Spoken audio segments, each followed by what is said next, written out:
Good evening, everyone. I humbly acknowledge the land in which we live, learn, work, and play. It's Treaty 8 territory, the traditional lands of the Korean Dene, and unceded territory of the Métis.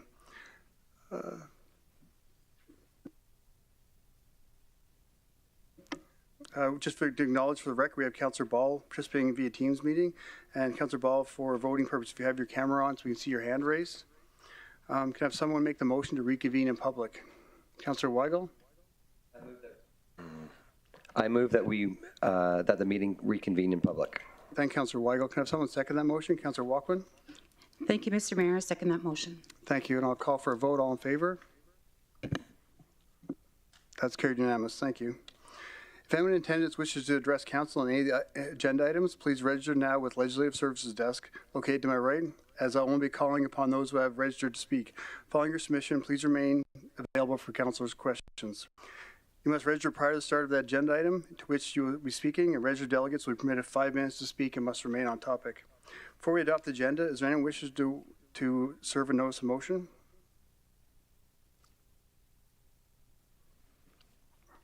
Thank you, Mr. Mayor. The notice of motion by myself, Councillor Keith McGrath, the formation of the Wood Buffalo Transportation Committee. That administration be directed to present for Council's consideration at the April 25th, 2023 Council meeting a bylaw or bylaws to establish a Council committee to be known as the Wood Buffalo Transportation Committee, WBTC. Hereinafter called the committee, consisting of 2 councillors from the urban service area and 1 from the rural service area, to serve as councillors for so long as the committee exists or reappointed by council after the general election, and of course our mayor is always the ex officio.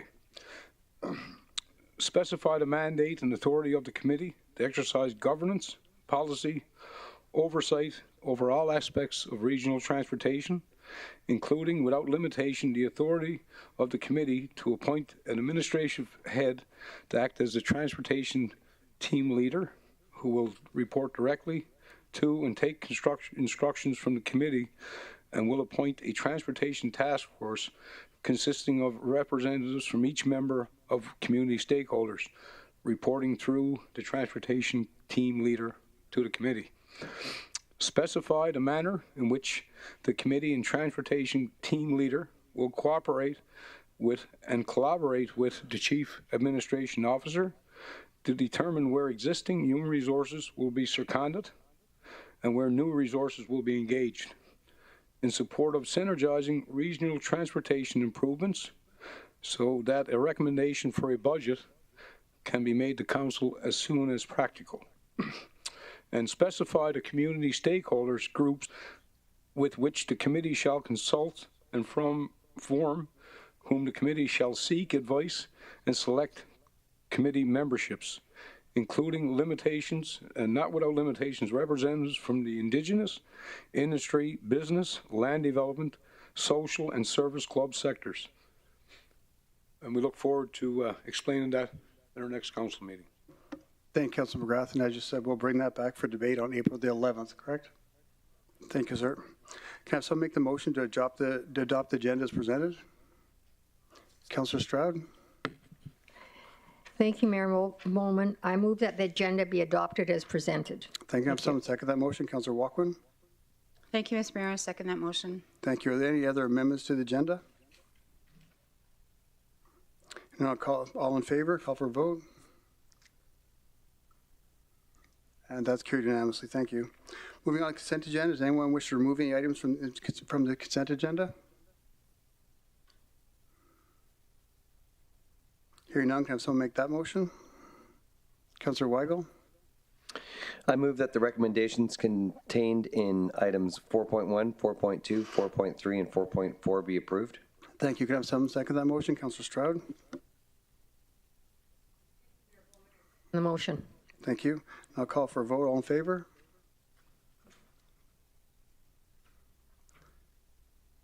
Thank you. That's carried unanimously. This is the kids. This evening, the first item I would like to address is a proclamation we have for this evening. The Transgender Day of Visibility Proclamation reads as follows. Whereas the Regional Municipality of Buffalo is committed to building a welcoming and inclusive community for all. Whereas every resident of the Regional Municipality of Buffalo has the right to have equal access to services, employment, and facilities without discrimination, harassment, or abuse. Whereas the transgender, gender nonconforming, and gender diverse community has fought tirelessly for equality and inclusivity. Whereas the Regional Municipality of Buffalo recognizes the meaningful contributions individuals within the transgender, gender nonconforming, and gender transverse community make to this region. And whereas the Regional Municipality of Buffalo appreciates the work of Pride YMM in raising awareness, demonstrating the region's value of equity and inclusion, and helping to build a region where all residents can enjoy and celebrate who they are in a safe and welcoming environment. Now therefore, I, Sandy Bowman, Mayor of the Regional Municipality of Buffalo, do hereby proclaim March 31st, 2023 as Transgender Day of Visibility. Thank you. Moving on to our presentations, we have Hank Yufing and grade 5 and 6 students of Greeley Road School speaking about skate park in Gregoire. I'd like to invite Mr. Yufing and students to come forward to present, please.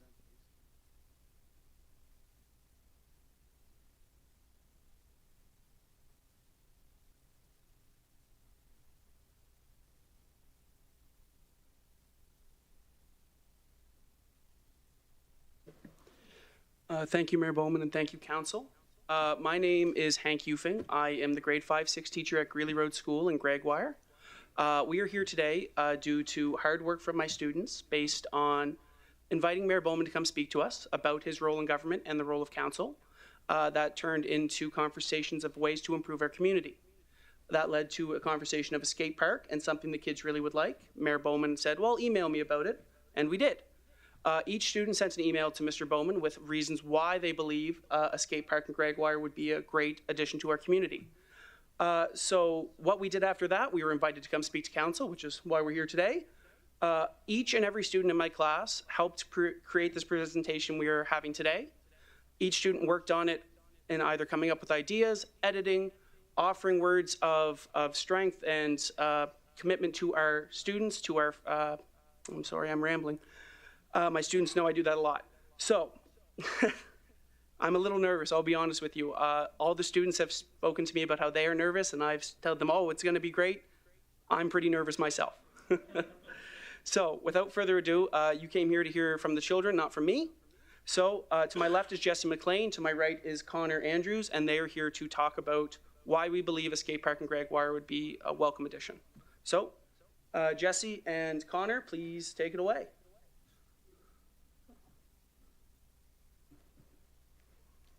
Hello and thank you for having us. We are grade 5-6 at Greeley Road School in Gregoire. We are here to present you our ideas for a skate park.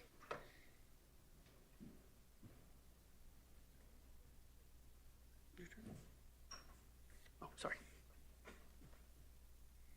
We are here from Greeley Road to school to present our ideas for skate park in Gregoire for all the boys and girls, etc. because most times people might get bored staying home with little to do. Also, our parents or guardians aren't always able to go to the parks because other parks are too far away or because of work. We are also looking for more activities within Gregoire, therefore we won't have to spend money on buses or gas. And our key points are current parks are far away, transportation can be costly, our parents are busy working, and we can't drive.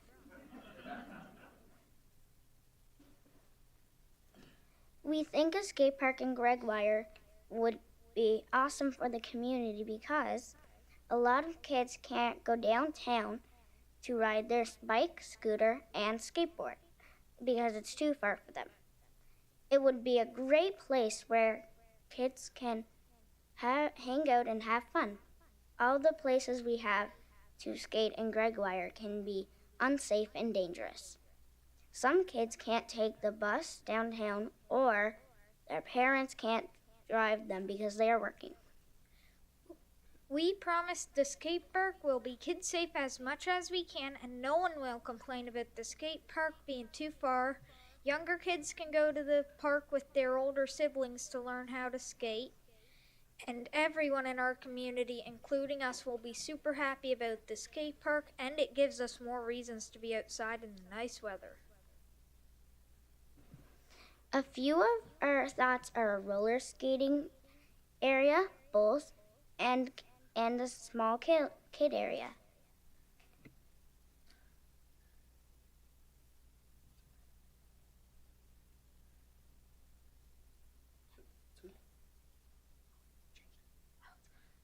Well, to conclude, the citizens of Gregoire would benefit from having a skate park within walking distance, and a lot of the people in Gregoire who want a skate park are under the age of 12, making it hard to get transportation. It would be a good way for the citizens to socialize and get to know everyone while giving us another place to play. Also, the other major communities have one, so help build community spirit. Thank you. So that is, oh.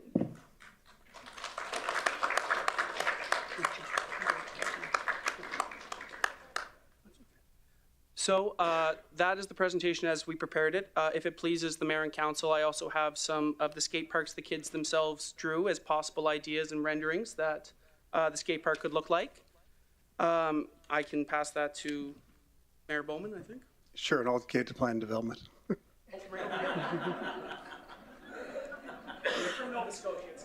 Okay.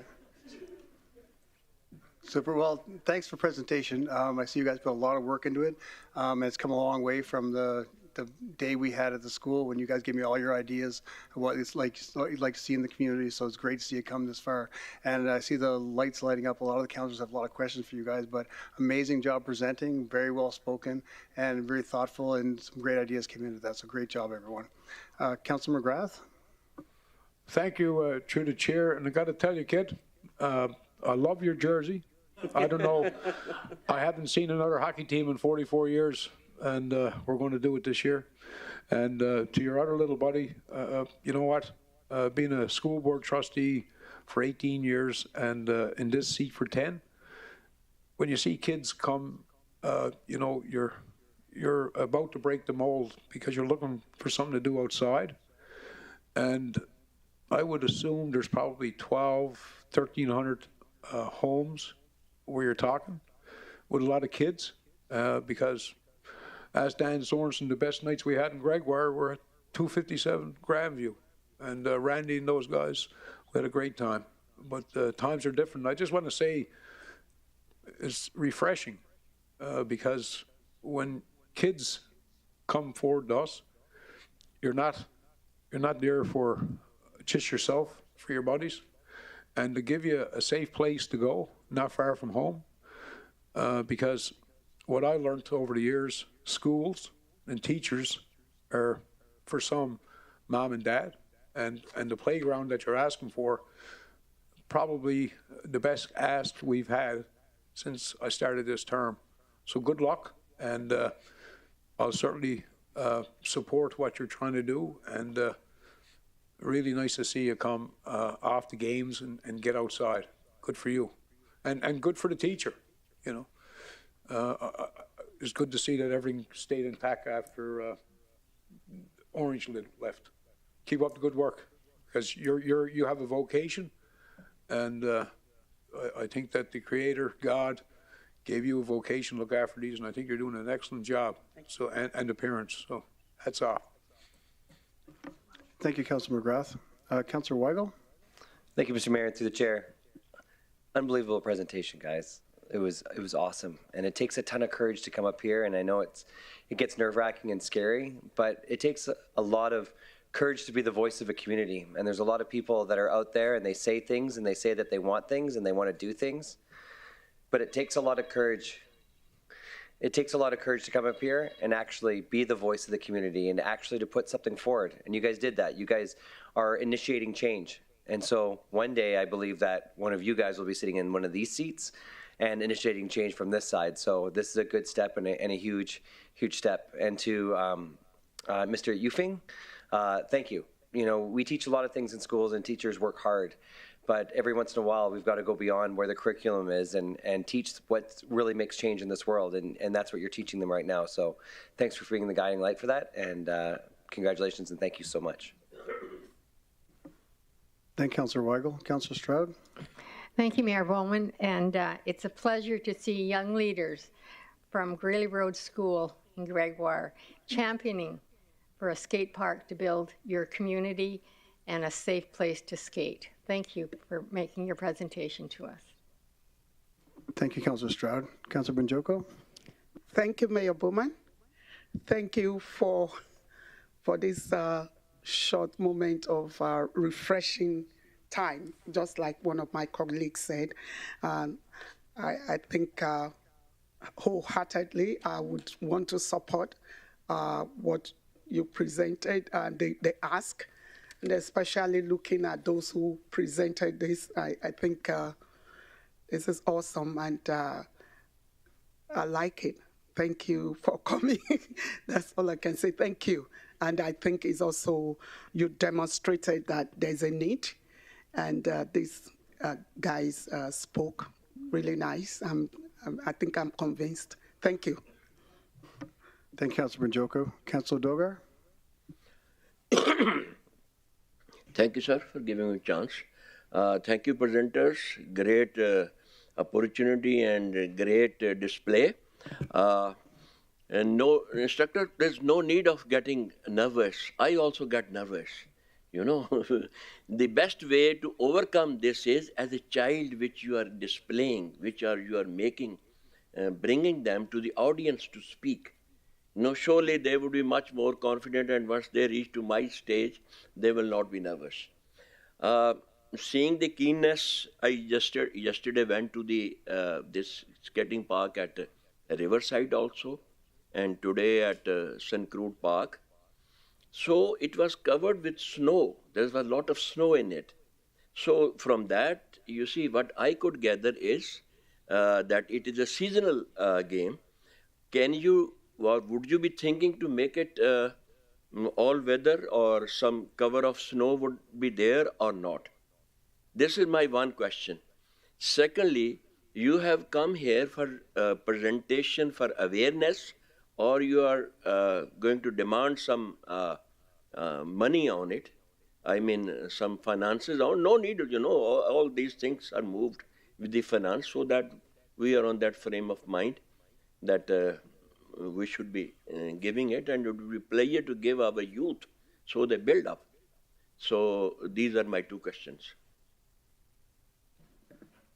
For our skate park, we have discussed, you know, the problem with the skate parks is that during the winter months, which seems to last forever here, it can be hard to use. So some of the children have told me that they are so excited about the possibility of having this that they would be willing to shovel. They'd be willing to go out there and do whatever it takes to be able to use it.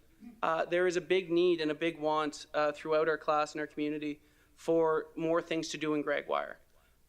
As we mentioned, going down that steep hill from Gregoire downtown is a hard drive, let alone a hard walk for a lot of these kids.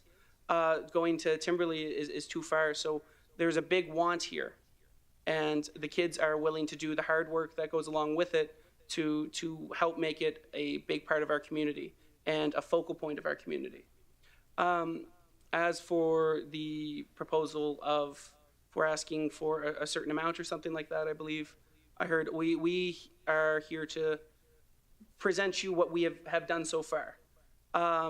We have been working on a unit on government and local government in grade 5 and 6 as part of the Alberta curricular outcomes. And this has worked out very well, where you guys have honestly made my lesson planning quite easier. So thank you. We want to know more of what we can do. We want to propose, and we want to help, and we want to be a part of this. We know that this will take, it's not going to be done overnight. It's not going to be done in 2 days. We know it'll take time, and we want to be a part of that if the council and Mayor Bowman choose to proceed with it. We want to have this be a Greeley Road project, not just our grade 5-6 class. We want to have this in 5 years when our grade 5-6s now have moved on to composite. They can come back and say, well, this is amazing. We helped do this. We got the ball rolling. This is not a one-class project. It's a community and a Greeley Road project. Thank you very much. But be aware, once you start, they will start shoveling during winter. You have the risk of somebody can get sick also. And well done. Surely the start is very good. Keep it up. Thank you. Thank you, Councillor Dogar. Councillor Walkman? First of all, thank you to the two young presenters. You guys did an awesome job, hands down to you. To the teacher, Mr. Feng, you have done an amazing job with these students. Obviously, you've shown them great leadership and you know how to bring things forward when there's a need. There is one thing that I'd like to say, that you're doing an amazing job with the students. Obviously, you can tell with the crowd that you have and the kids that are sitting right next to you. Thank you for the presentation. And with that being said, I'd like to make a motion on the floor, if that's okay. I'd like to make a motion that the request from Hank Ufing and the grade 5 and 6 students from Greeley Road School for a skate park in Gregoire be referred to administration for review and bring back a report for consideration of council. Thank you, Councillor Walkman. Do we have a seconder for that motion? Councillor Weigel? I'll second that motion. Thank you. Do we have any questions of council? Any more questions? I'm not seeing it, so call for a vote. All in favor? Councillor Ball? Thank you. That's carried unanimously. So thank you, guys. We'll hopefully see your park come fruition next few years.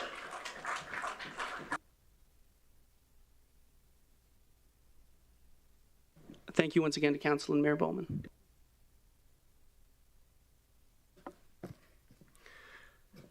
Next, we have Keith Smith, Director of Public Works, and Thomas Pacey, Dylan Consulting, to provide a presentation on the Transit Master Plan. Just a reminder, in accordance with Section 55 of the Procedure Bylaw, there will be no opportunity for delegations on this item.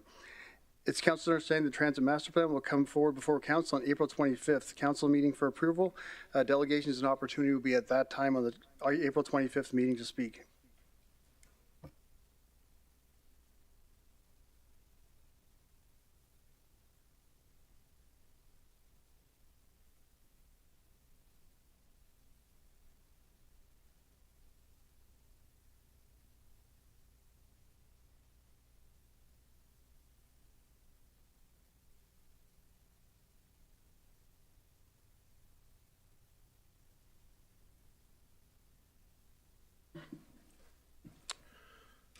Boy, you talk about a tough act to follow. No. We're definitely not as cute for sure.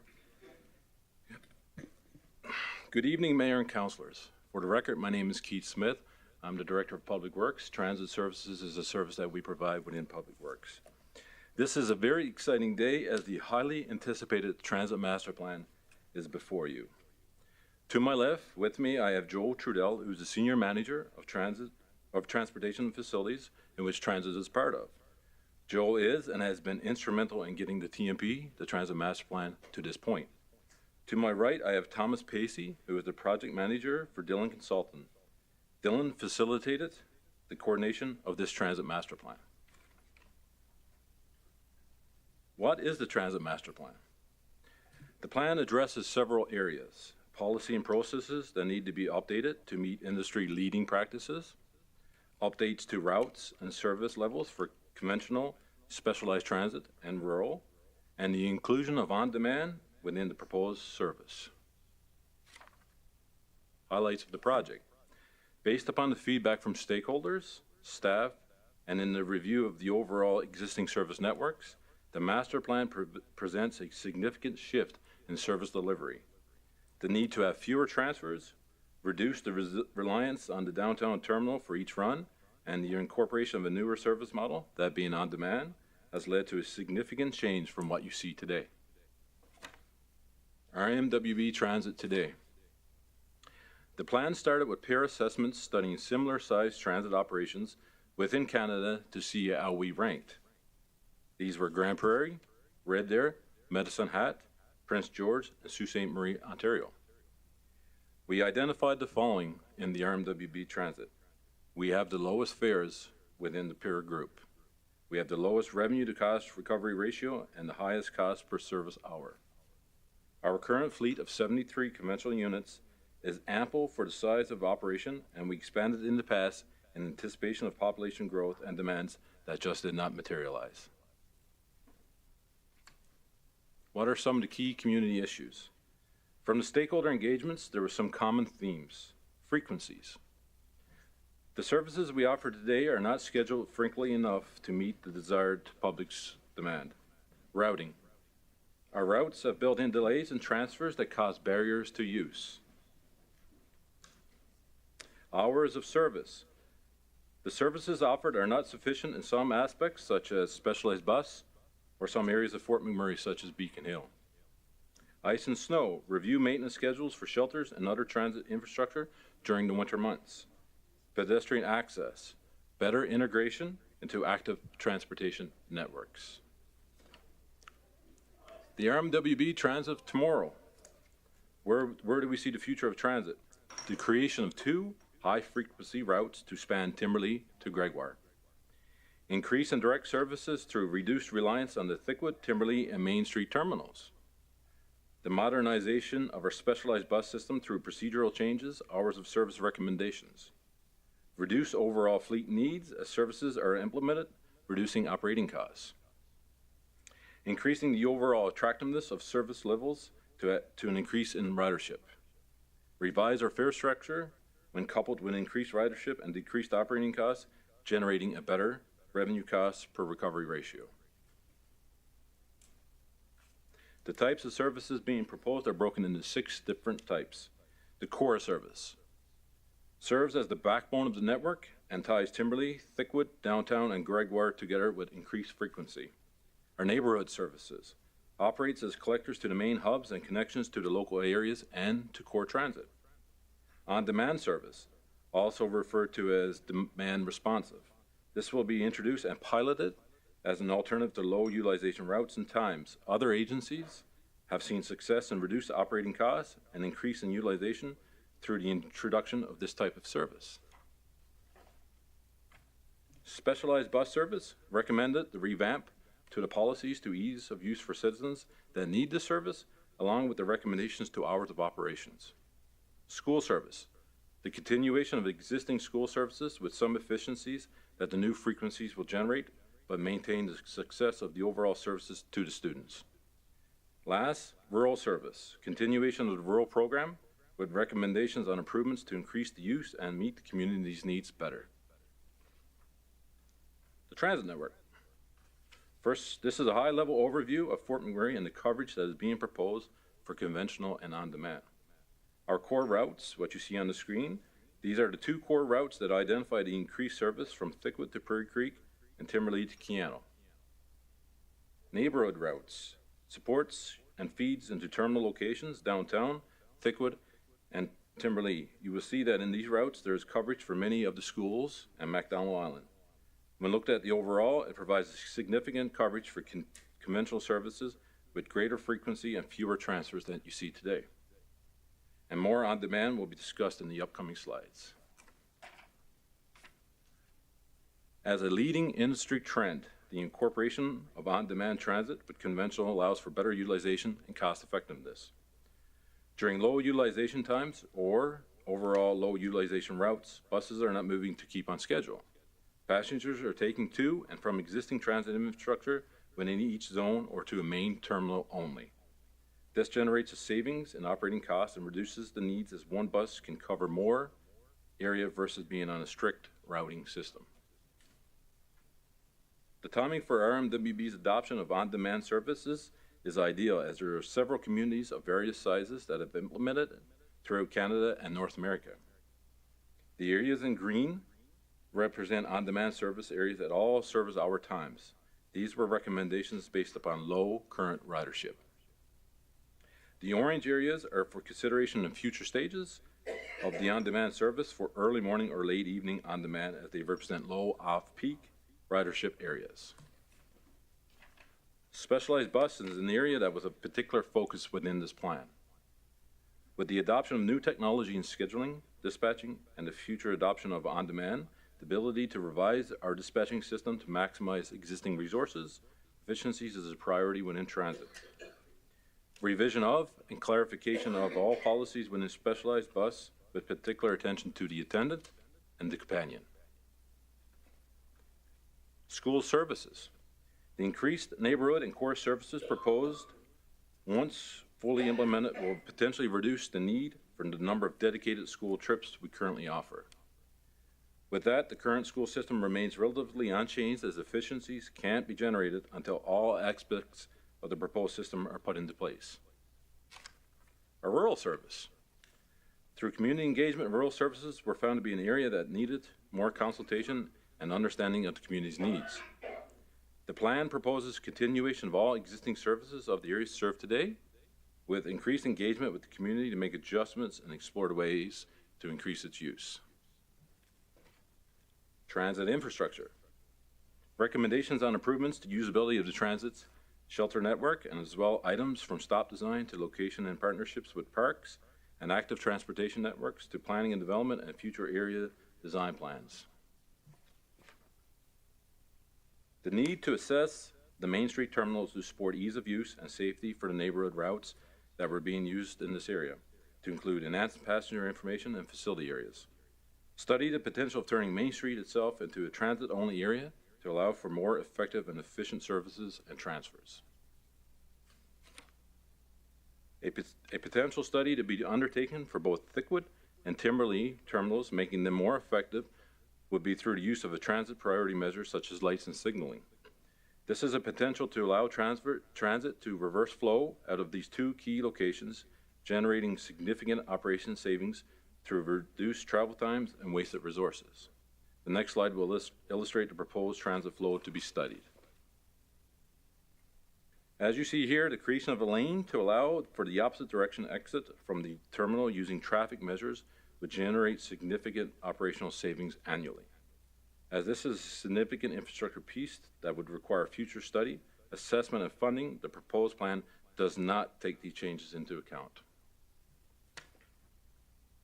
The plan calls for a regular review of the snow clearing policy and assessment of key locations to be done quickly. This will allow for a better budgeting and forecasting of what areas and levels of service will be put into areas as transit services them. Affordability and fare systems. The fare structure in the RMWB is the lowest in its peer group. It is recommended to increase fare rates to assist in cost recovery. Mobile and contactless ticketing fare caps, the self-service machines, or other such enhancements that are found in more modern systems today, which makes fare recovery more efficient and effective. Proposed within the plan is enhanced trip planning tools, digital and integrated bus stop signage at key locations such as terminals and high-frequency stops, as well as the implementation and continued enhancement of trip planning applications. What's needed to make this happen? Throughout the process, the costs of the operations were considered. With that, the operational hours proposed in the final stage of implementation are in line with service hours operated today. The implementation of this plan is broken into 5 phases. Each phase is approximately 1 year, depending on feedback and necessary operational changes. Each phase will have various tasks included, including securing software or other technical requirements leading to the change, engagements on the plan, the critical communication phase leading up to the change, the implementation and review sections, and through the implementation phase, structured outline, the plan is overall as many points of contact for the citizens to provide feedback and allow transit to adjust the course of the plan if necessary. Costs. The total proposed cost is approximately $4 million in infrastructure upgrades, which grants will be reviewed and applied for in order to offset the funding. IT infrastructure upgrades will be reviewed for granting funding, as well as funding through existing capital projects. Funds for both capital or operating adjustments associated with this plans will be brought to Council through the annual budget cycle or appropriate process for review and approval. The capital costs shown are addition to our day-to-day costs and do not account for any bus replacements required in the asset management program. The plan was focused on the largest improvements to generate passenger increases to removing barriers of use while being fiscally responsible. With this presentation tonight, the goal was to review the plan with Mayor and Council and provide a length of time for a review of the document given the size and detail contained within. Provide any clarity and answer any questions surrounding it tonight, and finally preparing the next presentation, which will be in April, at the end of April, to move forward with the plan and its outlined aspects. And we welcome any questions you may have. Thank you, Director Smith. One question to start. What's the plan to increase the accessibility for residents that require specialized assistance? Through the chair to Mayor Bowman, you're talking about our specialized transit.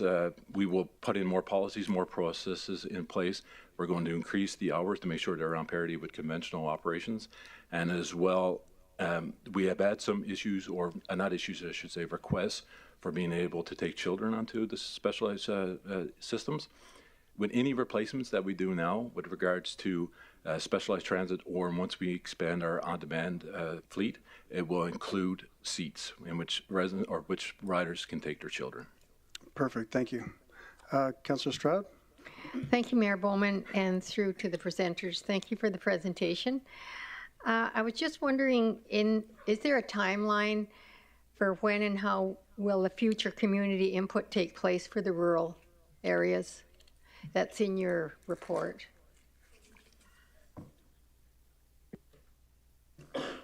Through the chair to Councillor Stroud, absolutely. Once this plan is approved at the end of April, engagement with our rural communities and all of our citizens are paramount.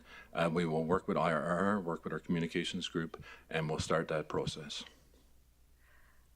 Thank you, Keith, because, you know, we have community coffee chats every 3 months in the rural, so that might be a place to start. Thank you. Thank you, Councillor Stroud. Councillor Walkwin? Thank you, Mr. Mayor. Councillor Stroud just asked a question about the rural, so I'm good. Thanks. Okay, thank you. Councillor Banjoko? Thank you, Mayor Bowman, and thank you for the presentation, which we've been waiting for. So thank you. I don't know if you are still going to come back with the specific changes to routes. I have general information from you, but I wanted to know if we'll be able to know changes to some zones and some strategies around workers who close late in downtown area and things like that. The route from downtown to Beacon Hill, Abasand and Co. It's a lot of readings for the time that we got the material. I'm still going through it, but if you have some pointers, then you can just share with us. Excellent. Through the chair to Councillor Banjoko, you're absolutely correct. This master plan is quite extensive. It's quite a shift. The gentleman to my left and to my right has spent an extraordinary amount of time on this program, on this plan, and as well as every department within this municipality. Has been a couple of years in the making. It is quite extensive. If council or yourself would like us at a later date or later time to sit down and go through the routes and exactly what it looks like and go into a more of a detailed explanation, I am more than willing to do that. Okay, thank you. I would follow up with you on that one, and including the school zones and things like that, right? Changes to school zones, pick up and drop off, matching the times and things like that. Through the chair to Councillor Banjoko, absolutely. Okay. Thank you for that. My second question is around the budgets or the financial part of this plan. Does this cost cover maintenance, the cost to changes, the cost of the on-demand and all that? Have we worked to do our due diligence to see that this covers, made some notes, maintenance, wash bay, and all the associated costs? Through the chair, Councillor Banjoko, absolutely. Once this plan is implemented, efficiencies are arrived, you will see cost savings in the long term. Okay. Okay.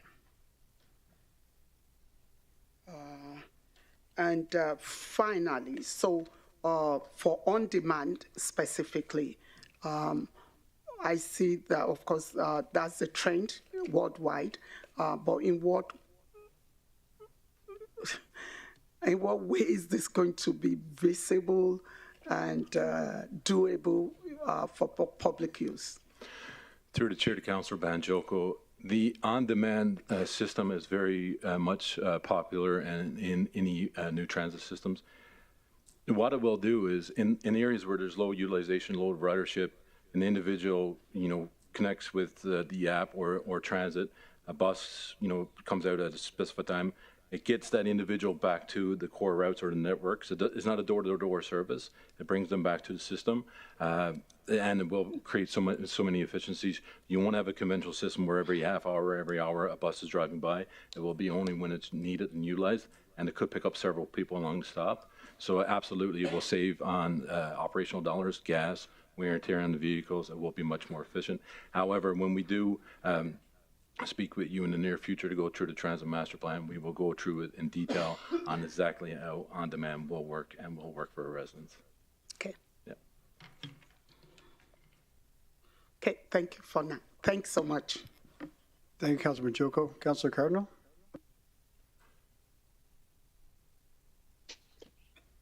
Thanks, Mayor. Through the chair to Keith, thanks for the presentation. I know that I had the liberty of going to visit the transit place there, and it's pretty huge and a lot of buses. But I wanted to maybe elaborate a little bit on how the rural transportation is going to be routed. Is there a specific plan in place, or is that still yet to be determined? Through the chair to Council Cardinal, our rural operations right now is on a specified route. So we do certain days, we go to GLE, Anzac, Conklin, Fort McKay, those areas. So it's on a routing system. However, moving forward, once this plan is approved, and not only when this plan is approved, we're always trying to make our transit system more efficient. Anything that we do, we meet with the rural individuals. We would do further engagements. So if there's improvements that we can do in the rural, we absolutely will do so. However, as it works right now, it's specified times with specified dates to each of the hamlets. Okay, thanks. I guess another question would be, is with planning and development, communications with IRR, are they sending the actual route? I guess they are sending. Well, I guess I might as well ask: are they sending the routes to just rural communities leaderships, or is it the municipality, or how are they relaying those messages to the people? Through the chair to Councillor Cardinal, are you asking me how rural is being advertised? Yeah. Do we know?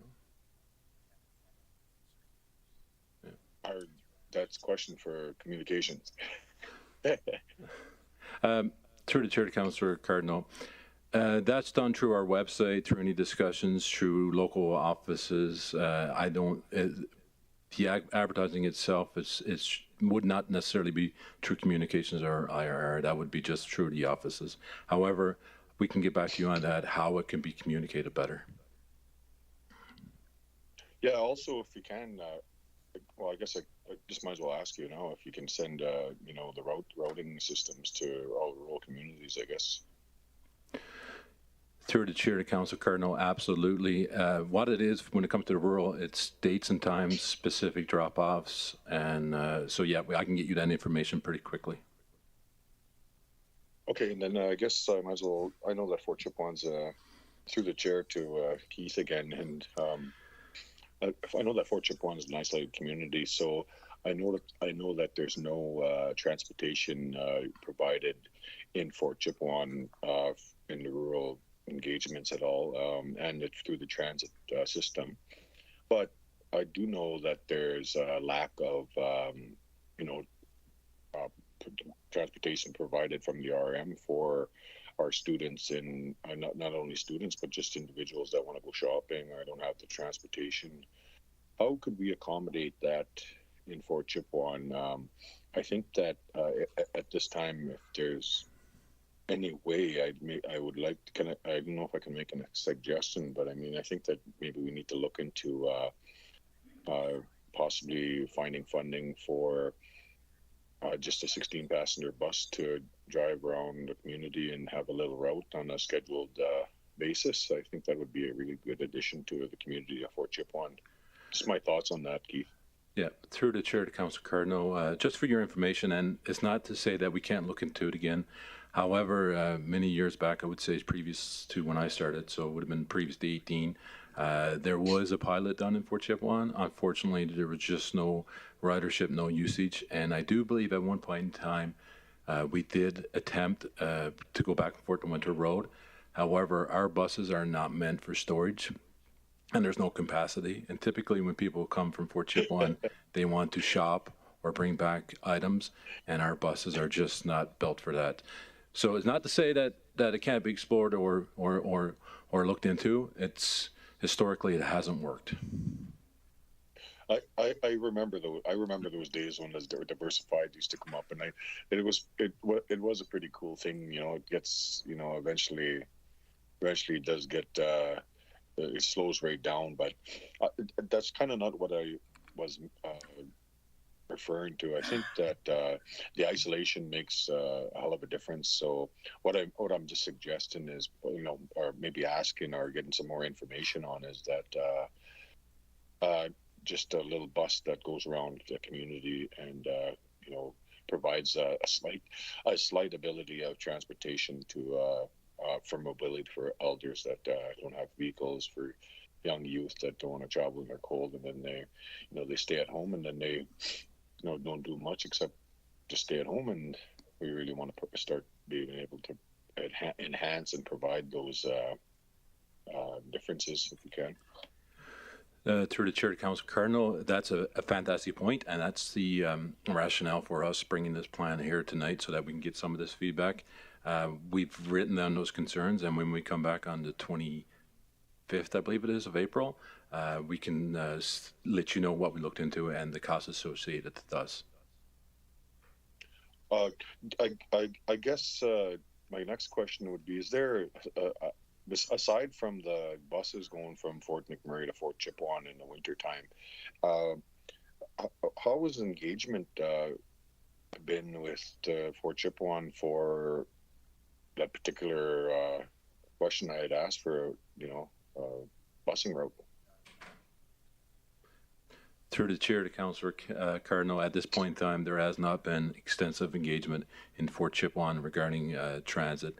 It's a service that we currently don't provide, and like I said, historically it was never utilized, so it was not extensively engaged.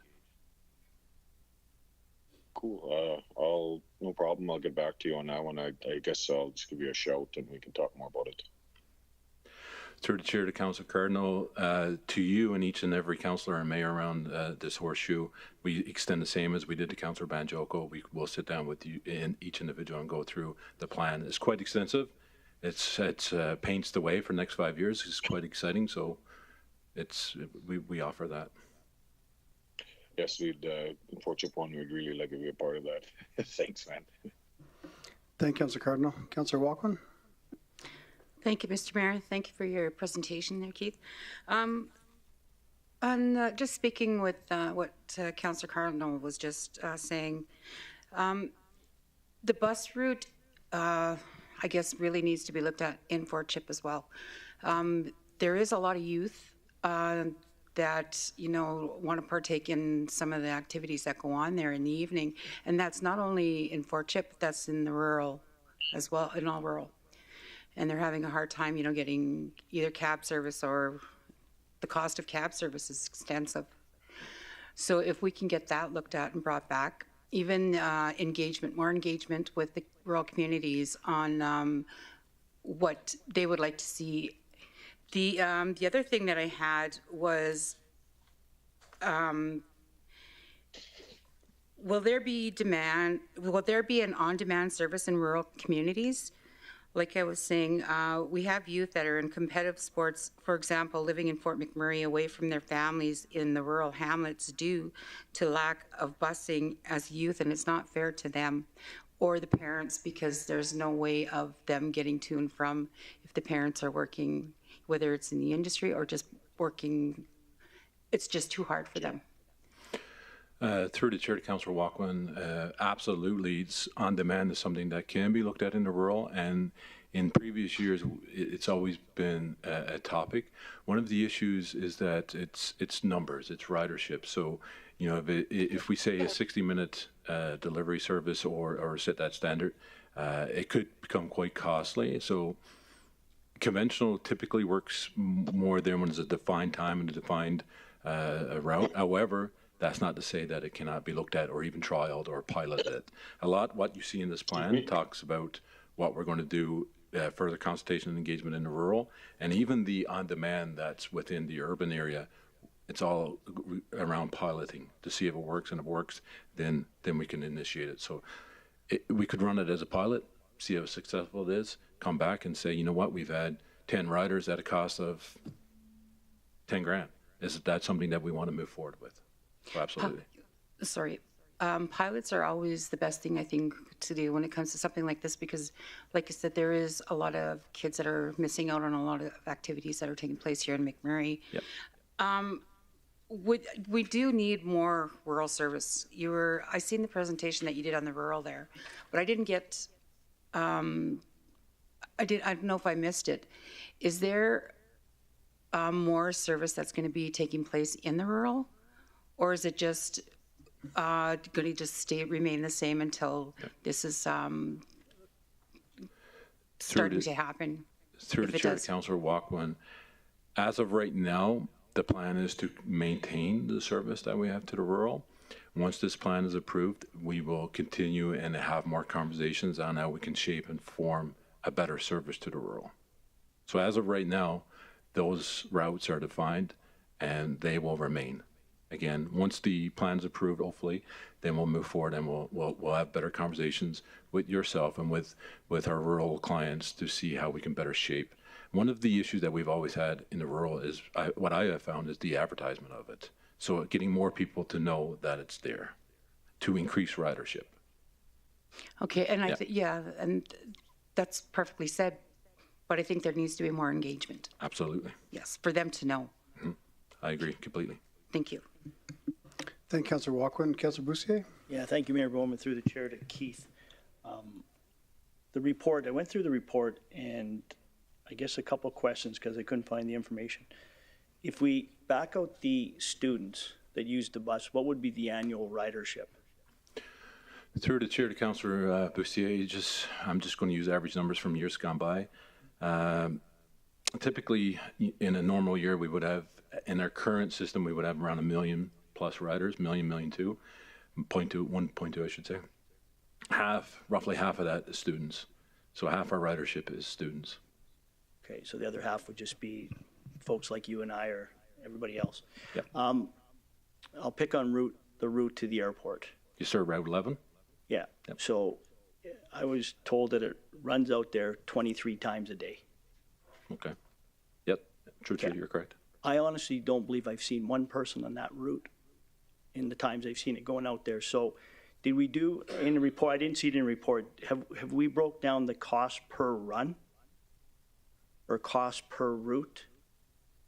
Like where I'm going with this, it might be easier to just allow everybody a cab fare that wants to go to the airport instead of running a bus with maybe little occupancy. You're correct. Church Chair, Councillor Bussier. To keep in mind, this transit master plan will take what you see now and improve upon it. So that core route and eventually the airport route being Route 11 will become on demand. Now Route 11 also starts at Franklin, goes all the way through Franklin, goes up through Gregoire, goes into the Mackenzie Industrial Park, and eventually it will go out to Quarry Ridge, which is another item later tonight, and ends up at the airport. It adds 40 stops. So that Route 11 is quite busy. It's my understanding, unless I'm wrong, we typically have around 15 to 20, 25 riders per day at the airport. So it is serviced. There is people that take that bus to the airport. However, a part of this plan is that we're going to take Route 11 eventually, and once these other pilots become successful for on-demand, and this will be an on-demand to the airport. Okay, so when we convert to an on-demand, what will be the vehicle picking the people up? Will it be like the typical bus? Will we convert to, like Councillor Cardinal said, a van or? Through the chair to Councillor Bussier, at this point in time, we do have the 40-foot conventionals and we do have our smart buses, and our buses are getting to a point now where they need to be aged out, and we will go towards more of an on-demand fleet. So you will see more of the shorter, more smaller passenger buses. You won't see the 40-foot conventionals. You'll see those on the main routes and probably on some of the higher frequency networks, but there will be more of a switch of our fleet to smaller buses. And as I mentioned before to Mayor Bowman, what we're looking at will be buses that can be our specialized transit, but also be dual purpose and can be our on-demand as well. Okay, so just going back to my first question. So I don't believe you answered. We didn't do a per route cost though, did we, in the study, or did I miss that? Through the chair to Councillor Bussier, we do.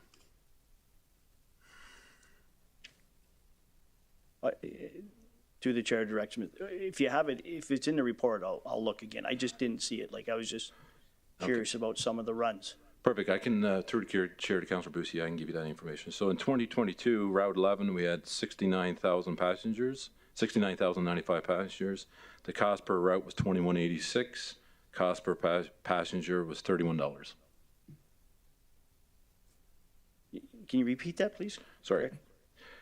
Route 11 in 2022, we had 69,095 passengers.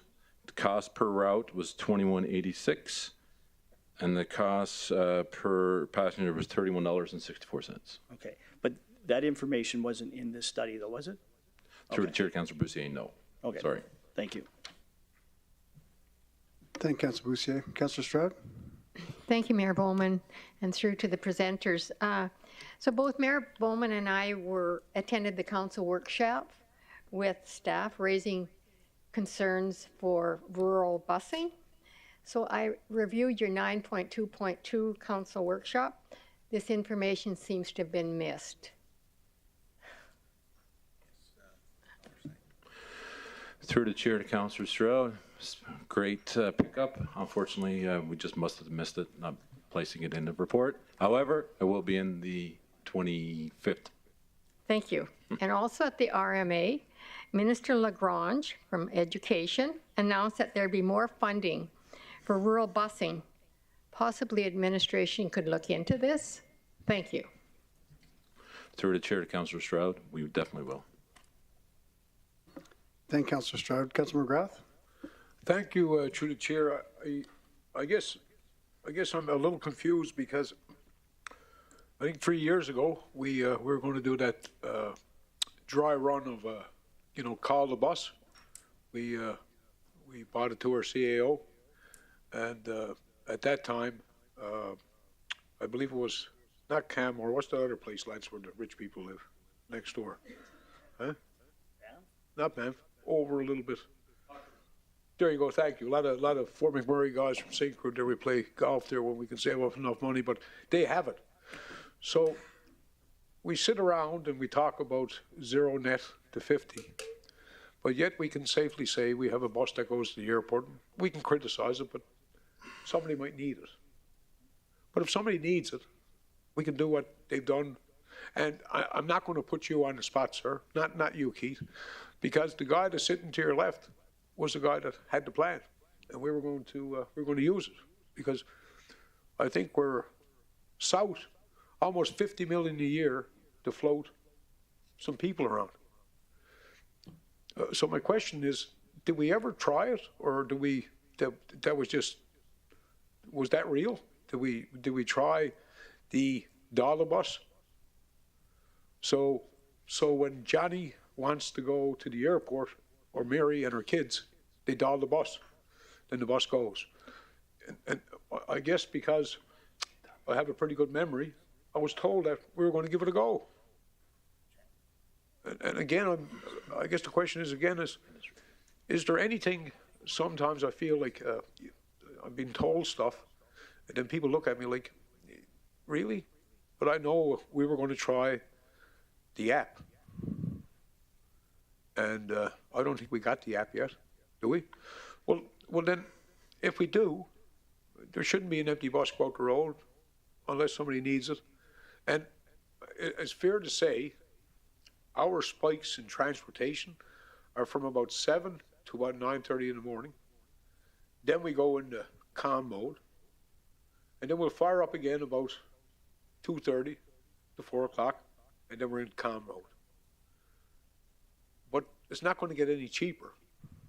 So when it gets to, like we're I guess as a council, I guess the question is, do we have any goals to take the growing 50 million and bring it back to somewhere comparable to your utilization? Because, I mean, idle time is no different than running a full output.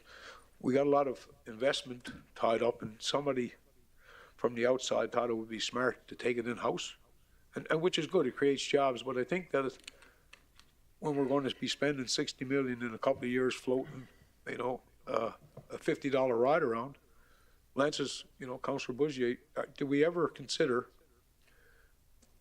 going strictly with the on-demand service where utilization is low, and I guess Christmas days and stat holidays and stuff, we can't get people on the bus. And I think maybe it's fair, I suppose, do we use that app that they talk about? Through the chair to Councillor McGrath, I hope that I can answer all your questions. The app itself, I do remember, and I think it was either yourself or Councillor Murphy that put it forward, and it was based upon Cochrane. That's been in place for quite some time, and it's been very successful. The dial bus, I'm not too familiar with that request. What you're talking about essentially is on demand, and that's exactly what this plan is talking about. And we'll pilot Taganova and we'll pilot Thickwood, and the airport run is definitely the next one on the list to be piloted once successful. I think, to be fair, what you see a lot of time around the airport, our bus shelters, or our bus barn and our maintenance shop is on Airport Road. So a lot of times when you see those buses empty, that's those buses deadheading from previous rides, fueling up, or that's mechanics that's either fixed the buses and are running the buses. So a lot of times you'll see those check to see if they're out of service. Make sure that's what you see a lot of that. Unfortunately, back in 15-16, I believe it was 14-15-16, the MDP at that point in time said we were going to be 230,000 people by now. And at that point in time, the individual that was sitting in my seat went and got a bunch of buses, 80, 90 buses, Green Trip, that was paid for by the province, about 30% paid by the municipality. However, it didn't come to fruition, and we do have that inventory in stock. As the conditions around that Green Trip ends, we will be disposing of those buses and right-sizing our fleet that we need in today's situation. And that's exactly what you see in this plan. Is it still the intention to have with the Green Tip program, to have a bus barn over on the north side of town? Through the chair to Councillor McGrath, the bus barn that you're saying that's at the SOC currently? No, I wouldn't say I want to move that one. Okay. But I think I sat around this table, and there was some budget requests for a bus barn, and somewhere around Abraham's Land, I believe.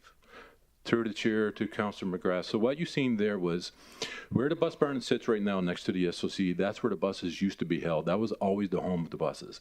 So I want to say maybe 18, 19, in order to build the current bus barn, we had to have a temporary location. That temporary location was Abrams because we owned the property. We housed the buses there for at least a winter or two.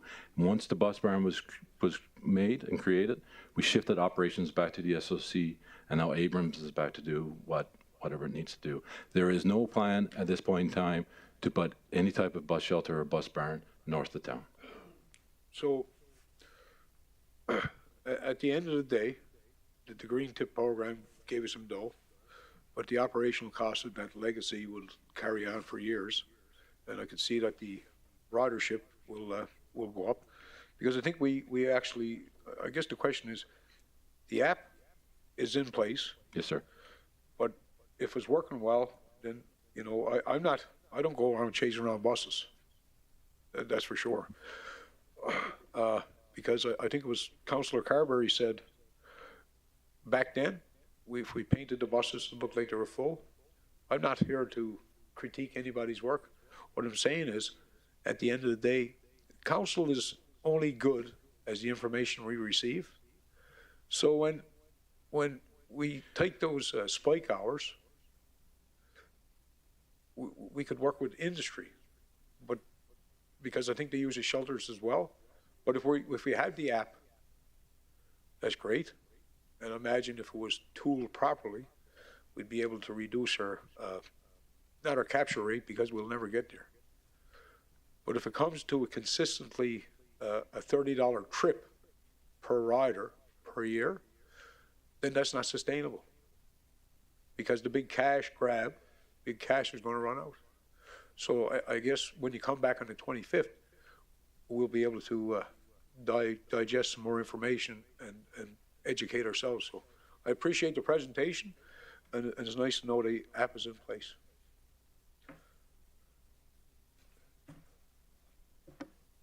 Thank you, Councilor McGrath. Councilor Banjoko. Thank you, Mayor Bowman, and thanks again for the presentation. I wanted to know if it's possible to see, when you come back with the information, the number of drivers that we have currently, and with the new plans, where we'll be at in terms of numbers of the number of employee drivers that we'll have, because that's part of the cost as well. Then so the routes and service times and all that, I'll take you up on the offer. Through the chair to Councillor Banjoko, absolutely, we can show you the organizational chart, the routes and the people that we have. Okay, thank you. Thank you, Councilor Banjoko. Councilor Grandison. Thank you, Mr. Mayor, through the chair. Thank you for all the information. Just a question, just so I can understand this on demand. So I've lived in Fort McMurray since 1983, and I've managed to find a way out to the airport one way or another. But if I understand this correctly, I pay $40 to $50 cab fare to get in from the airport. So if this comes into fruition, I'll be able to pick up the phone, call a cab, and for $3, I'm going to get home. And for $3, I'm going to get out to the airport to get on a plane. Am I understanding this correctly? Through the chair to Councillor Grandison, as of April 1st, our fare is $2. If you connect to our transit system, you can go to the airport for $2. A nice, enjoyable ride. So for $4, I can get to the airport. So we may be creating a system now where I'm not going to take a taxi or get my colleague, Mr. Bussier, to drive me to the airport, because I can get there now for $2. And when I come in from Calgary, I can book my bus so that it's there when I arrive, and so on and so forth. Is that kind of sound like the system we're creating? Because it sure sounds like it to me. Through the chair, the on-demand, when it's operating to the airport, is not a door-to-door service. It's okay. What is it? It picks you up as part of the route at a point and drops you off as part of the route. So closest bus stop, which is about 20 feet from my house. Could be. So basically, I can take a bus. Through the chair to Councillor Grandison, you can do that right now, and you could do that for the last 5 years. Wow. Maybe I should stop taking cabs. Yeah. As of today, you can do it for $1.50. Yeah. So, and it sounds like it'll, potentially be the same, that if I want to go to a meeting in Anzac, I can just jump on a bus for $2 instead of taking my car and save the city money. Just asking, because but eventually it sounds like that could be. I'm just asking because I want to know. I want to understand. Through the chair, Councillor Grandison, you're asking a hypothetical question about on-demand service in the rural areas, which is not part of currently the transit plan as it stands. Okay. So currently there's scheduled service into the rural areas, which you could take the bus to a meeting in Anzac, but it would be only on those scheduled service hours. But I did understand Mr. Smith is saying we'll look at that, and we could have an on-demand service to rural. I did hear you say that, did I not? Through the chair to Councillor Grandison, you did indeed hear me say that. But it may not, again, there's a lot more conversations, a lot more benchmarking. It may not be to the same service levels as you see in the urban area. you're not going to get the ridership. Okay, Yeah. so it's going to be based on numbers, not just locations. Through the chair to Councillor Granson, possibly, depending on further refinements and service levels. All right, thank you, sir. Thank you, Councillor Granson. Councillor Boussier? Yeah, thank you, Mayor Bowman, and to the chair, to Keith. The bus shelters, heated bus shelters, it's addressed a little bit in the study. Do we have numbers on how many are still functioning? How many are used? How many are heated? Sure. Currently, we have 418 transit stops in the urban service area. Of that, 288 are shelters, 130 are pole stops. 40 of the 288 are currently unpowered. Okay. So they have no power going to them. And the ones that has no power may be a repercussion of either the 16 wildfire or the 2020 flood that hasn't been repaired. Or what happened was a lot of these shelters downtown, when they implemented the heated shelter because of the downtown revitalization, they didn't see the need at the point in time to heat them because they may move. So currently we have 44 that's not heated. So, so when you come back in April, are you going to be coming back with recommendations on which shelters to maintain, which to take out of service, which ones to heat or not heat or power? Through the chair to Councillor Boussier, that is a part of the master plan to have those further discussions on the direction of which ones to maintain, which ones to heat, if we want to continue to heat them, if we want to continue to energize them, absolutely. Okay, and just last question. There's times when I've driven by the shelters, and I don't know if they're heated or not, but the doors are jarred open for whatever reason. I don't know if they're broke or someone's throwing something in there, snow. What's our policy, or what do we do to maintain the doors? Or like, is it just complaint driven, or do we actually have someone driving around? Through the chair to Councillor Boussier, if you see the door chained open, that's typically an unenergized shelter. So because the energy is for both the door and the heat. So if the door is chained open, that means that one is not working. And in order to accommodate those that have mobility issues, we chain the door open to keep it open, or remove the door in generality. Okay.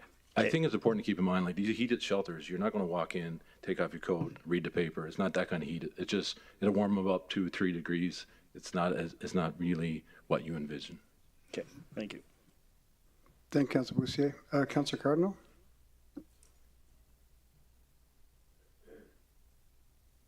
Thanks, Mayor. Hey, Keith, I know that Councillor McGrath was talking about an app. What's the app called? Through the chair to Councillor Cardinal, it's through Google Maps, and there's another one I believe called iTransit, transit app, and you download those onto your phone, and it's real time and gives you the routes, times, and it's been very, very successful. We've gotten great positive reviews, very little negative. It's been fantastic. Cool. What was that? Transit what? Just transit app, or I believe you can do it too through Google Maps. Yep. Thanks, Keith. Good job, man. Thank you, Councillor Cardinal. Councillor Benjoko? Thank you, Mayor Bowman. Thanks again, Kate and team. Just the transit terminals again, just a quick request that if it's possible, how do we enforce the rules that govern the usage? Some of these terminals and bus stops, people are avoiding them for obvious reasons. There are some, some difficult users, so to say. So is there any way we are going to look into enforcing some rules or signages and things like that? Or is this part of this plan or not? Absolutely. True to chair to Councillor Banjoko. We do have a transit bylaw that do govern some of those areas. We do have contracted security that do patrol those areas, and we do have inspectors out there that go around from stop to stop and kind of enforce that bylaw. So that's truly how it's done. If there's an issue that requires RCMP, our bus drivers are informed to call RCMP and bring those folks on as well. And there is times in which bylaw does ride the bus. So. Okay, thank you. And finally, please, when we talk about the services, the stops and the changes, if you could include plans for Keanu College. They have a lot of international students, so even if they want to buy a car or drive a car, they can't. And I know because I've housed one or two people that had difficulties coming back to Timberley to sleep in the evenings. Thank you. Absolutely. That's Keanu College. Absolutely. Thank you. Thank you, Councillor Banjoko. Councillor Walker? Thank you, Mr. Mayor. Just one more question, Keith. Are any of the studies done up in Fort Fitzgerald for any transportation at all? Going to Fitzgerald, to Fort Smith, whether it's back and forth? Through the chair, Councillor Banjoko, I do not believe that's Walkson. a part. Councillor Sorry. Walker. No, it's my understanding that there's been nothing with Fort Fitzgerald. In the future, will there ever be, or are you guys looking into it now, or even communicating over there? Through the chair to Councillor Walkwin, absolutely. It's something that we can see what's currently being done. If there's some type of transportation between that and Fort Smith, we can look into that. Thank you. Thank you, Councillor Walkwin. Councillor Dogar? Thank you, sir. The point which just has been brought out by Councillor Banjoko for the international students, there are quite international students, and next year they plan about 1,000 more. So I have an idea that they are picked up at one place and they are dropped at one place. If out of them, class 5 are many drivers, they are for the small shuttles, they are trained to be move that, so they pick up from that place and drop it at that Timberley or Thickwood. So this would save the dollars value, and they use it to, the transit 2 times a day, in the morning, in the evening. So such like arrangements can be thought or planned or not. Through the chair to Councillor Dogar, are you talking about education or something along the lines of fare capping?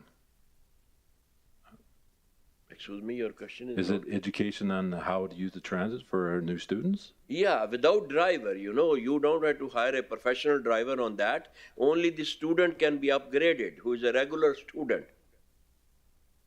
He can also drive it. Sometime. So manager, I think he got my point. Sure. Are you talking about something along the lines of carpooling? I'm not getting it. Oh, are you talking about students driving the buses? Yeah, students driving buses. Or any customer driving, his student is a customer. He can be given some training, 3-4 weeks training. They are already licensed. Through the chair. Small shuttle, shuttle of 12 drivers, 15 drivers, shuttle can be used. Through the chair to Councillor Dogar, all of our operators are city employees. They're part of a collective agreement. It's like any other job posting you have to apply to. If these students are interested in becoming operators, we more than welcome their resumes, and if they're successful to do such training, that would be the proper avenue for that. Sir, the proper driver needs about 5 to 6 grand a month, and he's full-time with you. If the student, there will be hundreds of students going at a proper specific time and coming at a proper time. So out of them, if somebody is trained, per shuttle, small shuttles, 12 passengers or 15 passengers, that maybe, this is just idea that could be thought over it. We can thought over it. There's a factory like, the laborers, they plan it, okay, we'll drive it and we'll stop the shuttle here and we'll work, and in the evening, together we go back.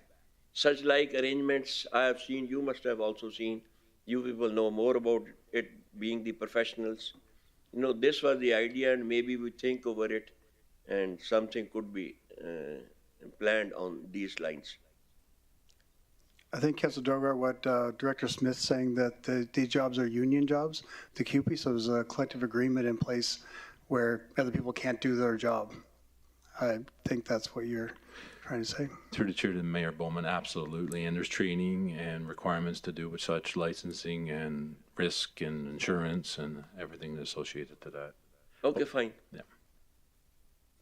Thank you, Councillor Dogar. Any other questions of council? I'm not seeing any, so thank you, gentlemen. Thank you, sir.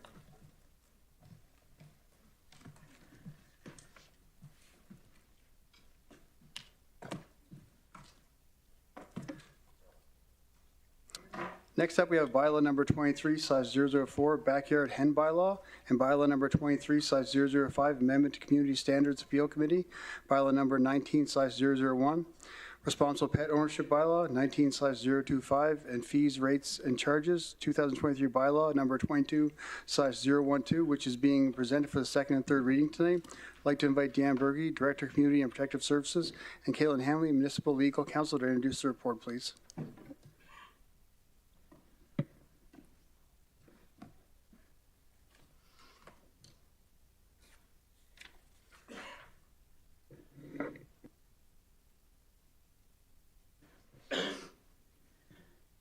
Good evening, Mayor and Council. My name is Deanne Berge. I'm the Director of Community and Protective Services.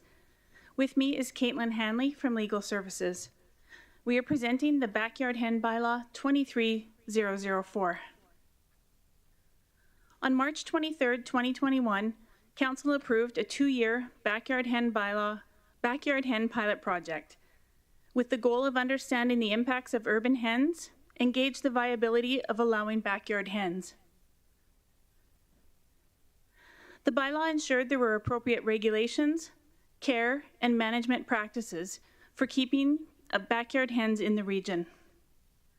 The pilot project end date is March 31st, 2023, and the results of the pilot project were favorable towards supporting the continuation of backyard hens. Administration received 18 applications from residents in the urban service area who were interested in participating in the pilot project. Of the 18 applications, 17 hen licenses were approved. One application was denied as the address did not meet the requirements as outlined in the bylaw. The Community Standards Appeal Committee received one appeal from an adjoining neighbor for an address that was approved for a backyard hen license. The appeal was heard, and the Community Standards Appeal Committee upheld the decision to issue a license. In the 2-year project, a total of 18 backyard hen incidents were recorded, which had minimal impact on bylaw service resources. There were 11 calls for service relating to different infractions within the bylaw, and proactive investigations found 7 infractions. This included hens being kept in a structure other than a coop, keeping less than 2 hens or more than 4, and 9 residents were keeping hens without approval. All investigations were successful in gaining compliance from the residents involved. Administration is recommending a bylaw that would allow residents to continue keeping hens in the region. The participant and resident feedback from the pilot project has been incorporated into the proposed Backyard Hen Bylaw 23/004 and includes increasing the number of hens permitted to between 3 and 6. The pilot project was 2 to 4 hens. Engagement with current hen owners showed that almost all felt having more hens would help keep the flocks healthy, decrease bullying between hens, and increase egg production for families. It also includes a change to the annual licensing fee, which would see a one-time coop approval of $150 for the original construction and then an annual fee of $15 per hen. The control measures from the pilot project are included in the proposed Backyard Hen Bylaw 23/004. If the Backyard Hen Bylaw is approved, amendments are included for the Community Standards Appeal Committee Bylaw, the Responsible Pet Ownership Bylaw, and the Fees, Rates, and Charges Bylaw. If the Backyard Hen Bylaw is not approved, the Backyard Hen Pilot Project, Bylaw 21/006, is set to automatically repeal on March 31st, 2023, and backyard hens would no longer be permitted in residential communities. The administrative recommendation is that bylaw number 23/004, the Backyard Hen Bylaw, be approved. That concludes our presentation. Thank you. Thank you, Director Berge. Start one question. So overall, has the pilot project been a success? Through the chair to the chair, yes, administration feels it's been a success. Thank you. Councilor McGrath? Thank you, through the chair. And certainly, you know, right from his interception, I thought it was pretty cool because it gives kids an opportunity to look after something, but it also gives the kids a chance to make a buck. And I know one program, I can't tell you where the family is, but let's just say we got cracking after we gave her the green light, and the family out by Stu, they're still selling eggs. And but my question is, before Mayor rightfully cuts me off, did the same chicken flu hit around the community as it did when it wiped out the colony's chickens? And I don't know what the sickness was or what it was branded, but it never got to our community, I don't think. Eh? It was probably just because it was a large chicken coop. Through the chair to Councillor McGrath, there's two pieces there. So in the bylaw, hen or chicken eggs are not to be sold. Well, just no, for clarification. They're gifted. They're gifted. So I'm going to pretend I didn't hear that part. The other piece of it is when part of the hen license is that the owners register with Alberta. So when there's any kind of an outbreak, they know who has hens and they contact them immediately. Okay, because I know Smoky Lake puts out about 50,000 eggs a day, and when I was left the place the other day, I think they're going to get their chickens back April, just in time for Easter, laying eggs. So I appreciate that, and I guess what I'll say to you, when the kids go to the door, I don't know if they're selling them, but it's like bringing a newspaper years ago. And, you know, Mrs. O'Brien used to give you a quarter, so you always made sure you had a paper for Mrs. Bryan, and Mr. Ryan never got the paper. So I shouldn't say sell, they got a tip. But I appreciate us going with the chicken, because there was a lot of talk about how bad the chickens would be, but it seems like they're a part of the community now and embrace that. And the guy that, you know, fought against it most, I think he's eating those eggs this morning. So hats off. I think it's a good news thing. Appreciate it. Thank you, Councillor McGrath. Councillor Cardinal?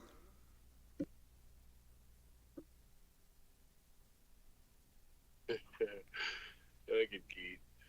I think I might have missed, so we're allowed 3 to 6 chickens? Hearing? Through the chair to Councillor Cardinal, that's correct. Sorry, through the chair to Deanne. Yeah, okay. So, and how many reports you said? Through the chair to Councillor Cardinal, so we've had 18 complaints in the 2-year pilot project. Well, that's not too bad. And any fines given? Through the chair to Councillor Cardinal, there was no fines given. Every complaint was resolved with working with the owner of the hens. Cool stuff, thank you. That's all I wanted to know. Thank you, Councillor Cardinal. Councillor Dogar? Sir, thank you very much. Thank you, presenters. Good information. Yesterday, I wanted to do some work on it, and I asked the residential addresses of the neighbors. Neighbors would be in a good position to feedback. Either they get some bad smell, environment, or some other sort of botheration. Probably that would give a guideline whether to adopt this procedure or not. And medical reasons also to be viewed. A veterinarian's view could be taken on this. This is what I have to say. Thank you. Thank you, Councillor Dogar. Councillor Grandison? Thank you, Mr. Mayor, through the chair. So I'm a bit confused because you said 18 responses, but when I look at this, there's 18 applicants. So I'm assuming we've got 18 people with chickens. And out of the 18 people, we had 18 investigations. Through the chair to Councillor Grandison, that's correct.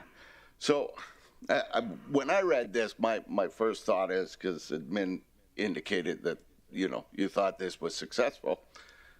We had 18 applicants and a number of bylaw investigations, which, and I looked at the complexity of this bylaw, and I think to myself, it's got to be quite an expense involved in the creation of this bylaw. Would that be an accurate statement? Through the chair to Councillor Grandison, initially when we started the pilot project, there was a lot of investigation done, a lot of benchmarking with other communities. We worked closely with legal services, trying to ensure that we were doing the right thing for the chickens. for the neighbors, and for the residents. So I would say a lot of time and effort went into the pilot project. And for this particular bylaw, we've rolled all those learnings into it and a couple more that we added that we learned throughout it. So as far as that, there has been no violation tickets issued, so there's been no court proceedings. Everything has gone quite smoothly. And through the chair to Councillor Grandison, I think one of the metrics for taking the opinion that it was successful is that a large number of the complaints related to individuals who already owned the hens but just didn't have the license. So when the complaints were made, Bylaw Services was able to work with those owners to obtain and achieve compliance. Thank you. I just kind of look at it as we have 18 people with chickens. It probably cost $100,000 to create this bylaw. We could give everybody in Fort McMurray a dozen eggs for that. Or these 18 people, we could give a dozen eggs every week, and it would cost us less money at the end of the day. The other factor I'm looking at is that any intervention from bylaw is time away from bylaw being able to provide services in other areas of safety, pedestrian safety, all of those other areas. So I guess it's an interpretation. My interpretation, cost, the amount of chickens, I don't see it as successful. So thank you. Okay. Thanks, Councillor Grandison.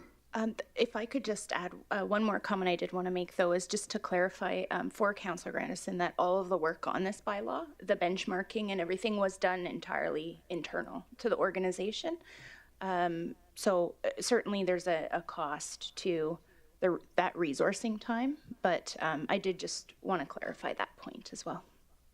And Councillor Grandison, you have a question? Yeah, I'll frame it as a question just for the benefit of that. So internal, so if it was done internally on this for the 18 chicken owners, could those man hours been used for something else? How's that? Yeah, certainly. And through the chair, that's absolutely a fair comment. There's a real dollar value to internal resources. Thank you. Thank you, Councillor Grandison. Councillor Benjoko, a question? Thank you, Mayor Bowman. It was actually, I was trying to understand the chicken thing when I was going through the package, right? And I grew up where people could own and rear chicken. So I'm wondering, this chicken that we're talking about, can they also get them on Amazon, or where do they get the chickens from originally? I know it's a funny topic, but that's I just wanted to know. And then I want to know for dogs, there's a limitation. The dogs can't just stray and go on the streets and all that. So for chickens, they are controlled as well, right? They are caged. And so I just want to know how this works in this part of the world. Like I said, I grew up where, chicken can just play around and enjoy themselves. Thank you. Through the chair to Councillor Banjoko, I'm not certain if you can order chickens on Amazon. I don't think so. But often they are ordered, possibly anything's possible on Amazon. I'm not the expert in that world. But there are farms that people are able to get chickens from. And if it doesn't work out for them, there's farms where they can take them back to. And what was the second question? If there's... Oh, the cage. Yeah, Yes. so through the chair, the chickens must be in the coop. So there's no walking your chickens. There's no letting your chickens be outside. The chickens have to be in the coop. Thank you. It's been a good meeting today, from children to chicken and all that. Thank you. Thank you, Councillor Benjoko. Councillor McGrath. Thank you, Mr. Mayor. She's really starting to fly here. I just comment before the question. The comment is you can, for little kids that can't mobilize, you can order chickens and they come in the mail and you have them for a little while and you bring them back. So that's okay. That's pretty cool. And I guess for me, my experience with the chickens, and I visited a few families, if it costs you a few man hours to make it up, those man hours were well spent to children that's all they had was those chickens. So I would say enough about the chickens, call for the vote, because I think it's the best thing that happened in a long time. Thank you, Councilor McGrath. Yeah, we'll definitely, we'll go over vote when we finish questions. And to remind council, right now it's for questions. We'll debate after the motion on the floor. Councilor Dogar, a question?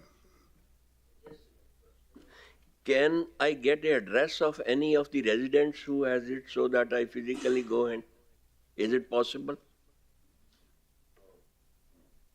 Through the chair to Councillor Dogard, no. Thank you. Do we have any delegates for this item? Through the chair, we have no delegates for this item. Thank you. Can I have someone make the motion for the second reading? Councilor Bajoko? I move that, thank you, Mr. Mayor. I move that this bylaw be read a second time. Thank you. Have someone second that motion? Councilor Stroud? Thank you, Mayor Bowman. I second the motion. Thank you. Are there any other questions of administration before they leave? Not seeing any. I'll call for a vote. All in favor?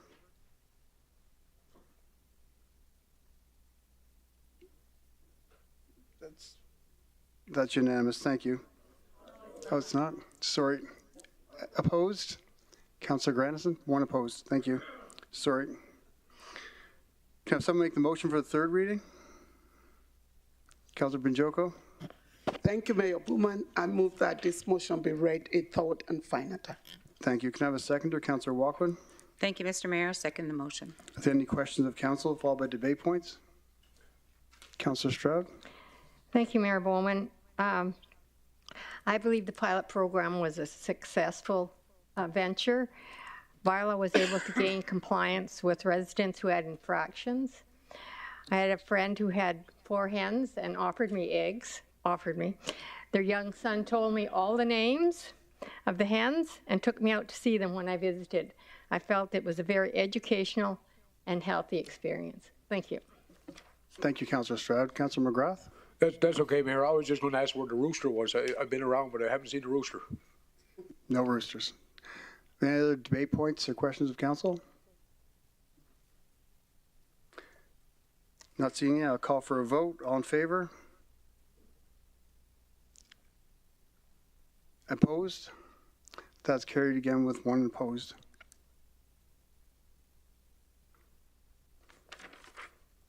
Moving on to bylaw number 23/005. Can someone make the motion for the second reading? Councilor Bajoko?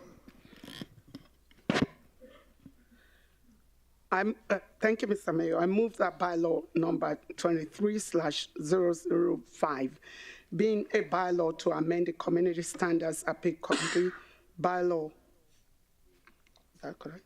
Bylaw number 19/001, the responsible pet ownership bylaw number 19/025, and the fees, rates, charges 2023 bylaw number 22/012, specific to backyard hens, be read a second time. Thank you, Councilor Bajoko. Can I have a seconder? Councilor Stroud? Thank you, Mayor Bowman. I second the motion. Thank you. Are there any further questions? Council followed by debate points. I call for a vote. All in favor? And opposed? That's carried with 1 opposed. Thank you. Can I have someone make this motion for the third reading? Councilor Bajoko? Thank you, Mr. Mayor. I move that bylaw number 23/005 be read a third and final time. Thank you. Can I have a seconder? Councilor Walkman? Thank you, Mr. Mayor. I second the motion. Thank you. Are there any other questions or debate points of council? Not seeing any. I'll call for a vote. All in favor? And opposed? That's carried with 1 opposed. Thank you, everyone. We'll now take a 10-minute break, and we'll return back at 7:50. Thank you.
Next, we have the report on transit services at Quarry Ridge. I'd like to invite Keith Smith, Director of Public Works, and Joel Trudell, Senior Manager of Transportation Facilities, to introduce the report, please.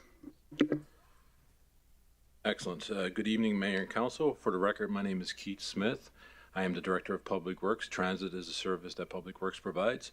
To my left is Joel Trudell, who is the Senior Manager of Transportation Facilities, ultimately responsible for transit. We have reviewed and assessed the notion put forward, and we will be implementing a stop on Route 11 for Quarry Ridge. We will implement the stop by the end of April. As per the request, we are looking for $200,000 for road upgrades, and what this is for is not necessarily turning radius. The turning radius that's there now is gravel and is soft, and we want to upgrade it to a hard surface so that the buses do not sink. So that's what we will be asking this money for. We will evaluate the ridership of this route. And in the future, as discussed in the previous Transit Master Plan presentation, we'll look at this as on demand. And at current, we are in discussions with McMurray Métis to use their property as a turnaround until we get the upgrades done to the cul-de-sac on our property. Thank you. Thank you, Director Smith. Questions from Council? Councilor McGrath? Thank you, Mayor Bowman. And as far as ridership, the bus each day stops at the Interval Center right now. Is that correct? Through the chair, that's correct. So I want to paint a picture so that the people that get off that bus, they walk down, cross Highway 63, and go to work at Tim Hortons, 7-Eleven. Some go see people at the treatment center. I guess keeping in line with the questions, am I portraying the proper picture? Through the chair to Councilor McGrath, what currently happens? Yeah. Through the chair to Councilor McGrath, I would say that's correct. So there's 11 people here. The only job is to keep the community safe, and we failed them. And I'm glad that, I don't know, I guess to the CAO, I don't know why we wait till April, because there's B trains, tri-drives, end dumps that go in there, Joel, every day since we opened up the Interpreter Center in '86. And I guess I'm passionate about it because Dave Codwell got killed on that intersection. He was coming to a funeral.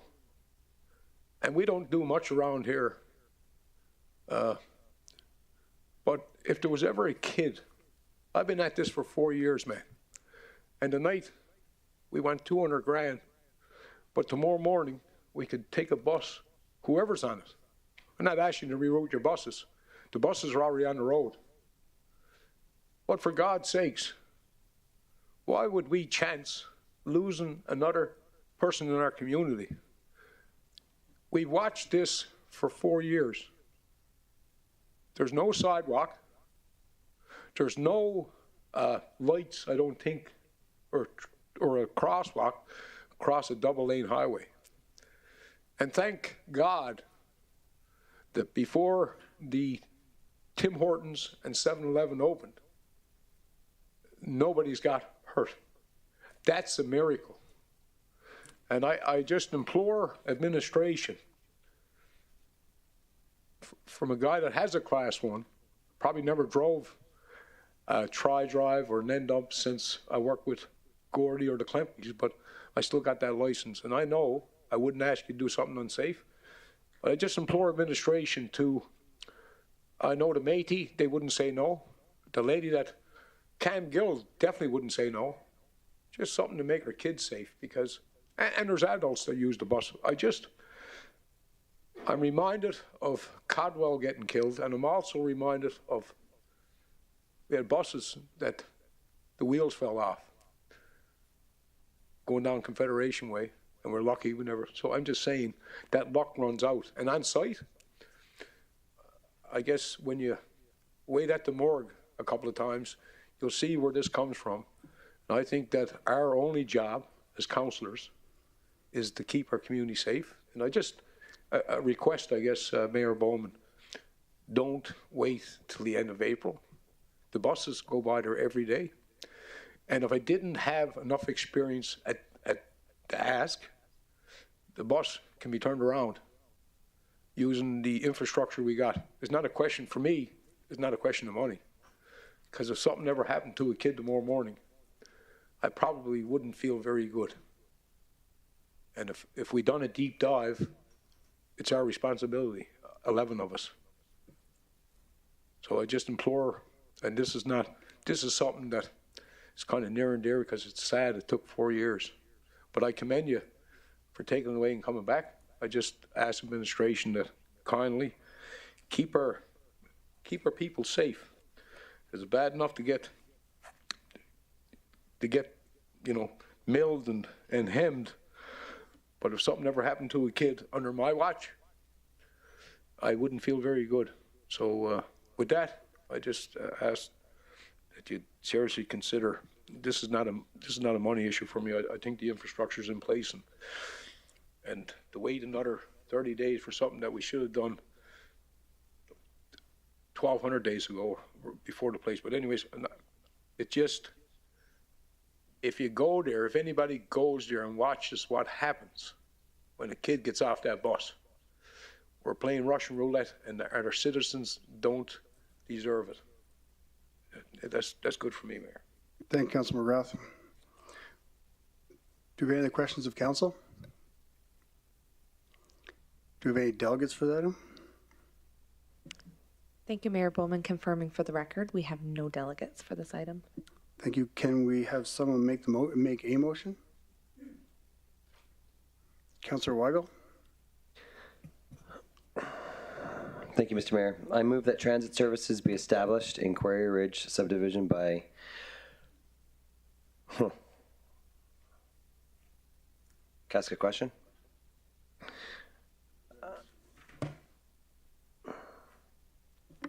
May I ask a question? Through the chair, it would be, I think, beneficial for council to understand why the timeline is there, and Mr. Smith can clarify, but it's part of the scheduling process of our buses that it takes time to work this through the schedule, because this has an impact on the schedule of the bus as it runs all the way through the community out there.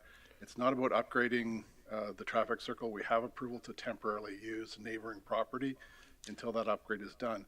The upgrade is a necessary aspect of this, although trucks can turn there. Transit buses have different clearance, much less clearance, and if it is soft, we are at risk of ending up with stuck buses there. We don't want that. We want to be able to pave it properly so that we can do the turnaround. In the temporary period, we'll use a neighboring property to do the turnaround, but in terms of making this work with the overarching schedule within the municipality, that's the timeline that we require for that schedule to work. And Mr. Smith, if I've missed anything, please do clarify. Through the chair, Councillor Weigel, our CAO did a fantastic job of explanation. Route 11, which will be the one that we will utilize to swing into Quarry Ridge, this adds 9 minutes to that route. Now, it may not seem like much, but there's 40 stops along Route 11. So when you deal with transit's dealt with in 3-month intervals, and each portion is timed perfectly. So we went ahead tomorrow and just ran into Quarry Ridge. They added that additional 9 minutes. That means all 40 other stops are delayed, and any connections to those 40 are delayed. It creates a butterfly effect. So what this 30 days will do will give us the amount of time to update those timings, and not only that, to communicate to the riders of these new times. So if we were to implement this tomorrow to go into Quarry Ridge, our pulse line would blow up tomorrow. Okay. Thank you, Mr. Mayor. I'll reserve my voice to Councillor McGrath. Thank you, Councillor Weigel. Again, questions of Councillor Stroud? Oh, I was going to second the motion. Okay, just hold on there. Thank you. Councillor McGrath? I guess I'm the kind of guy, if I recognize a problem, I usually have a solution. And when I rode the bus to Gonzaga, there was something up top. I'd pull it, and I'd get off on the next stop. So I'm wondering, to prevent an incident, we do a hazard risk analysis, and maybe tomorrow morning, if there's people on that bus, they could tell the driver, maybe if we just recognized the Russian roulette we're playing with our people, and until something happens, it'd be too late. But what's wrong with people know when we do something wrong, they'll find out the next morning. But if there's elders or people going on the bus, could they not tell the bus driver? Could we not, like, everything seems to be like a mountain here. Could we not just say to the bus driver, or just maybe pick up the phone to more like old-fashioned people used to, and maybe talk to the landowner that leases those places and see if we could swing the bus around? And the bus wouldn't stop in there until somebody was physically on the bus, until you have the logistics of the computers, because computers don't work as fast as old-fashioned service, if you will. And just something to pond. I don't want to take. It's just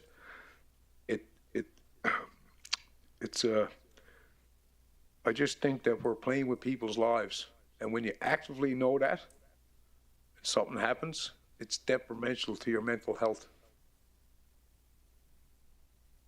And like I said, I've sat around this table, and I've never ever bought a problem without, and even if the solution didn't work, but I'm not dumping on you. I'm just saying that I find it hard to believe a place that has a $700 million budget, an excellent staff that I get you need to reprogram, and I surely get that we have lots of stops, because I see kids every day going on the buses, but I'm just wondering if we could do that in the short term until you get, you know, the logistics of computers to know where to stop. So Director Smith, is it possible to do that before April 30th, or do you need that much time to change all the schedules, or is there any way we could get those schedules updated before that date? Through the chair to Councillor Bowman and to Councillor McGrath, we've already started what we can do to get it done. April 30th is our timeline, but if we can get it in as fast as humanly possible, we will. I would suggest if it's elders or anybody such as that, you can always utilize our specialized transit, and we'll get it in as fast as humanly possible.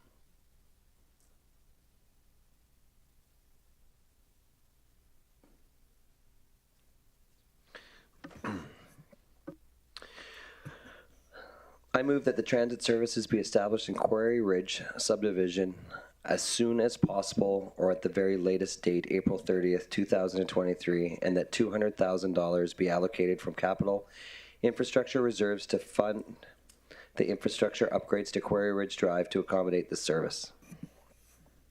Thank you, Councillor Wall. Can I have someone second that motion? Councillor Stroud? Thank you, Mayor Bowman. I second the motion. Thank you. Do we have any further questions of council or debate points? Councillor Dogar? Excuse me? Sorry. Do you have any questions? No, sorry. Okay. Thank you, Councillor Dogar. Are there any other further questions per council of administration followed by debate? Councillor Benjogo? Thank you, Mr. Mayor. Thank you, Mr. Mayor, and thanks, Kate.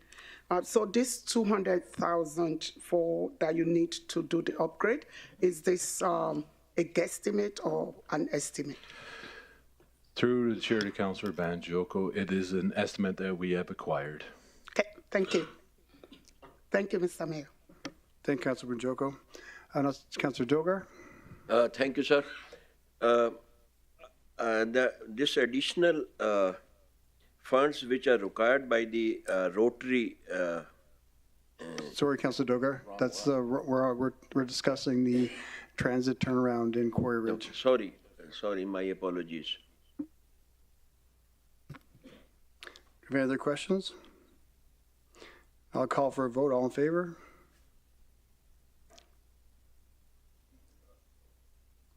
And against? That's carried with one against.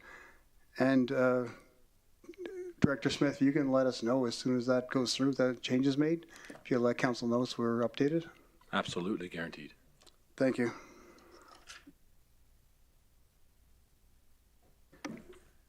Next, we have the report on Reflections Lookout Budget Amendment, revised alternative options. I'd like to invite Director Keith Smith, Public Works, and Stephen Fudge, Manager Parks, to introduce the report.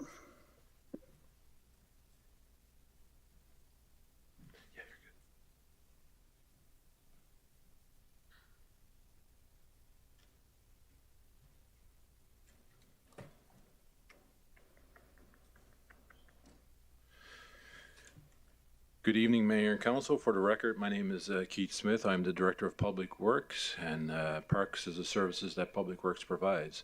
With me to my left is Stephen Fudge. Stephen is the Parks Manager. The Reflections Lookout project, formerly entitled Memorial Park Project, was originally approved in 2018 with a construction budget of $1.5 million. This project was to be done in 2 phases. The first phase was $500,000, with the second phase budgeted at $1 million. Phase 1 of the project was completed in 2021, and the allocated budget was expended. Due to increased industry and material costs, the bid pricing received for Phase 2 of this project significantly exceeded the remaining budget. The Parks branch of Public Works is requesting additional funding of $2,015,057 to complete construction of Phase 2 of the project.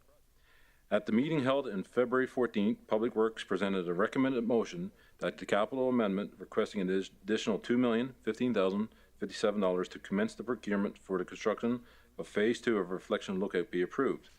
For the purpose of this presentation and clarity, we are calling this option 1. Additionally, 2 alternative options were presented to show Council the outcomes that the different budget options have on the design. They are called alternative options 2 and alternative option number 3. Alternative option number 2 includes 50% reduction and would require a budget amendment for an additional $700,000. Alternative option 3 accommodates the remaining budget and no budget amendment is required. The intention of the presentation on February 14, 2023 was to request direction of Council with budget to complete the construction for Phase 2 and present 2 options in case the request for $2,015,057 was not passed. Parks is looking for direction in the next steps for the project, understanding that this is a legacy brought forth by a community committee honoring heroes of Wood Buffalo and was approved unanimously by Council in 2018. Public Works understands it is a significant increase. However, with our current economy, this is not unusual pricing. The recommended motion was defeated, and a new motion was made by Councillor Ball, deferring back to administration to complete further costing on alternative option 1 that includes hard or accessible surfacing on the trail that leads to the play structure, and on the perimeter gravel trail that leads to the remaining hard surfacing. Today, we are back to revisit the recommended motion that the capital budget amendment requesting an additional $2,015,057 to commence the procurement for the construction of Phase 2 of Reflections Lookout be approved. If this motion is not passed, we are asking Council to choose an alternative option to allow Parks to proceed with construction of Phase 2 and work towards completing the project and providing the closure for families, communities, and all those involved.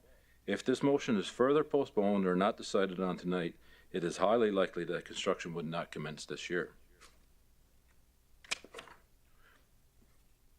The next slides will provide a visualization of what deliverables this option includes.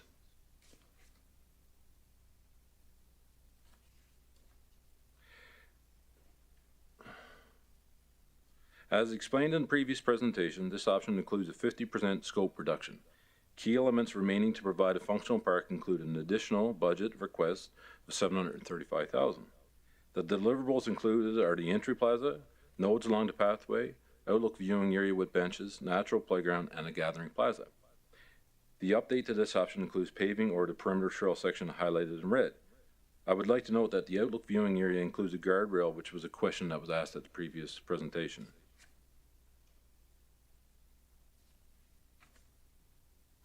This slide illustrates a detailed view of alternative option number 1 to provide a further clarity. The existing gravel perimeter trail on Beacon Hill is highlighted by the dashed blue line with the nearest parking lot over 1.4 kilometers away. The proposed entry path, which is gray, to the plaza and the playground will be asphalt as indicated in the original proposal. The section of the perimeter trail will be paved to provide connections with the park, highlighted in red. The section in white was Phase 1 of the original scope that was completed in 2021. Parking lot costs based on costing in 2022 can be between 100 to 120K. And thank you, that includes our presentation. I just want to add that this was a park that was brought forward by a community group, not by administration. It was approved by council. We were told to execute the project in phases. We did Phase 1, but that was in 2018 dollars. 2022 is not going to occur, so we're looking for direction either to increase the budget. We keep the budget as is and reduce the scope of the park. Thank you, Director Smith. Do you have any questions from Council? Councillor Cardinal?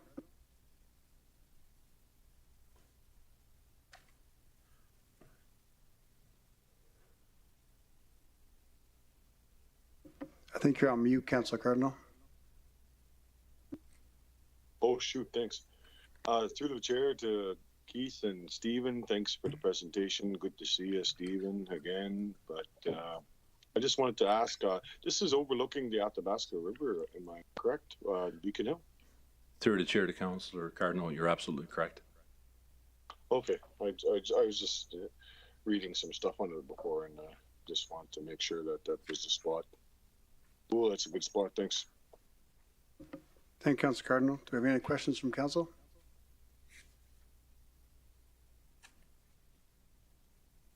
Do we have any delegates to this item? Sorry, Councillor Ball. Thank you, Mr. Mayor, through the chair to Keith. Correct me if I'm wrong, but in our discussion last time, I believe that there wasn't any favorable response to increasing the budget by the full amount to the 2 and change. That's why we asked for you to come back with an additional option that included the paving that you've included in, I believe it's the 735 total. Is that correct? Through the chair to Councillor Ball, you're correct. The 735 is the additional paving that was requested. So the motion you are asking us to make is to what? Approve option 1 or the 2.1 million? Because I was pretty certain that the 2.1 was unfavorable the last time you were in front of council. Through the chair to Councillor Ball, my understanding was that on the 14th we came forward with the request for the 2 million. It was discussed and debated at length, and we were sent back to look at alternative option 1 with that paved. However, that motion I do not believe was defeated. We're coming back now with the original motion with the additional information that you've requested, and we're looking for direction. Okay, fair enough. Thank you, Councillor Ball. Okay, thank you. Sorry, go ahead, Councillor Ball. No, I'm good. I'm good. Thank you. Do you have any other questions from Council? Councillor Benjoko. Thank you, Mr. Mayor. Thank you, Kate. So you are back to the original motion, and you are not giving us the options to consider. I mean, you've discussed it, but in the final submission, this is what you are recommending. Is that correct? Through the chair to Councillor Banjoko, as I stated earlier, in 2018, this was a committee that came forward, wanted this park. It was approved. It was approved by the scope to put in these elements. We cannot do it, but according to the budget that was allocated, what we're recommending is to move forward with the original intent of the committee, the original approval of the committee, with the updated numbers. However, if that's not the direction of this current council and wants to go a different path, we've produced 2 different alternatives. Okay. Thank you, because the original budget was 1.5, but the latest estimate is 3.56, right?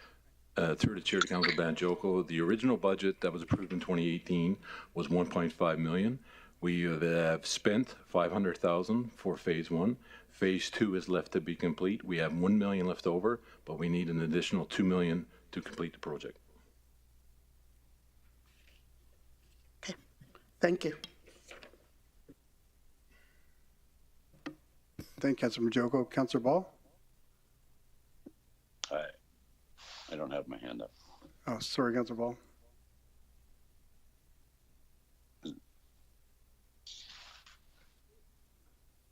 Do you have any other questions from Council? Nobody else has anything, so.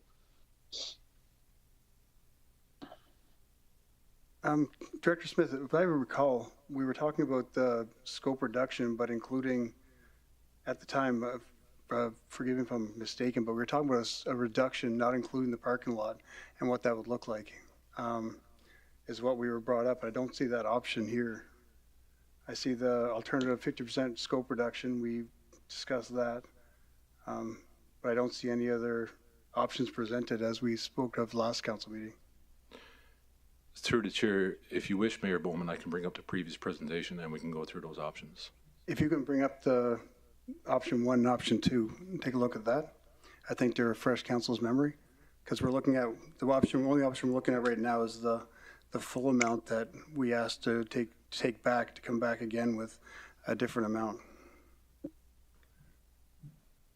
Yeah, to come back with the revised option 1.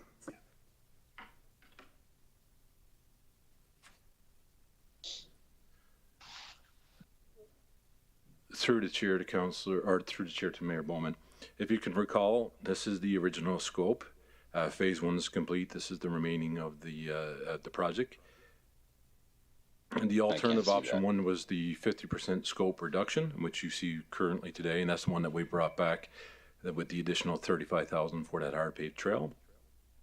And this is alternative option 2, which is 70% scope reduction, which is the alternative option that we can complete with the $1 million that we have remaining. Hence, if council approves this option, there's no additional funds. We will move forward with what's here.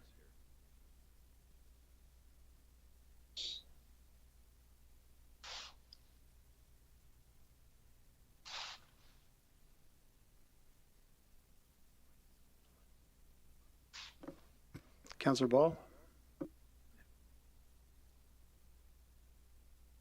Thank you. Through the chair to Director Smith. Is there a way to put that image up on this? It's literally the size of the end of my thumb. I can't see it on the screen here.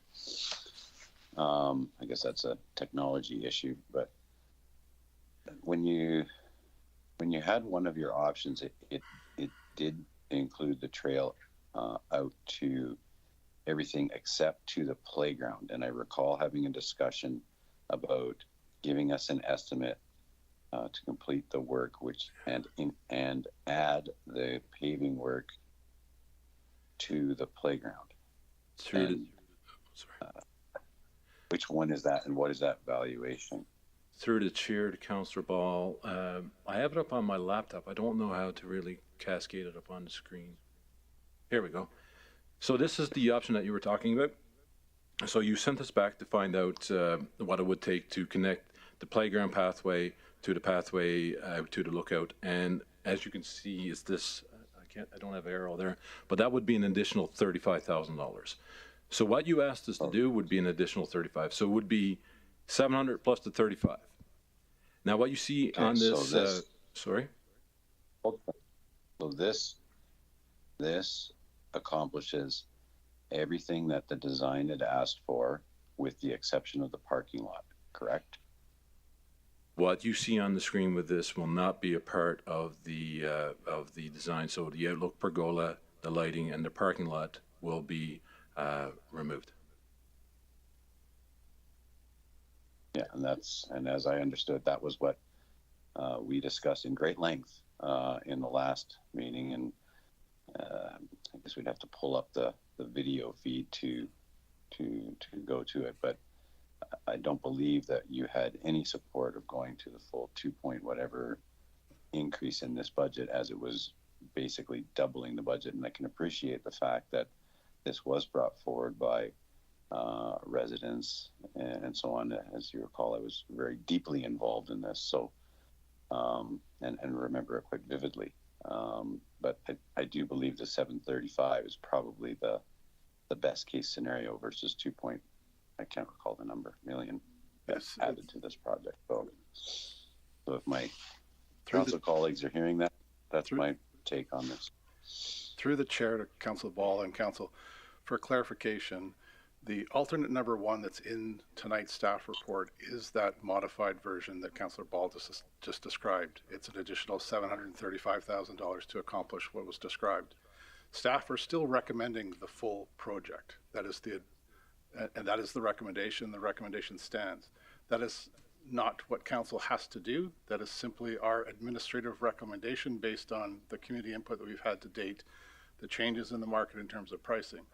Alternate number 1, if council wants to do that reduced scope, the alternate number 1 described in the report of $735,000, that represents that reduced scope and that version that Council Ball is referring to in the discussion at the previous council council meeting, as was requested by council, to come back as an option.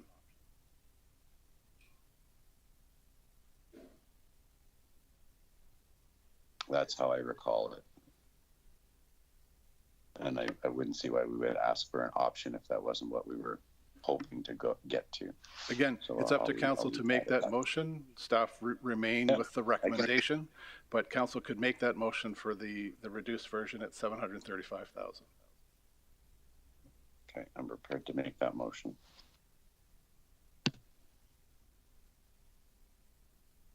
Councillor Ball, if you and Jade, actually, if you can write something up for Councillor Ball, we can figure out a motion.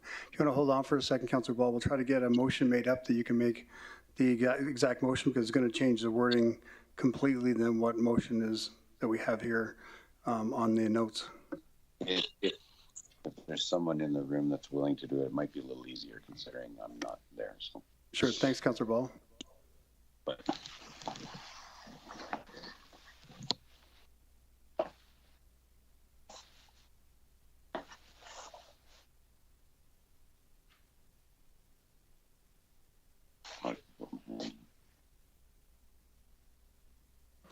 So we're going to go to delegates first and come back to the motion.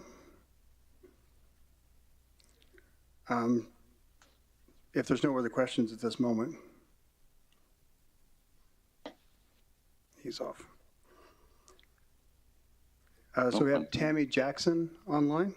So Tammy, I just want to state your name for the record. As a reminder, you have 5 minutes to make your presentation. And following that, just remain online for any questions. Sure. I'm Tammy Jackson, and I'm here to talk about the design of the park and why I think that having a parking lot is a really good idea. I've lived here a long time. One of my favorite things to do in the fall is driving through the Beacon Hill lights, and you look over the river valley, and it just takes your breath away. And I love to bring visiting people and take them on a tour of places. And this, the Reflections Lookout would be a great addition to that. They don't like it when you stop on the hill and look at things, so it would be a lot safer to go to this park. I'm in a wheelchair full time, so accessibility is a big concern to me. And I'm not saying that, there's a lot of us that would want to go to the park and need a parking spot, but there are a few of us, and even just having like a few designated spots would really make an impact on planning outings, because every outing has to be planned with accessibility in mind. And I just think that I'm so looking forward to visiting this park when it's done, because it's just a beautiful area. So anyways, that's thanks for the opportunity. That's my 2 cents, which I know is nothing when you round it down, but I appreciate your time. You're not giving yourself enough credit, Tammy. Do you have any questions from council for Ms. Jackson? Councillor McGrath? No, I just wanted to say, Tammy, certainly your thoughts and your words never fell on deaf ears, and appreciate you coming in tonight and sharing that with us. Thank you, Councillor McGrath. Director Smith, I have a question. Any questions for Ms. Jackson? Councillor Stroud? Thank you, Mayor Bowman. Thank you, Tammy, for the presentation. It's really appreciated. And I also want to thank you for being part of some of the boards with the municipality, which included the Inclusiveness Board. And I understand where you're coming from. In fairness, we need equal access for all people in our region. Thank you. Thank you, Councillor Stroud. Councillor Dogar? Thank you, sir, for giving me chance. Thank you, madam, for your presentation and your involvement in the community. It is greatly appreciated. And I would recommend your proposal very strongly. And I also urge you to do others also, who are on wheelchair or who need the help of the council or the community. Thank you very much. Thank you, Councilor Dogar. Councilor Benjoko? Thank you, Mayor Bowman. Thanks, Tammy, for speaking up. Thank you. I don't know. Can I ask him? Okay, thank you. No question. Thank you, Councilor Benjoko. Any other questions for Ms. Jackson? I'm not seeing any, so thank you very much. Director Smith, I have a quick question for you before we go to other questions. What would be the added cost for option one if we added the estimate the asphalt to the asphalt trail to the playgrounds as well as the parking lot to accommodate for people with accessibility issues? Through the chair to Mayor Bowman, as per Councillor Ball's request on the 14th meeting, it would be an additional 35 to ensure that those trails are landscaped. To add a parking lot, we're looking at an additional 120. So you're looking at an additional 155 on top of the 700. So the 855,000, we could go with option one and keep our parking lot with also the asphalt trails to the playground, so it's accessible for everyone in the community. Through the chair to Mayor Bowman, you're correct. Perfect. Thank you. Alternative option number one, not the original. Sorry, alternative option number one.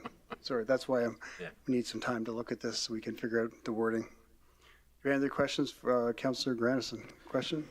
Well, more just to get clarity from my colleague, because I was going to present the motion that he'd indicated, and if he's willing, I would like to present the motion as you just indicated, with access to. Okay, let's take a minute to put this into words. Okay, but I need Councillor Ball because I'm doing this. Oh, he gave me a thumbs up. Thank you. Yeah, I don't know what he's doing. Councillor Walker, you have a question? I'm good. Sounds good to me. If you can hear me, I don't know if you guys can hear me. Yeah, we heard you. No, I don't have a question, but just listening to Tammy's remarks there, I do have a son that's in a wheelchair, and the accessibility around town is, it's a little challenging. And having that pavement in the areas, I think, would be beneficial to anybody that... For sure. So if you want to hold that until we go to debate after the motion's on the floor, because we don't have a motion on the floor yet that includes anything.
Director Smith, before we go on with this, on the alternative option one, we have asphalt trail to playground is listed twice on there.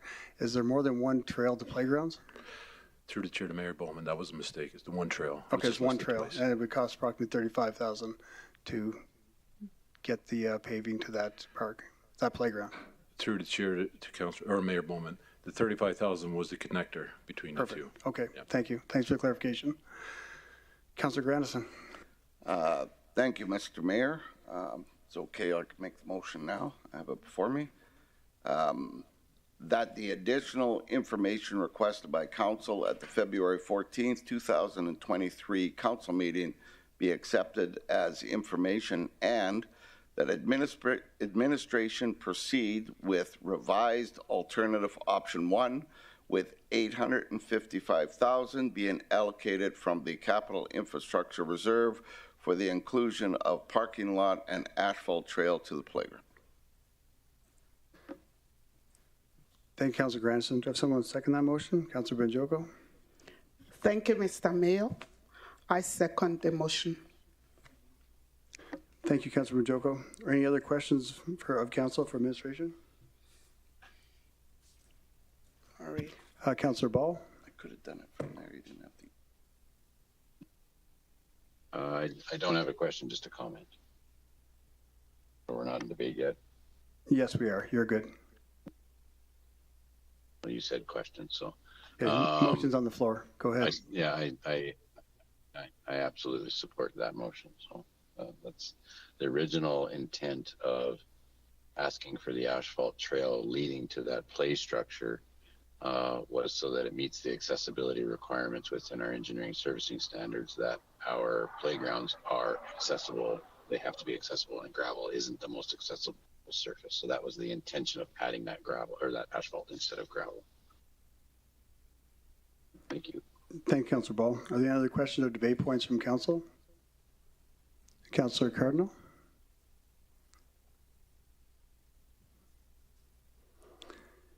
Okay, with that, I'll call for a vote. All in favor? And opposed? Seeing none, that's carried unanimously. Thank you. Thank you, Director Smith. Thank you, Mr. Fudge.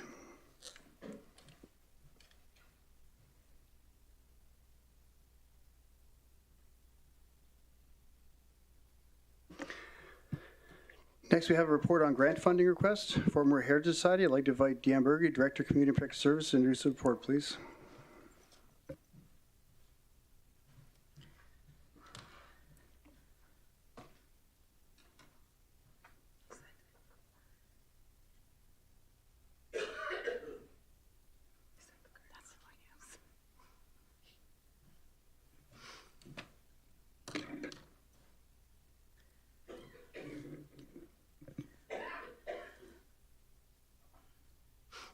Good evening, Mayor and Council. For the record, my name is Deanne Berge. I'm the Director of Community and Protective Services, and I'm presenting the grant funding request for the Fort McMurray Heritage Society.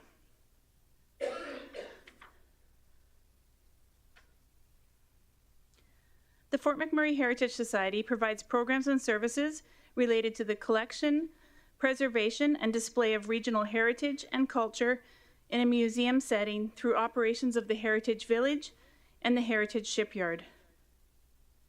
At the 2023 budget meetings, Council approved a $661,000 sustaining grant for the Fort McMurray Heritage Society.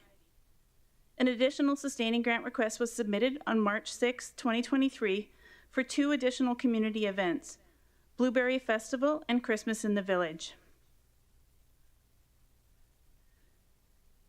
The approved $661,000 sustaining grant for the Fort McMurray Heritage Society provides funding for programs and staffing of events in 2023 as outlined on this slide.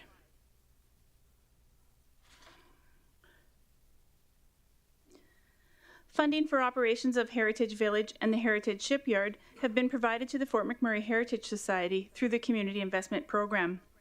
The increase to $661,000 in 2023 included funding for maintenance personnel, additional events, and increased school programs.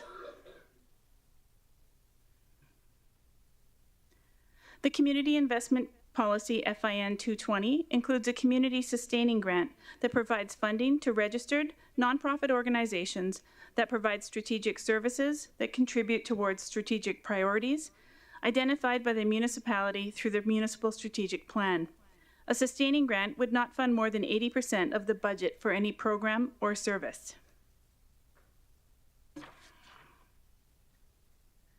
The Fort McMurray Heritage Society is requesting additional funding of $92,100 to support 2 events, the weekend-long Blueberry Festival and Christmas in the Village, which will take place over the month of December and include sleigh rides, Christmas lights, and a visit with Santa. The administrative recommendation is that $92,100 be allocated to the Fort McMurray Heritage Society from the Emerging Issues Reserve for the 2023 Sustaining Grant. That concludes my presentation. Thank you. Thank you, Director Birdie. Do we have any questions from Council? Councilor McGrath? Through the chair, is it like the Blueberry Festival we used to have in the 80s?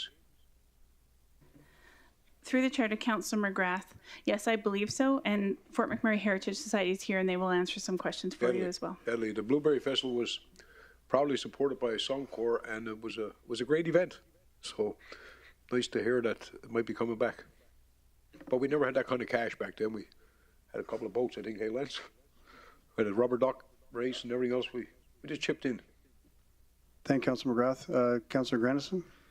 Thank you, Mr. Mayor, through the chair as well. Like yourself, Mr. McGrath, I remember the old days of Blueberry, and it was an exciting and great time. So nice to hear the potential of it's coming back. So just in terms of our own heritage resource management thing, you know, there's a statement in here that heritage resource, notably the Heritage Society of Fort McMurray and the Bicentennial Museum in Fort Chip, require additional financial support, and there is a lack of understanding in the community of the potential to identify cultural landscape and heritage interpretations, etc. So I think I'm hoping you would agree that they're endeavoring to do a good job of bringing much more of our cultural and historical history to our citizens within not only the events they do, but the actual operations of Heritage Park. Is that a fair assessment from your perspective?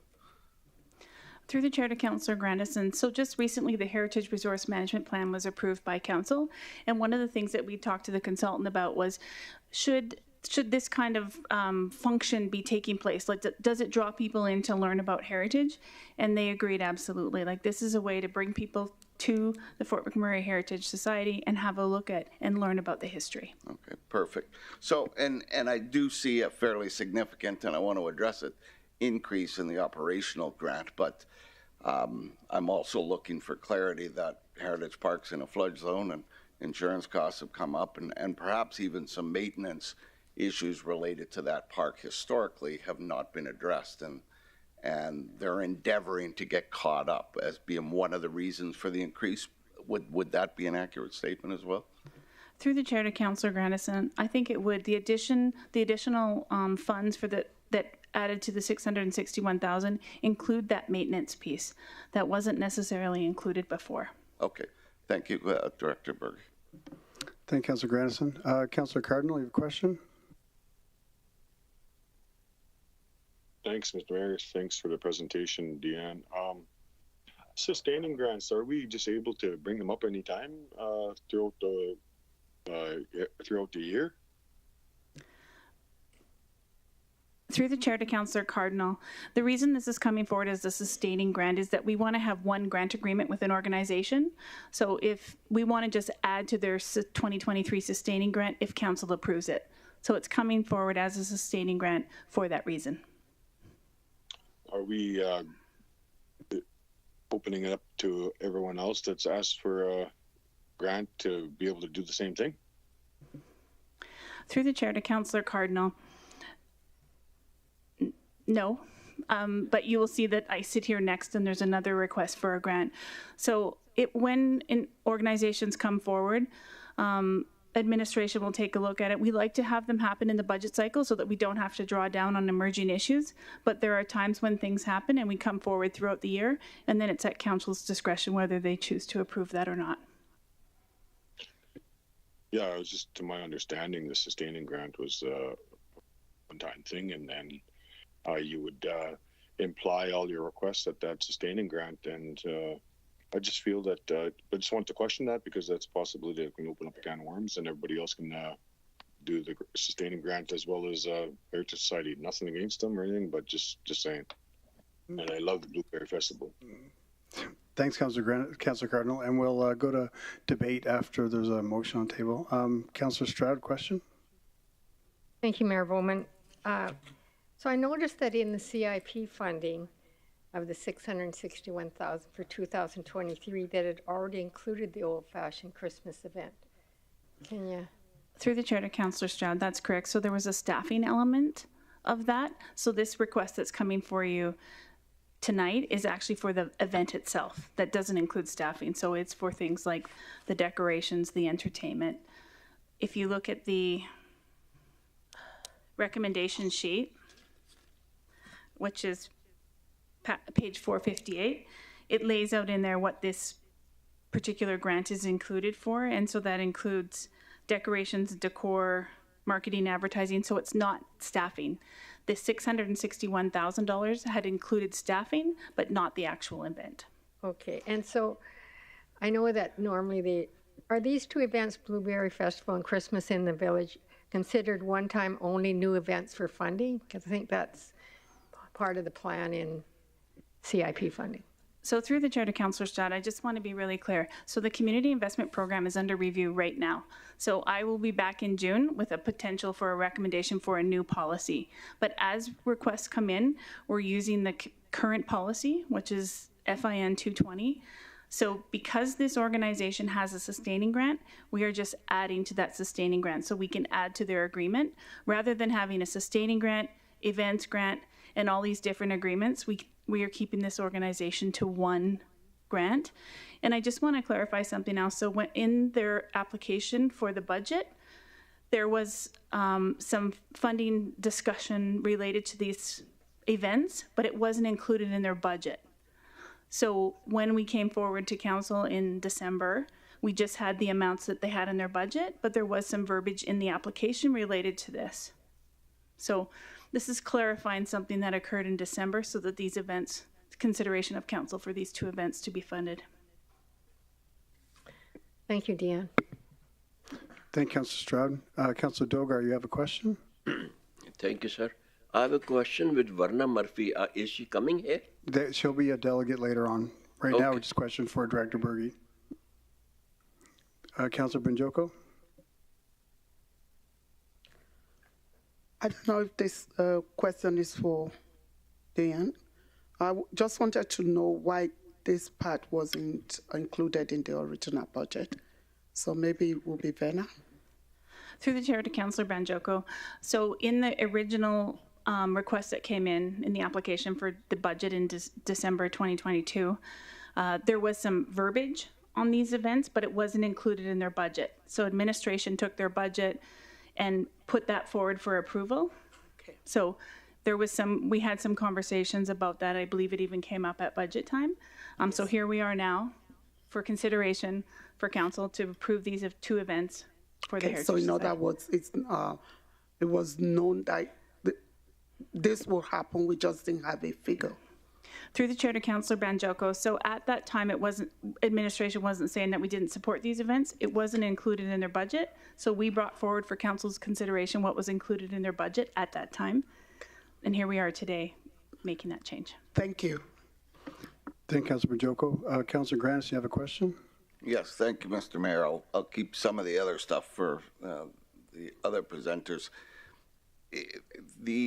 From your perspective, Director Berge, I'm sure you saw the outcomes of some of the events that occurred last year. Would you say they were well attended and received by our community? Would that be your perspective on this? Through the chair to Councillor Grandison, for these types of things, my perspective doesn't really matter. It's more about what fits into the policy. But what I will say is with the heritage plan being approved, this fits with that. So this fits with the plan that council has approved. Having these types of events definitely fits in there. So administration supports it from that end. And thank you. I didn't mean to put you on a spot, but rather we as a municipality do events like recently Shootout on the Sny, and I'm quite certain that if we dug down into the costs of what that cost versus what some of the programs that are being run here cost, there would be a very significant difference. So I was merely referring to the receptiveness and benefit for our community members. So thank you. Thank you, Councillor Grandison. Councillor Cardinal, you have a question? Oh, thanks, Mr. Mayor. Deanne, I guess when we spoke and approved the budget for a heritage management plan, a resource management plan, so Blueberry Festival and the Christmas parade, how would that be a presentation of the heritage resource management plan? Through the chair to Councillor Cardinal. So it's not necessarily directly related to the Heritage Resource Management Plan, but what it does is draw people to the event, which brings people into the Heritage Society, which allows them an opportunity to learn about history. So I was just trying to draw that connection that it does fit with an already approved document by council. Good answer, thank you. Thank you. Have any questions for Director Berge before we move on? Not seeing any. Thank you, Director Berge. Do we have any delegates this item? Thank you, Mayor Bowman. We do have 2 registered delegates. I'd like to invite Verna Murphy and Erica Buer, Fort McMurray Heritage Society. Just to state your name for the record and remind you have 5 minutes for submission, and please remain seated for any questions.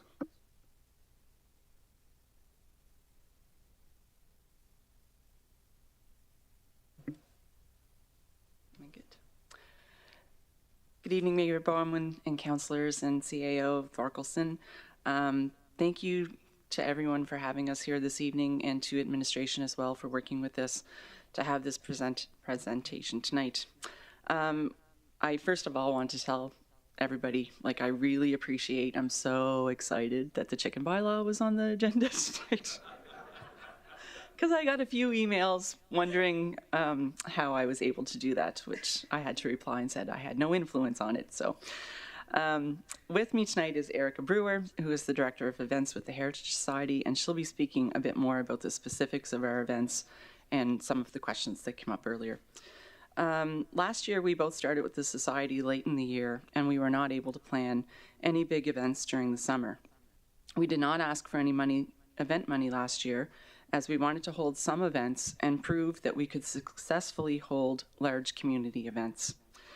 We planned and executed events for Harvest Festival, Halloween, and then Christmas. The attendance and the community feedback and support was amazing, and we are expanding every single one of those events this year due to the demand. But one thing we heard over and over again was that everyone wanted to have Blueberry Festival back. When we started looking at planning such an event, it was quickly apparent that we would need more or some financial support, and we began applying for grants. The problem that we are having is that we are not going to be hearing on those grant requests until May or June, and some even later than that. And there are many grants that we have to pay upfront and then get reimbursement. This is tying our hands on getting things booked, and we are here tonight to ask for financial support to make this much-wanted event be brought back to the community. I've read many studies in the last few months about the negative impacts of the fire and then the pandemic on the youth of Fort McMurray. A councillor for the Public School Board that recently won an award stated in the media that our youth are in a mental health crisis. I would say that our entire community has had a lot of negative things happen to them in the last 6 years. During our events, especially at Christmas, we heard over and over again from people who were so happy to have some community events to go to so that they didn't feel as isolated in their struggles. But in interacting with other community members, again, they felt less alone. The Alberta Museums Association recently came out with a new definition of a museum, and it states in part that museums should operate with the community to offer varied experiences for education, enjoyment, reflection, and knowledge sharing. We are also supporting local businesses by holding markets at these events, and we partner with local agencies during every single community event that we hold. My team is amazing, but they're already getting a bit overworked with all of the events that we are having. Given the fact that most of us have also only been in these roles for less than a year, We are really excited to see what we can do this year and then continue to build on events for the coming years. We truly believe that once we have some of the infrastructure in place, that we will not have to come back to council for as much support in the coming years. We thank you again for supporting us and helping us to bring some events to Fort McMurray again. We would like to answer any questions that you may have about our upcoming events, and of course, Erica can address the specific questions about the fun things that residents would be able to do during the festival. Thank you. Thank you, Verna. Really appreciate it. Two quick questions. One, you mentioned there was funding you could get after you've paid for the event and the things are paid, you can get kind of funding retroactive. Yeah. Would that be then, as you mentioned, next year might be less funding you might need if we get more funding now? Absolutely, as long as our insurance doesn't increase. And that's, anymore. knock on wood, that's variable. We'll see. Yeah. But it is what it is. And the other thing is, how many vendors do you guys support with your pop-up vendors for each event you have? It's varied at every event, but all of our vendor huts that we were able to get the grant for at Christmas time are booked for all of our big community events. During Harvest Festival, we also opened the barn to vendors because there was such a demand, and we actually have a waiting list now for people that want to attend those. And those are all small businesses, home-based businesses, and vendors in the community? Absolutely. Oh, excellent. Thank you.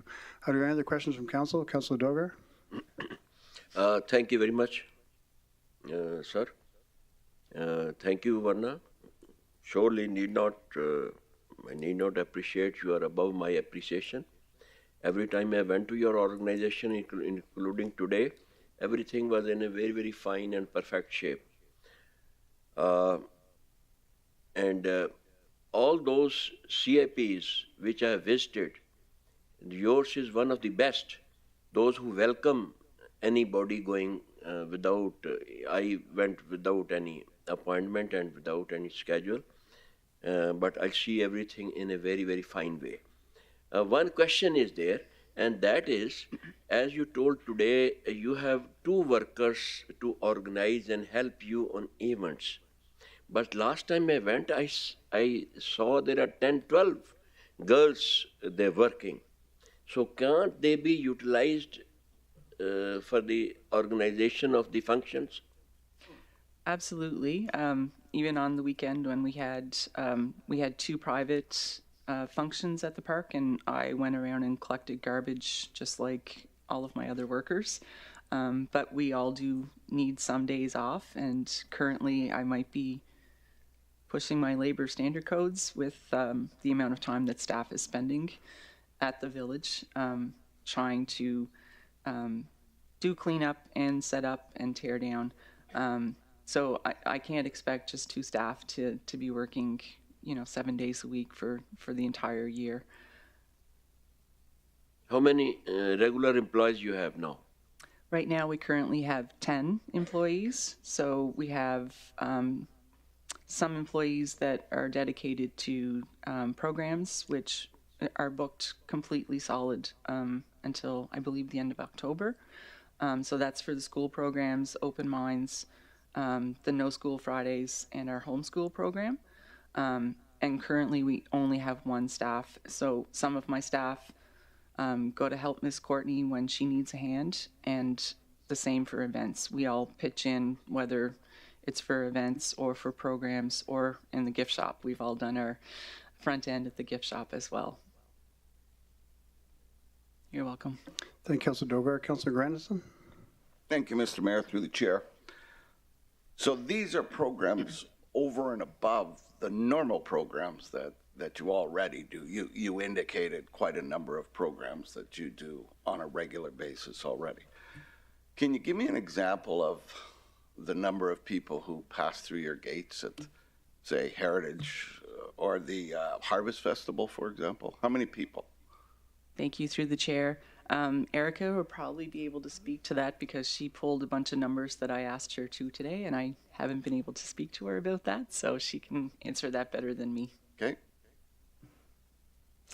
So, through the chair to Councilor Grandison. So for Harvest Festival, we had 8,993 people come through the gates for that one weekend, 2 days.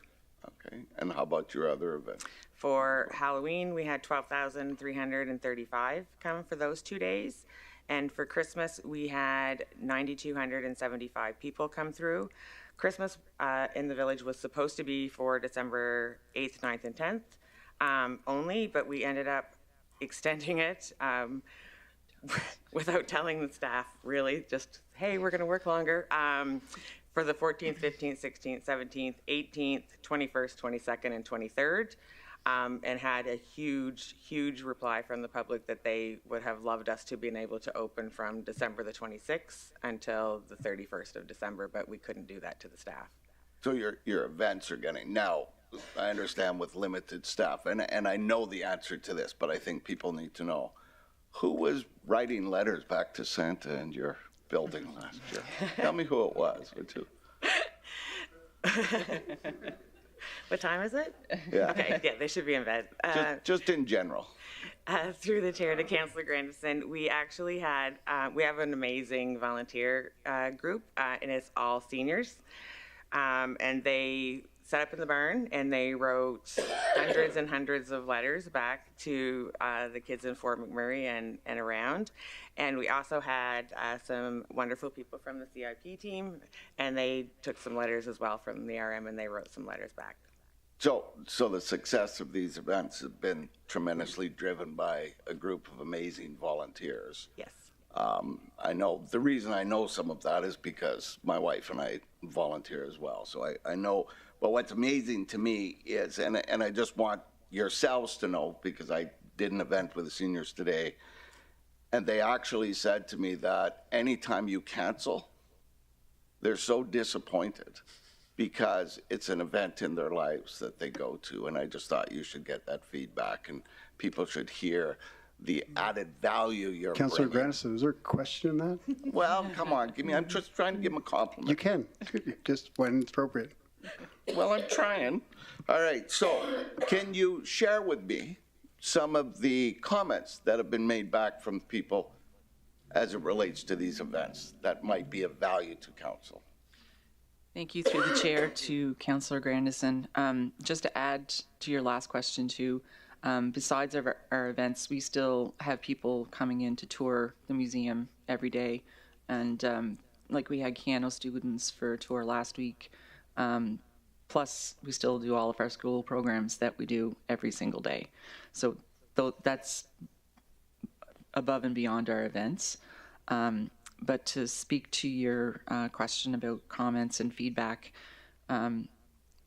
we've had some absolutely amazing stories. And just for one example, I would give to you today, I had the executive director from the autism group here in Fort McMurray come up and personally thank me and say that it was the first time that the kids were included in events in the community when we did our sensory programs for Halloween and Christmas. So just knowing that we made an impact on those children's lives makes a huge difference. I've had seniors say that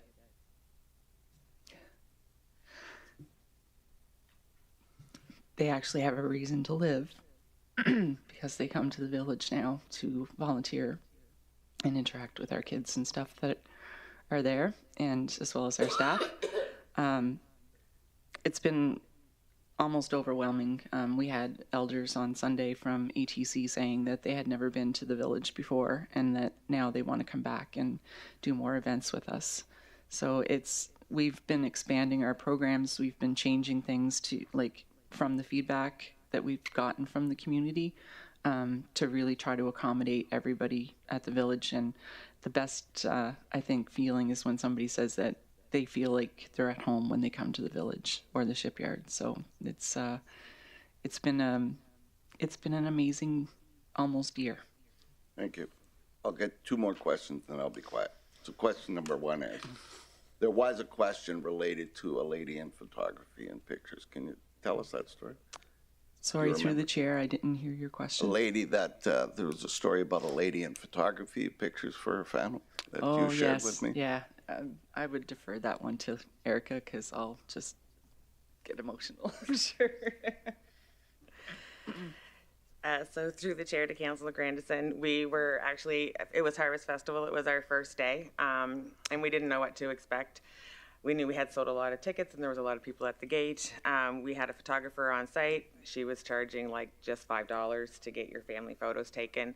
And I was standing at the gate and a woman came over and she said, "I'm looking for Erica." And I said, "That's me." And she said, "I just want to show you." She said, this picture, I just got a family picture taken. She said, "This is the first time we have 3 kids." She said, "I don't have any baby pictures of them." She said, "We haven't had pictures done," she said, "since our wedding, because we have to pay rent and we have to buy groceries and photos aren't just that important." And she said, "But my very first family picture," she said, "is an Emily Gale photography picture." So, and I was like, okay. And then so some of the many stories. So my last question, and I'm sure my colleagues will be happy.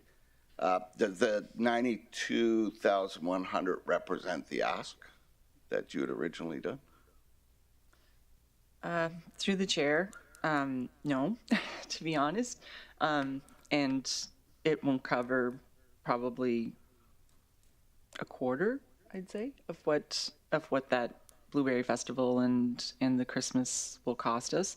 And it's simply because, as even Keith had mentioned, like, it's the economy right now. But just as examples, like for 2 nights of entertainment, and it wasn't like, we're not looking at Dean Brody or big, like really big names. We're looking at $175 for just the entertainment. That's not security. That's not the audio equipment that we'll be needing. Like, that's basically the entertainment. So we'll be partnering with as many local businesses and that we can for food and beverage and anything else that we can, share costs with, for sure. So the ask of 231, 350, would that be closer to the number that would allow the event to be more manageable? Through the chair. The events. Through the chair, to Councillor Grandison, our budget right now for the Blueberry Festival and the Christmas in the village is around $350. We have applied for, like, as I mentioned, a few grants, and we just found another grant the day before yesterday, but the deadline is not until June for that one, and it was through Travel Alberta. So we are working at obtaining other funds and sponsorships as well. We're actually excited. I think, are we allowed to say publicly about our October? No, we're not allowed to say publicly, but we have obtained a lead sponsor for Harvest Fest as well. Excellent. Yes, so we are working, and again, the community's been tremendous with their support. Thank you so much for all your hard work, ladies. Thank you, Councillor Grandison. Councillor Benjoko, you have a question? I would have had a question, but if the time is too far go, then I can just shove it. I think my colleague took some time, so if it's taking too much time, I can just keep quiet. If you have a question, we'll get to a debate after the motion's on the floor. Oh, I just wanted to say thank you to Vena and the team for the great work they're doing. I've been there myself, and I see how beautiful the place is. My question, if you have the time, is how you are able to advertise or make it known to the community what you have, the shipyard, the barn, and all those facilities. Just wanted to know the utilization percentage, or if you check and see how well you are able to ensure that they're used to generate more income. And thank you for all the efforts you are making for grants and fundraising, and that's what we want to see. So thank you for being a good example. So I have a question in between, so if you have time. Thanks. Thank you, through the chair, to Councillor Benjoko. Our main form of advertising right now is our social media, and I did check just on Monday. So in the last 28 days, we had 168,000 impressions, hits, interactions just on our Facebook. That's not our Instagram or our TikTok or those things. And we're trying to book like our rentals as much as we can. And to give you an example, last year in January and February, we only took in about $1,000 in rentals. In January and February of this year, we had $12,000 in our rentals. And of course, the shipyard, it's seasonal, so we won't be able to rent that until after the long weekend of May, hopefully. So, like if everything goes well with River Breakup. So we are really pushing that. But again, right now, I'm a bit more cognizant of bigger bookings and frequent bookings because I am trying to bring in some more staff members because Erica won't go home and she's there every night and Caitlin's, there every weekend with everybody. So we're doing the best that we can with what we have right now. Once again, thank you so much. Thank you. Thanks for your services. Thank you, Councilor Majoko. Do you have any other questions from council? I'm not seeing any, so thank you, Vernas. Thank you, Erica. Thank you. Do we have any delegates this item? Thank you. Can we have someone make the motion? Councilor Banjoko. Thank you, Mayor Bowman. I move that $92,100 be allocated to the Fort McMurray Heritage Society from the Emerging Issue Reserve for the 2023 Sustaining Grant as outlined in Attachment 1. Thank you, Councilor Banjoko. Can someone second that motion? Councilor Dogar. I second the motion. Thank you. Now, do we have any further questions or debate points now from council? Councilor Grandison, there you go. Surprised, eh, Mr. Mayor?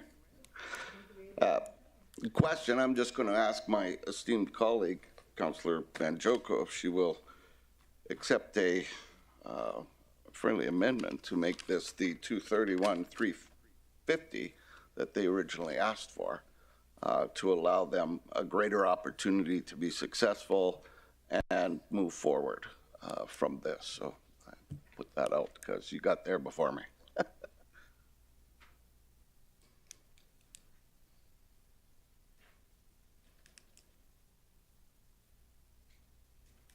Councilor Banjoko. Thank you, Mayor Bowman. Can I have that figure again? Because I have no way. It was 231,350, which was the original ask. Okay. Okay, I'm ready. Thank you. So, can you have to make that motion? So I think you probably verbally have to say whether you're going to accept that or not. Yeah. Can I go ahead? Oh, thank you, Mayor Bowman. So I changed the motion a bit. I move that $231,350 be allocated to the Fort McMurray Heritage Society from the Emerging Issues Reserve for the 2023 Sustaining Grant as outlined in Attachment Number 1. Can I have someone second that motion? Councilor Dogar. I second the motion. Thank you. Any questions followed by debate points from council? Councilor Grandison? Not so much debate. I'm just going to very quickly reiterate that I think everything that would support that amended motion that I made was identified by both Director Berge and the ladies from Heritage Park. I think it was very clear the impact it's having in our community, and I think there's an opportunity for it to get bigger and better and be more responsive to the mental health and just our community as a whole. When I hear the kind of stories that I see, I think it's an amazing investment. So thank you, Mr. Mayor. Thank you, Councilor Grandison. I have a question for Director Berge. What was the reasoning that we came out with that the request was $231,350 and the amount that our CIP committee came back with $92,100? Through the chair, to the chair, I was actually just looking through my book trying to figure out where the 231 came from. We worked closely with the organization, sent in a chart asking how much it would cost. So the 92.1 was what they initially asked for, that they thought could make the events go. So I can't speak to that, and I was just looking through trying to figure out where that number came from. Okay, thank you. Councillor Grandison, can you explain where that number comes from? Well, I was rather going to ask Mr. Mayor if the Erica and Verna can explain. They probably know better than me. Pardon me? You came up with the number and gave us the number. The number was identified in the pages of what the original ask was. So if they would have a much better idea as to. Thank you. Sorry about that. My colleague just passed me a piece of paper. So through the chair to the chair, the 231,350 is the total budget. So if we were to approve that, we would be approving every expenditure that they're requesting. And if you look up in secured revenue and in progress revenue, they have some other revenue coming in. So the 92.1 is what the budget request is from them, and the 92.1 is what was administration had recommended. So 231,350 is the entire cost of the event. If I can once again refer back to Verna and Erica, I believe that when this was originally went in, way back when, it was actually 400, and then it went from 400 to 231 down to 92. So if you could give council some more clarity on that whole process, just from your perspective. Thank you, through the chair. So originally, when we had applied in November, the ask was 400,100, and then we did. That was before we ever had an event, so that was before we had Harvest Festival in particular. So we did make a profit of $8,000 on Harvest Fest. So when we came back to administration, we had taken Harvest Fest out of the equation. We also negotiated with administration so that we reduced our ask. So it will cost us about $350,000 for the Blueberry Festival, Christmas in the village, Halloween, because we are expanding the days that we will be having that all set up for the public to come. But we didn't include those in this ask, and then it was reduced to 92.1. So again, you feel like at the end of the day, it's going to come down to you get 92 or you get 231. You're going to need to explain to council the difference between the two, in terms of my conversation, so. Yeah, and when I came. The motion's on the floor, Councillor Grandison, for the 231,350. So it's not on the floor any longer for 92,100. I do understand that, sir, but if she can explain the 231,50, I think that my colleagues would have a much better understanding in terms of voting. So that's essentially what I'm asking. Yeah. And as I mentioned earlier, it is significant costs for the entertainment and insurance and everything. And our premiums for our insurance went from $89,000 the year before, and now they're sitting at $110,000 per year. So these events, hopefully, we're not going to make a lot of money out of these events. These are for the community's benefit. They're for the community's mental health, their enjoyment. It's for, we all remember festivals from our hometowns that, you loved going to as a child with your parents and your siblings. And that's the feedback that we've had from the community. Everybody wanted to have Blueberry Festival back. We're just saying that to do a 4-day festival is expensive, and we need the help from the municipality to make that happen.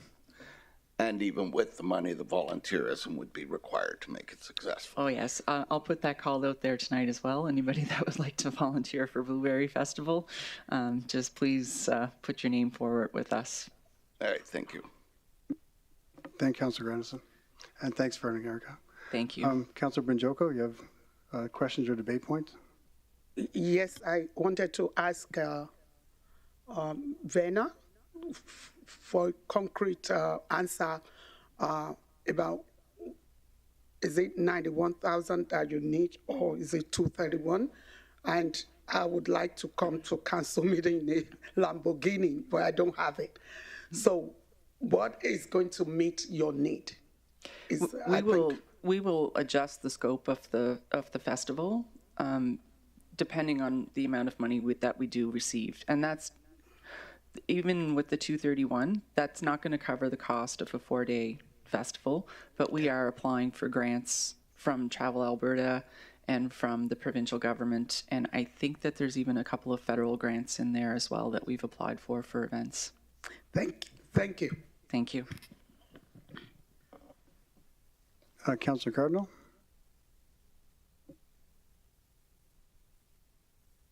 Thanks, Mayor Berna. Thanks for your presentation. I'd like to make the amendment and go back to the original request.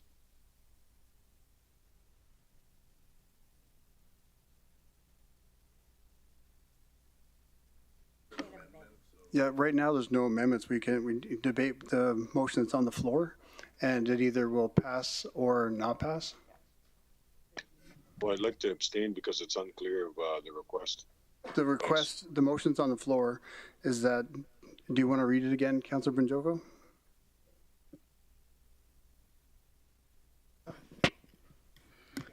Thank you, Mayor Bowman. So I move that $231,350 be allocated to the Fort McMurray Heritage Society from the Emerging Issues Reserve for the 2023 Sustaining Grant as outlined in Attachment 1.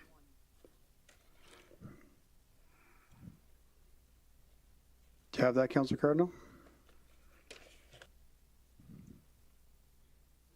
Councillor Ball? You're on mute, Councillor Ball. Sorry, are we on debate still? This is debate still, yes. Basically, I think I'm with Councillor Cardinal on this. I'm very unclear as to where this number has come from. And it seems very clear that the original paperwork was $92,000 but we'll adjust our budget if we go to 231.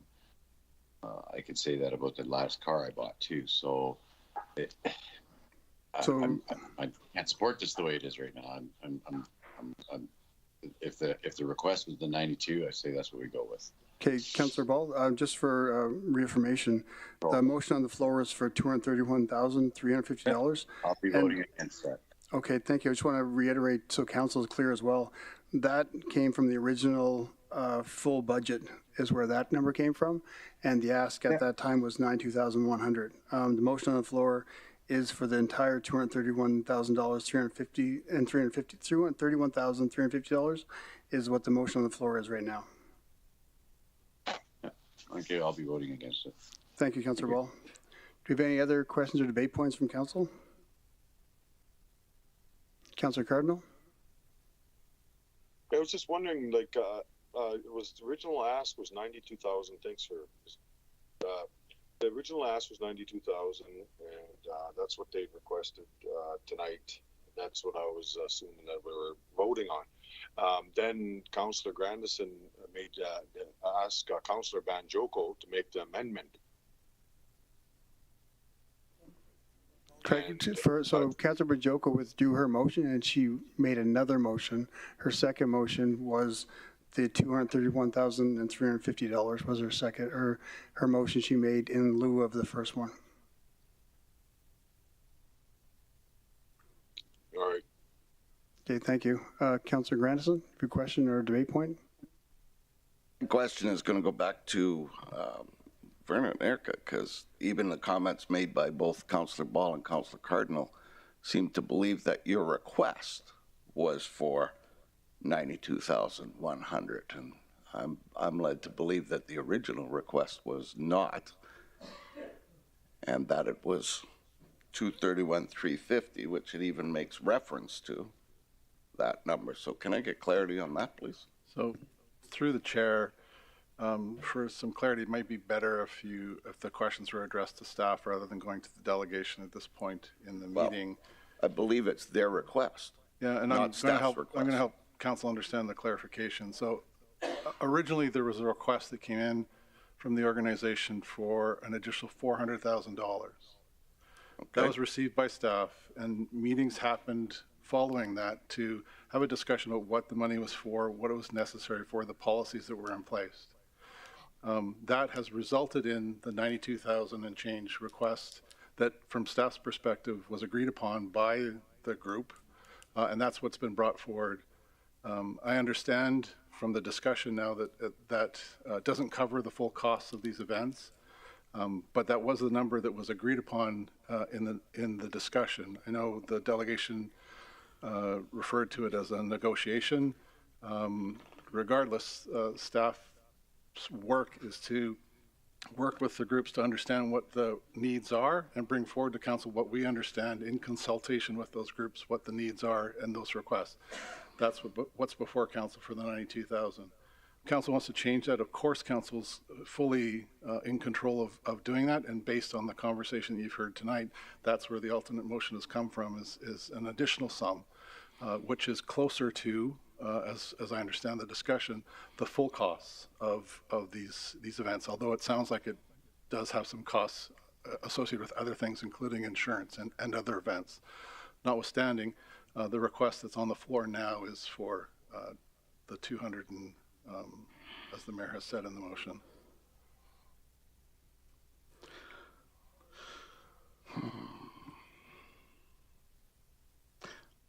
Well, there are things I could say, but I won't at this moment in time, because I certainly know we've had other requests with no evidence that have somehow miraculously gone up, and I think there's support. But I'll leave it at that, and if there's no more debate, call for the vote, and we'll take it from there. Thank you, Councillor Grandison. Do we have any other questions or debate points from council?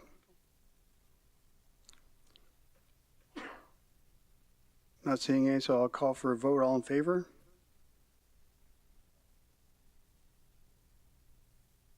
And opposed? So that's defeated with 1 in favor.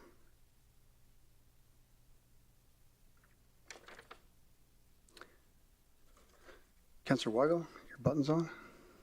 Thank you, Mr. Mayor. I'd like to put the original motion back on the table. I'd like to move that $92,100 be allocated to the Fort McMurray Heritage Society from the Emerging Issues Reserve for the 2023 Sustaining Grant as outlined in Attachment 1. Thank you, Councillor Weigel. Someone second that motion. Councillor Banjoko? I second the motion. Thank you. Are there any questions or debate points from council? Councillor Cardinal? No, I was going to second that. Thank you, Mr. Mayor. Okay, thank you. Councillor McGrath? Just, I guess, more of an observation. We tried to reinvent the wheel here tonight. I don't know. I'm still lost, but we're on the original motion. That's what the ask was. That's what the homework was. So I appreciate you bringing it back in the House. I'll support this motion. Thank you. Thank you, Councillor McGrath. Are there any other questions or debate points from council? Not seeing any, call for a vote. All in favor? And opposed? That's carried unanimously. Thank you. And right now, everyone, before we move on to the next item, we're going to take a 15-minute break. I apologize for the Rotary for sitting here this long, but we need a chance to stretch our legs. Thank you.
Everyone, Councilor Boussier?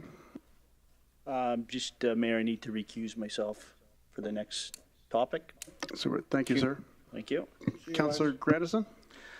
Thank you, Mr. Mayor. I also have to recuse myself on the advice of a lawyer because I'm actually on the board of Wood Buffalo Baseball Association Trust. Okay. Thank you, Councilor Grandison. Thank you, Mr. Mayor. So next we have the report on grant funding requests. Rotary Club of Fort McMurray. I'd like to invite Deanne Berge, Director of Community and Protective Services, Chris Davis, Senior Leader Council, and Brad McMurdo, Director of Planning and Development, to introduce support, please. Good afternoon, or sorry, it's good evening now, Mayor and Council. My name is Deanne Berge.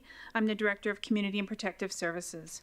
With me is Brad McMurdo, Director of Planning and Development, Chris Davis, Senior Manager Legal Services, and Lori Farquharson, Chief Financial Officer, is joining us on Teams. We are here to present an overview of the Rotary Club of Fort McMurray funding allocations for Rotary Links Golf Club and an additional 2023 funding request for the project. In 2011, the Rotary Club of Fort McMurray commenced activity to create an 18-hole golf course in the Saline Creek Plateau. They registered a new Alberta for-profit corporation, Rotary Links at Wood Buffalo, and secured a 25-year lease from the Alberta Government, Department of Infrastructure, for $1 per year, along with the option to renew for an additional 25 years. The lease defines the permitted use as the construction and operation of a public, not-for-profit golf course. The original project budget was $16 million. The costs escalated to $20.2 million in 2015. Some of the financing for this project includes $6 million from Baseball Fort McMurray Trust and the Baseball Wood Buffalo Trust, with principal payments to commence August 1st, 2023, or when the course opens for play of 18 holes. A council meeting presentation request was received on February 17th from the Fort McMurray Rotary Club and the Fort McMurray Baseball Trust, requesting emergency funding for Rotary Links Golf Course.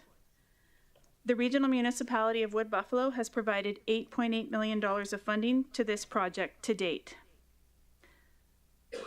I'll turn it over to Brad. Thank you.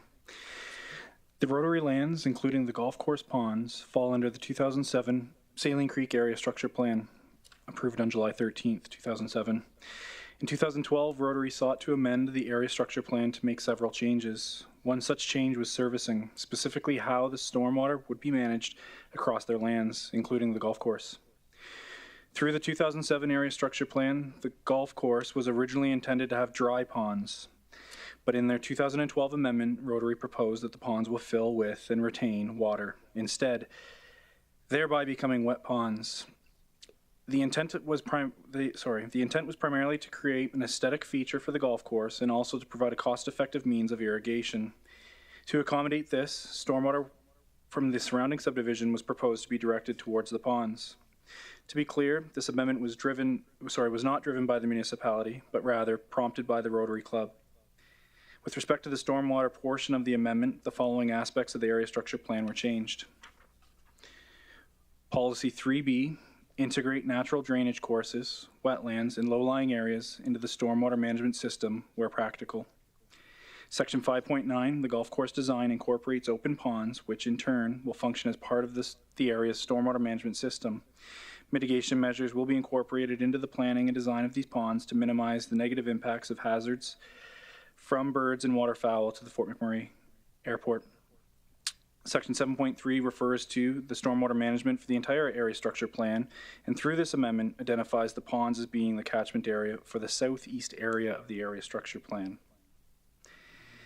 In support of the area structure plan amendment, the Rotary Club was required to create and submit an outline plan which offers greater detail with respect to the form and function of the development area.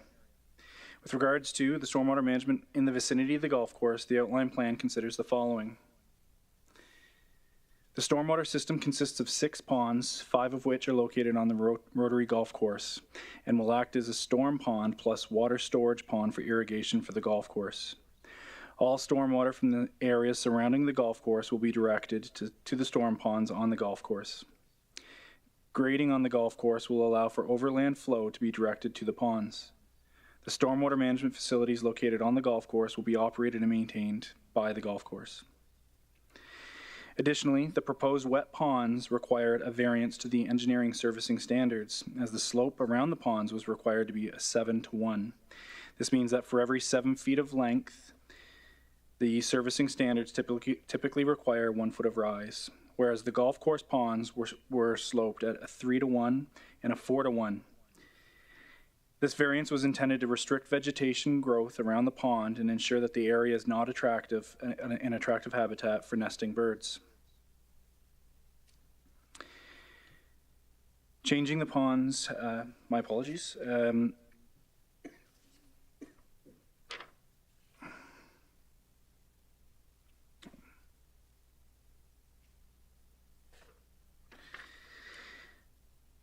Rotary Links has raised concerns that if they are unable to operate the golf course, maintenance of the wet ponds would be negatively impacted.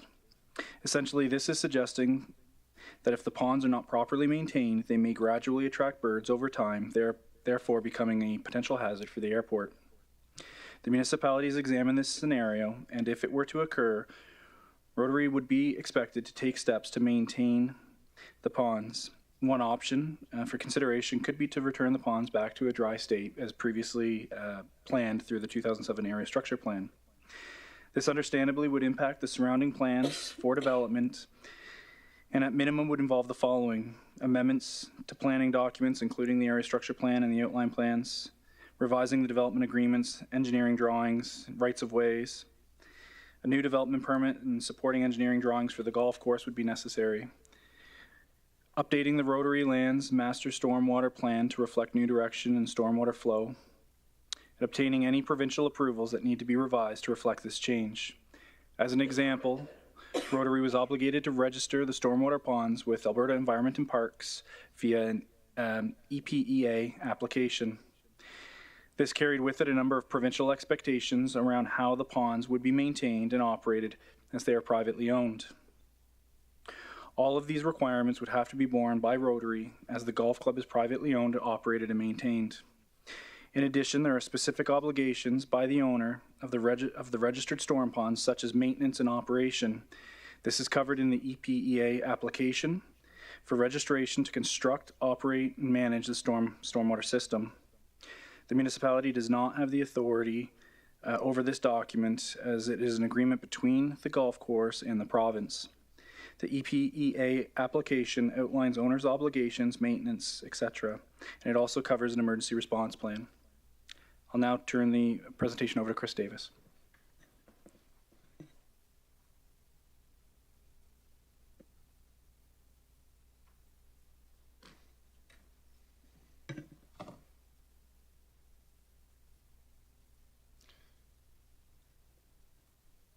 Through the chair, we're just trying to move the slide deck along.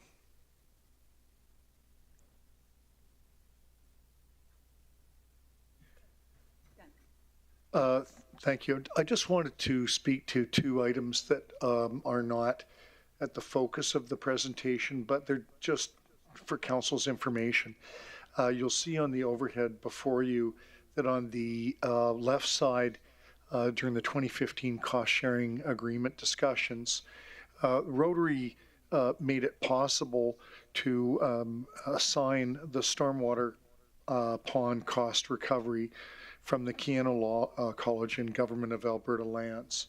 So as Director McMurdo was referring to previously, the opportunity exists in the future, should the Keano lands and the Government of Alberta lands develop, that they could, through design, shift some of their stormwater into these ponds. So the ponds are not only a golf course amenity, but they also function as a utility. And that was an outcome that helps in the potential for the development of the adjacent lands. So in the course of the discussions, at that time, Rotary assigned the right, should those adjacent lands develop, and should they benefit from the use of the ponds, there would be a dollar value attributable to that. And that's been assigned by Rotary to the municipality. Now, to be fair, the adjacent lands may or may not need the stormwater management. They may find a way to solve their own stormwater management. So it's an asset, It's a contingent asset, and it'll depend on what happens on those adjacent lands. But Rotary did assign it to the municipality. The second issue that may arise is the concept of, do these lands, are they obliged to pay municipal taxes? And we looked at this about 3 years ago when the issue first came up, and it was the position of the municipality, because of the corporate structure, that in fact the Rotary Links is a for-profit registration. But there is a very close relationship between the Rotary Club of Fort McMurray and the Rotary Links. And when you look at the relationship from the province of Alberta, the lease is intended to be for the purposes of a golf course only, and it was always intended to be in a not-for-profit scenario. So Rotary has created a corporate structure that on its face looks like it's for-profit, but it's designed ultimately, because of the relationship with the Rotary Club, which is a society, it's intended to be not-for-profit. And clearly, that's one of the reasons why they're here today, because of the challenge in making profits. So I just wanted to add that information for council's benefit, because it may come up in the course of the questions arising on this application. So I'll turn it back over to Director Deanne Berge. Thank you. At the 2016 budget meetings, a community capital grant of $3,927,000 was approved for the Rotary Club of Fort McMurray. The intention of this funding was to complete the 18-hole golf course Rotary Links. The $3,927,000 was paid to the Rotary Club of Fort McMurray on October 11th, 2016. On July 14th, 2020, Council approved $2,700,000 grant for the completion of the Rotary Links Golf Course project. At that time, the Rotary Club advised that they had a fixed price quote to complete the final 9 holes, and that this would be their last request. The $2,700,000 was paid to the Rotary Club of Fort McMurray on September 15th, 2020. The current economic conditions have impacted the Rotary Club of Fort McMurray's ability to fundraise for the Rotary Links Golf Course project. In addition, the housing development project that was a fundamental component towards funding the golf course has been impacted, and the number of homes and lots sold has not materialized. The Rotary Club of Fort McMurray is faced with the same economic situation that has affected many local businesses. This includes a reduction in the population, which equates to fewer dollars available. $8,827,000 has been provided from the municipality to the Rotary Club of Fort McMurray for the construction of the Rotary Links Golf Course. The 2020 capital grant for $2,700,000 has incomplete reporting. Administration continues to work with the Rotary Club to finalize this requirement. I'll turn it over to Lori. Good evening. Administration has reviewed the information provided by the Rotary Links, and we have made the following observations. The independent audited financial statements define economic dependency on the municipality, meaning that ongoing grant funding is required for Rotary Links to continue operations. The revised cash flow recently received presents a 2023 deficit of $501,415. The forecast assumes grant funding of $1 million in 2023 to ensure sustainability. The Rotary Links has long-term debt in excess of $6 million, which they are required to commence principal repayments by August 2023 or upon opening the 18 holes. The audited financial statements further identify concerns with the capital asset treatment, which deviates from public sector accounting standards, resulting in an overstatement in assets of $13 million. The Rotary Club is not in good standing with the municipality due to non-compliance of the 2020 grant reporting mentioned by Director Berge. In addition, they are also in arrears with their municipal taxes, including penalties of approximately $30,000. I'll refer back to Director Berge. Thank you. The Community Investment Policy FIN 220 is a council-approved policy that establishes the Community Investment Program, identifies budgeting and accounting requirements related to grants, and determines grant eligibility under the CIP policy. There is currently a council-appointed committee working with the consultant to review and update the Community Investment Policy. This revision will be presented to Council for consideration in June. Until that time, grant requests are reviewed in accordance with the Community Investment Policy FIN 220. Section 2 of the policy outlines responsibilities. For Council, this includes approving amendments, grant allocations, and new grants. Section 2.1.4 states that Council may review and approve grant requests in excess of the maximum stated in the guidelines by any grant applicant. The administrative recommendations for funding are based on the policy, which includes the following. The applicant is in good standing with the municipality, and there is a sound organization track record. This considers if the applicant has the ability, skills, and capacity to undertake the work and has undertaken similar work in the past. And 3.3.4 states that activities do not unnecessarily duplicate successful efforts that already exist in the community. In relation to the Rotary Links Golf Course, there are 2 other competitive golf courses operating in Fort McMurray. The 18-hole Miskinaw Golf Course, which is a municipal asset operated by the Regional Recreation Corporation, and the Fort McMurray Golf Club, which does not receive municipal funding for operations. Vista Ridge is another municipal asset that operates a 12-hole family golf course that opened in 2020. And finally, the administrative recommendation is based on Section 3.3.5, sustainability of the organization and activity as applicable. Thank you. The Community Investment Program policy establishes that funding will not be provided to for-profit organizations, applicants that have overdue or incomplete accounting or reporting relating to any grant previously awarded by the municipality, or for debt retirement, depreciation, or financing charges. The Community Investment Policy identifies that a community sustaining grant provides funding to registered nonprofit organizations that provide strategic services that contribute towards the strategic priorities identified by the municipality through the Municipal Strategic Plan. A sustaining grant would not fund more than 80% of the budget for any program or service. The Community Investment Policy identifies that too much talking. Community capital grant is subject to the limitations of funding up to 50% of the planning, design, construction, and land purchase for a capital project. The community capital guidelines outline that the grant would not fund retroactive payments for activities or costs incurred before the grant is approved.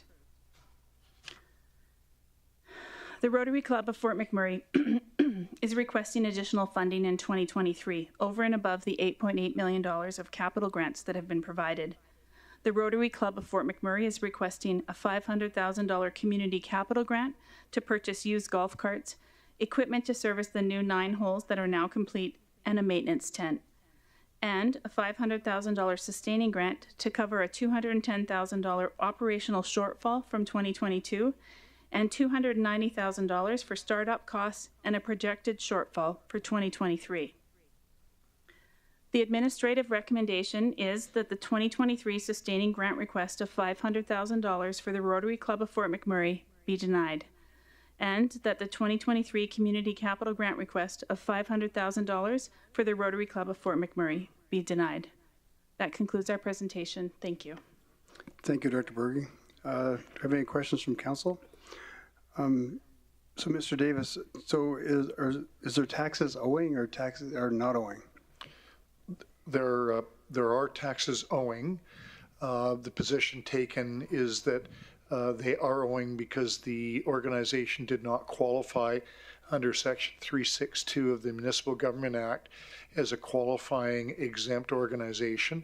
Generally, you have to not only be not-for-profit, but you also have to demonstrate that your activities meet the necessary components of not only the MGA Section 362, but the COPTER regulation, which is the regulation that further clarifies which organizations can qualify as tax exempt. So the Rotary has brought forward some new information and interpretation suggesting that pursuant to the Federal Income Tax Act, they may otherwise qualify for a special status, but that hasn't been resolved. It's newer information and it hasn't been fully fleshed out. Okay, thank you. And Director Burge, and at this time, like as of today, do we still have insufficient reporting from the 2020 grant that was provided? Through the chair to the chair, that's correct. We've been working with them on receiving bank statements, but at this time we haven't resolved all the questions. We're still working with them. Perfect, thank you. Councillor Weigel? Thank you, Mr. Mayor, and to the chair. Thank you for the presentation. Continuation on the mayor's question, does it look like we're far away from resolving some of those issues, or do we seem like we're close to cleaning that up? Through the chair to Councillor Weigel, so the Chief Financial Officer, Lori, and I have been meeting. We have got all the information from them. Now we need to meet with them again and get some clarification on it. So it depends on what those answers are. So it would be, I wouldn't be able to say we're close or not. Sure. Okay, thank you. A couple clarification questions. We were talking about the stormwater, and a comment was made by Mr. Davis about the community could kind of figure another way out. You know, and if they don't need to use the stormwater ponds, or they could figure something else out. And I just excuse my ignorance. Does that not land under the municipality of how that design would work, and not the community itself? Through the chair, I'll attempt to answer it from my perspective, and I think Director McMurdo might correct me. So what often happens in these situations is that when you're the first developer, you often get to carry extra freight, so that you might over-design your storm pond in this case to accommodate your neighbor's stormwater drainage. That's what Rotary would likely explain. So their engineers would have designed the ponds to accommodate stormwater that might flow from both Keyano and the government of Alberta lands. Now, those lands may never develop, or they may develop so far into the future that the value of that actually gets diminished over time. Because at some point, your stormwater ponds, essentially the water hazards on the golf course, they'll need ongoing maintenance. They'll have to be maintained, silt will have to be drained. At some point, the actual value of that asset becomes somewhat diminished. It's a utility. Right. So effectively, my statement was, it's there, it's a potential asset. It'll depend on what the engineers working for Keyano or the government of Alberta or the successor owner, could be us, would come in and say, this is how we'd like to develop those lands. This is how we're going to deal with the drainage. Gotcha. But it's there to use. Correct. Okay.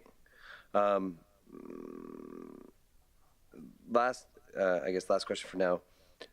We were talking about the sustainability of golf courses that currently, there's 3 golf courses right now that I know Misk and I just was at the RSC, and they're like booming with passes and registration, so I know they're doing well. But are we under the understanding that both Vista Ridge and FMGC are doing well, better than expected, or however we put that language, exceeding expectations?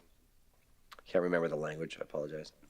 Through the chair to Councillor Weigel. So Vista Ridge is doing quite well, but it's not an elite golf course, it's a family golf course. And the Fort McMurray Golf Club has capacity to take on more golfers. Okay. Thank you. Possibly a question for Director Murdo. Can you explain how a dry pond works? Because I know we talked about birds migrating to those ponds and be in danger. But can those ponds operate as a dry pond and still maintain themselves? Through the chair to the mayor, the original intent was to leave them as a naturalized area through the back in 2007. So the area structure plan called for dry ponds or retention ponds, as the engineers would refer to it as, detention ponds as well. The intent through the variance that was applied for by the Rotary Club at the time was effectively to, they had to put a liner in the pond. So there's a liner that is not a suitable substrate to allow for growth of vegetation, I'll say. That was an indicator that came into the EnviroMac bird mitigation study that was completed by the applicant, as well as increasing the slope of the ponds as well was a requirement to help not encourage further growth. So essentially, should the outcome result in consideration for returning it back to a dry pond, effectively the substrate would have to be removed. You'd have to look at renaturalizing it, and then of course, as I mentioned, all those studies would have to be updated, and then the development itself that is at this point planned to I'll say drain into the ponds, that would all have to be changed as well.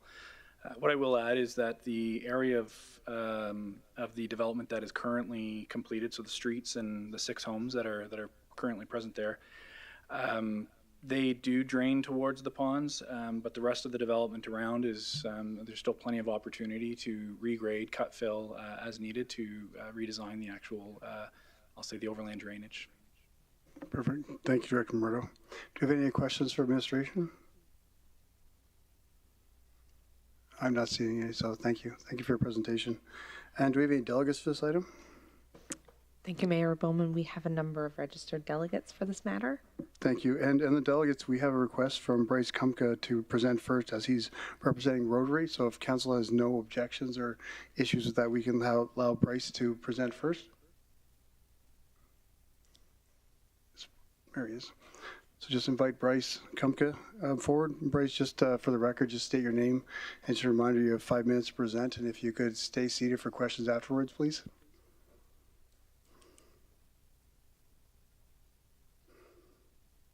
Thank you. Get the mic. Heather asked me if I needed a tutorial. I said no. I guess I was wrong. But my name is Bryce Kumka. I'm a member of the board of directors of both the Rotary Club of Fort McMurray as well as Rotary Links at Wood Buffalo. Been a member of the Rotary Club since I joined the community in 2007.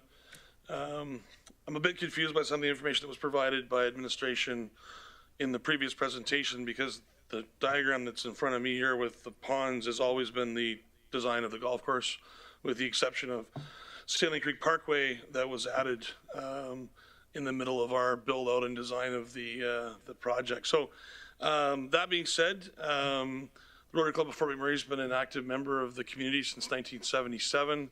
Been involved in many projects that many of you are aware of, with the Rotary House, our Access to AED program, the Imagination Library, as well as the Rotary Gazebo, and we tried to contribute as much as we could. We ran a very successful campground for a number of years.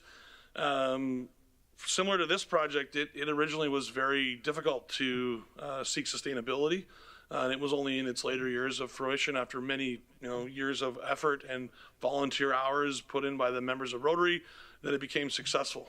This project is very similar in that regard, where we've invested a lot of our time, effort, and resources in the project, not only in the form of board meetings and planning and all the rest of that kind of fun stuff, promoting of the golf course, but physical labor as well, building cart paths, pulling golf balls off the range, setting up tables, washing golf carts. I mean, there's limitless things that we've done as an organization to try and make this project work. It's been a very challenging environment.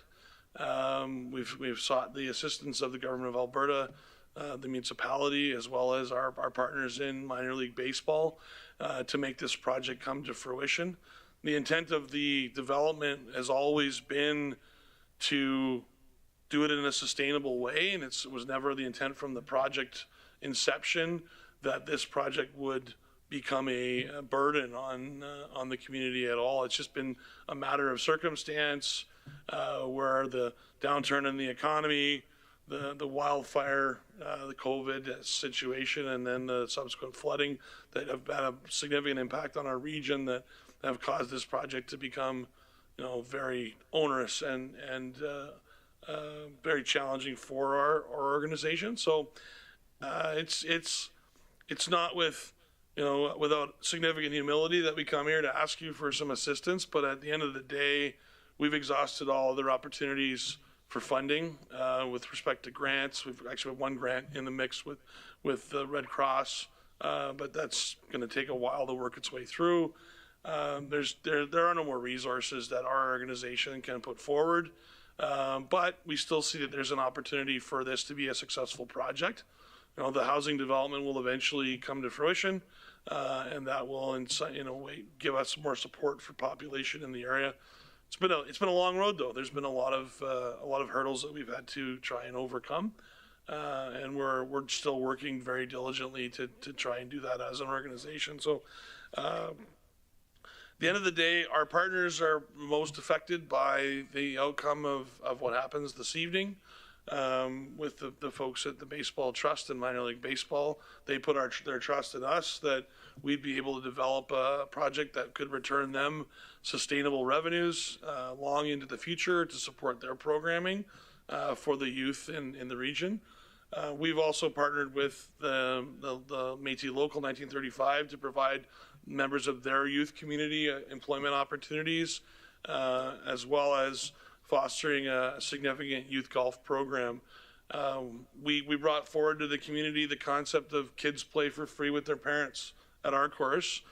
Unfortunately, our competitors all picked it up, the minute after we announced it and put it through as one of their policies as well. So we've always been there to provide opportunities for play. The course is actually designed to allow for junior golfers to have an opportunity to play the course with their parents. There's a significantly forward set of tees that's there to allow novice and junior golfers to be able to play in a very competitive environment, but still provide challenge for much more advanced golfers as well. So it's an all-around community project. Our Rotary Club was founded based to manage the lease that is occupied now by the golf course. So thank you for your time, and welcome any questions that you may have. Thank you, Bryce. Appreciate it. Quick question to start. Do you have information on why the reporting wasn't completed for the 2020 $2.7 million that was granted in 2020?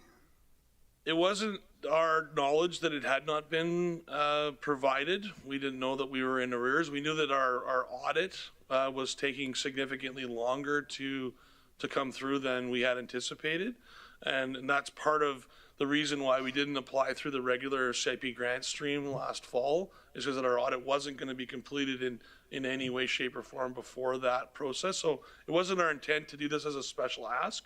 We just didn't have that outside reporting available. The other part of the unique nature of the last grant is it was based on a fixed price contract. So it was a delivery of the course completion at a fixed cost, which occurred. So there was really, in a fixed price contract basis, there's not a lot of reporting from the contractor because it's their job to provide the finished product to the satisfaction of the customer, which was us. And that's happened. It's done. So with the exception of a couple of very small change orders, there wasn't a lot of scope change, creep, or price cost changes at all in the delivery of the second construction of the remaining 9 holes. So as far as we were concerned, and in correspondence that we'd had with administration, the fixed price contract was in fact the reporting that's required. We've now supplied, to our knowledge, all of the information that's been requested, but we haven't had a follow-up meeting to sort the details of it out, given the kind of expeditious timeline that we were looking forward. I mean, it's a golf course, so it only runs in the summertime. So we kind of had to push our way through and bring as much of the information forward as we could in as timely a fashion as we have. So administrators have been incredibly supportive and working with us to achieve that. Perfect. Thank you. Councilor McGrath, question? Well, thank you, Chair. First of all, to the Rotarians that are, beyond years old, we have some really good statesmen. So I have no doubt that the horsepower that this group has and had over the years. We have a seniors home today in Fort McMurray because of the Rotarians. And I could list, and Leo would probably trip up if I never said this. So I know, I hope there's an end to the funding, but I guess the question is, Bryce, so would this be the last time you feel, I know you can't say, but would this be the last time you come for a, and I'm not going to say a handout because, like I said, for what the Rotarians give this community for the 40 years I've been here, it's well past, and I'm not talking money, I'm just talking about kids, families, and making Fort McMurray a place where you don't see it's just a place to go get drunk and in a fight. And I've been out there, and you've built a golf course in the toughest of times. And if we really wanted to go back and look at the elephant, we set ourselves up for a 250,000 person community. And now we're going to have to reel things in. And I'll support the Rotarians, not because I have any. McGrath, do you want to bring that with the debate? I'm sorry. Yeah, that's right. I'm sorry, Sandy. Mayor Bowman. Bryce, would this be the last time you come for cash? Councillor McGrath, through the chair to Councillor McGrath, it's a difficult question to ask, or to answer, sorry. You asked the question, I have to answer it. But it's, we hope so, but it really depends on what the playability of 18 holes looks like as opposed to 9. We don't know. We've never had the opportunity to have this course open in a completed format. And as many golfers will attest, they rarely go to a golf course to play 9 holes. You go there to play 18, and we didn't have that product available, and it really changed the type of golfer and it affects everything. It affects the food and beverage revenue. It affects the pro shop revenue. Playing 9 holes is a different kind of a golf experience than 18. So now that we have the full course completion in place and ready to play, I think that it'll really be a prove out year to know if it's a project that's going to happen. I'm more confident than I was as 9 holes, but I mean we tend to be optimists at Rotary, but that's the nature of what we do. We're intense and dedicated volunteers, and we don't give up very easily on projects, and we're not going to give up on this one. I appreciate that, because if you guys really got tight for dough, I know there's a couple there against the back wall, bail you out pretty quick. Well, they've all got skin in the game. We all do. That's my point. It's not the monetary that you're given. I know guys against that back wall have been with Rotarians, and I guess you can't guarantee you're not going to come back, but I think you hit the nail on the head. Being a high handicapper is not fun playing the same hole twice in one day.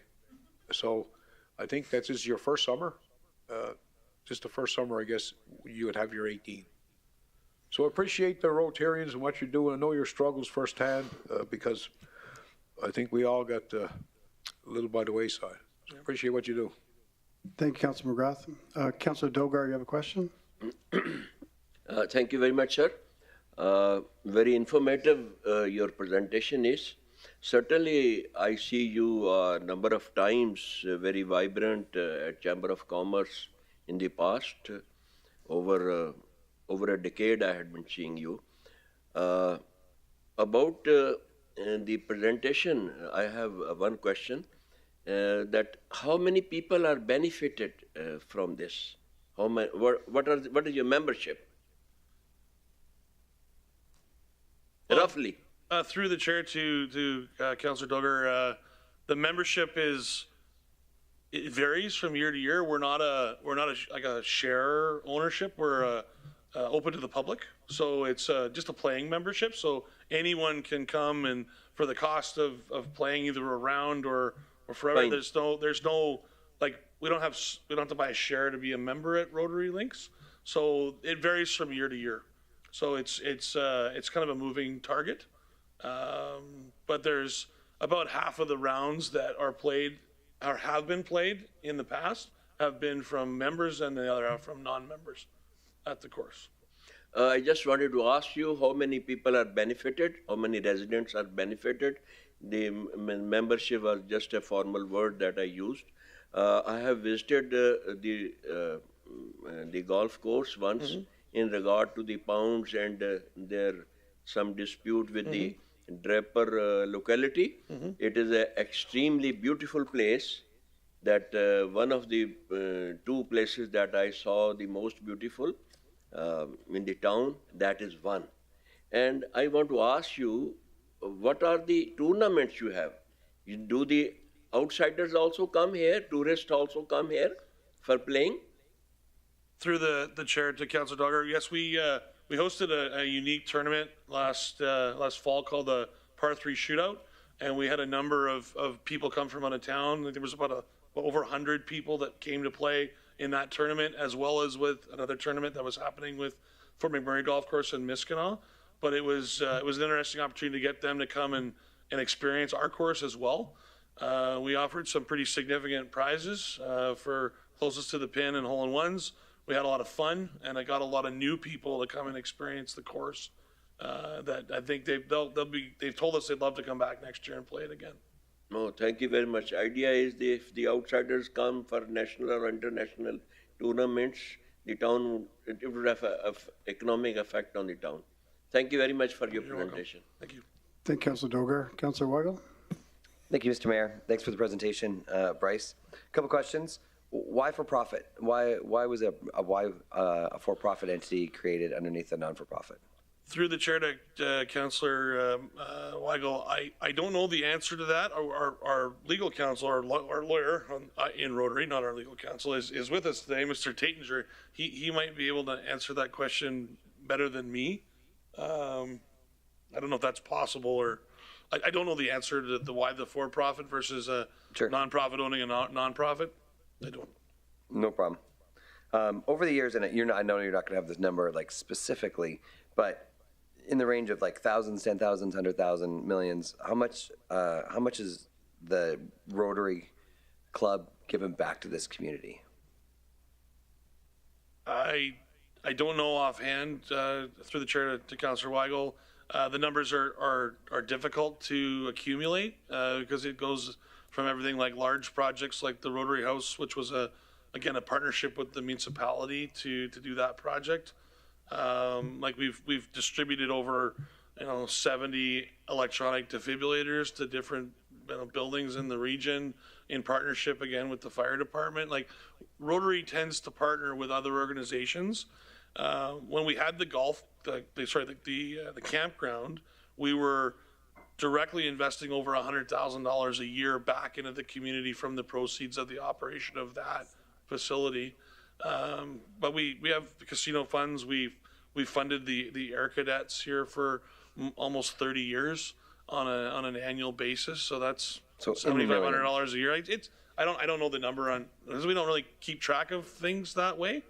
We're not really about making a big stack of records of how many millions or hundreds of thousands or whatever dollars it is. It's more about impact to the community and doing good work. Our Rotary Club's been involved with international projects all over the world with literacy and providing computers and solar panels to schools. Like the list of projects is endless. We funded a elephant rehabilitation facility once. So that was when I first joined the Rotary Club. So there's all sorts of projects that people bring to us, or more importantly, other Rotary Clubs bring to us through the Rotary International Foundation, and they're looking for seed capital to make their projects go forward. And that's kind of the power of Rotary, is bringing the thousands of clubs around the world together to complete projects. Projects like this are pretty rare in the Rotary world.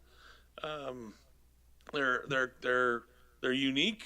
I was at the International Convention in Portugal in 2014 and sitting at a table with 10 of the Rotarians, and we started talking about different projects that we've been involved in. And one of the people from Northern California, a very, very large club, started talking about their desire as a club to build a seniors facility. And I kind of very meagerly said, well, we've already done that. And then I started talking about the AED program. They really like that project. And I'm like, yeah, we're also building a golf course. Yep. And it's just kind of I think it's part and parcel to the folks that are involved with Rotary and have been involved with Rotary since its inception 45 years ago, that kind of dream big and try and make things better for the community at large. Awesome. Like when we undertook this project originally, the intention was that there was 20,000 people living around the golf course. By now, based on population projections that I think all of us agreed with at the time. So we undertook that the build out for that housing was going to be less than 5 years. Well, as Director McMurdo said, we've got 6 houses, and we've got some under construction there, so that's it's going in the right direction. But it's going to be a much longer project outline than we had anticipated. Okay, thank you. Thank you, Councillor Weigel. Councillor Dogar, you have a question? Yes, sir. Thank you. The reports which are missed by the administration, I think you must be having the record of those, and if they want it again, can you produce them again? Through the chair to Councillor Dogger, we've provided all of the receipts that they've requested. Yes. We just haven't had an opportunity to meet with them. As they indicated, there were some additional questions. Did you have a meeting with them, or? We haven't had the follow-up meeting. We had an initial meeting where we met with the presenters as well as your CFO. We were given some direction as to what we needed to do. In our opinion, we've fulfilled that, but they've said today that we need to have a follow-up meeting to get some clarification. Okay, thank you very much. Sir, I recommend that, to say a no, you should be very sure. And this case may be given second time. Yeah, sorry, Councillor Dogar. We'll do debate later on. Right now, just questions from the delegate. Sorry for that.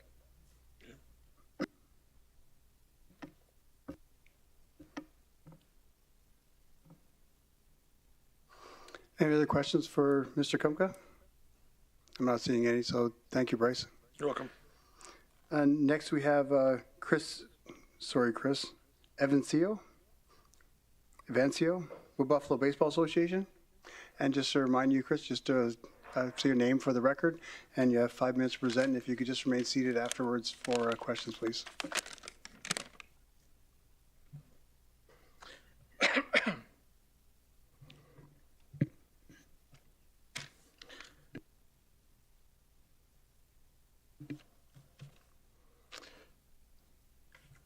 Mayor Bowman, councilors, my name is Chris Evancio.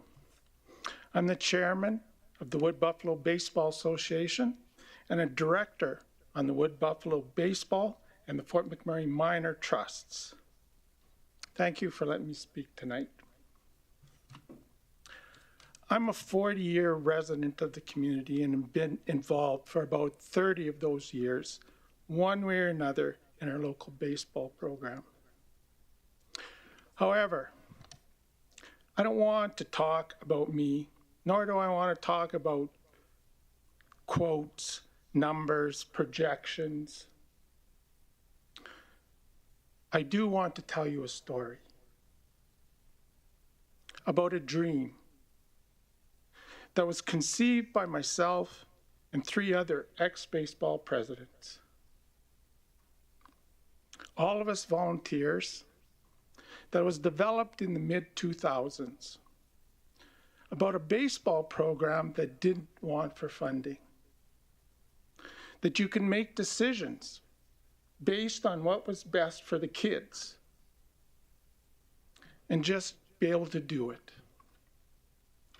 And maybe, with a little luck, hard work, and some prudent planning, we could expand that funding to support other kids and programs here, i.e.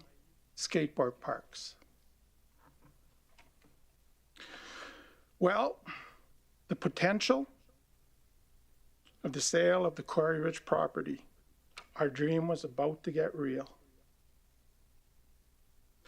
4 grown men, about as excited as kids in a candy store. Dollar signs dancing in our heads, thinking of all the things we could do for the children of our region. However, the buyer, and pardon the pun, throws a curve at us. Seeing as a golf course is being taken away from the community, he wants us to support creating a new one. What? We're baseball people. What do we know about golf courses other than playing on them? Well, this is not what we signed up for, but it was a condition of the sale. So we hired a local consulting firm to help us go through the numbers and advise us. Is this something we should do? They came back with a resounding yes. Enter the Fort McMurray Rotary Club. Okay, our dream now was on hold for a bit, and we were okay with that. Now many people come together, organizations, and that to make the course a reality. From the city to the Rotary Club, our little baseball committee, lawyers, accountants, engineers, designers, construction. And the course starts to take shape. And then, as you've heard, 2008 to 2022 happened. I'm not going to go into that. You all know what happened through there. And so here we are today. Has our dream died? Absolutely not. We firmly believe, with help from you here at City Council, Rotary Links Golf Course will be successful. The trusts will be paid back, the money loaned, and we can move forward with our dream to support your kids and our community. Thank you. Thank you, Mr. Evansio. Do you have any questions from council? Councilor McGrath? Just take this opportunity, I haven't seen you in years, but thanks for all you do for the community and you carry on. I look at all you guys and you give a lot to the community and still do. So money can't replace what you've done for kids. There's not a price tag on it. Thank you. Thank you, Councilor McGrath. Do we have any questions for the delegate? Councilor Weigel?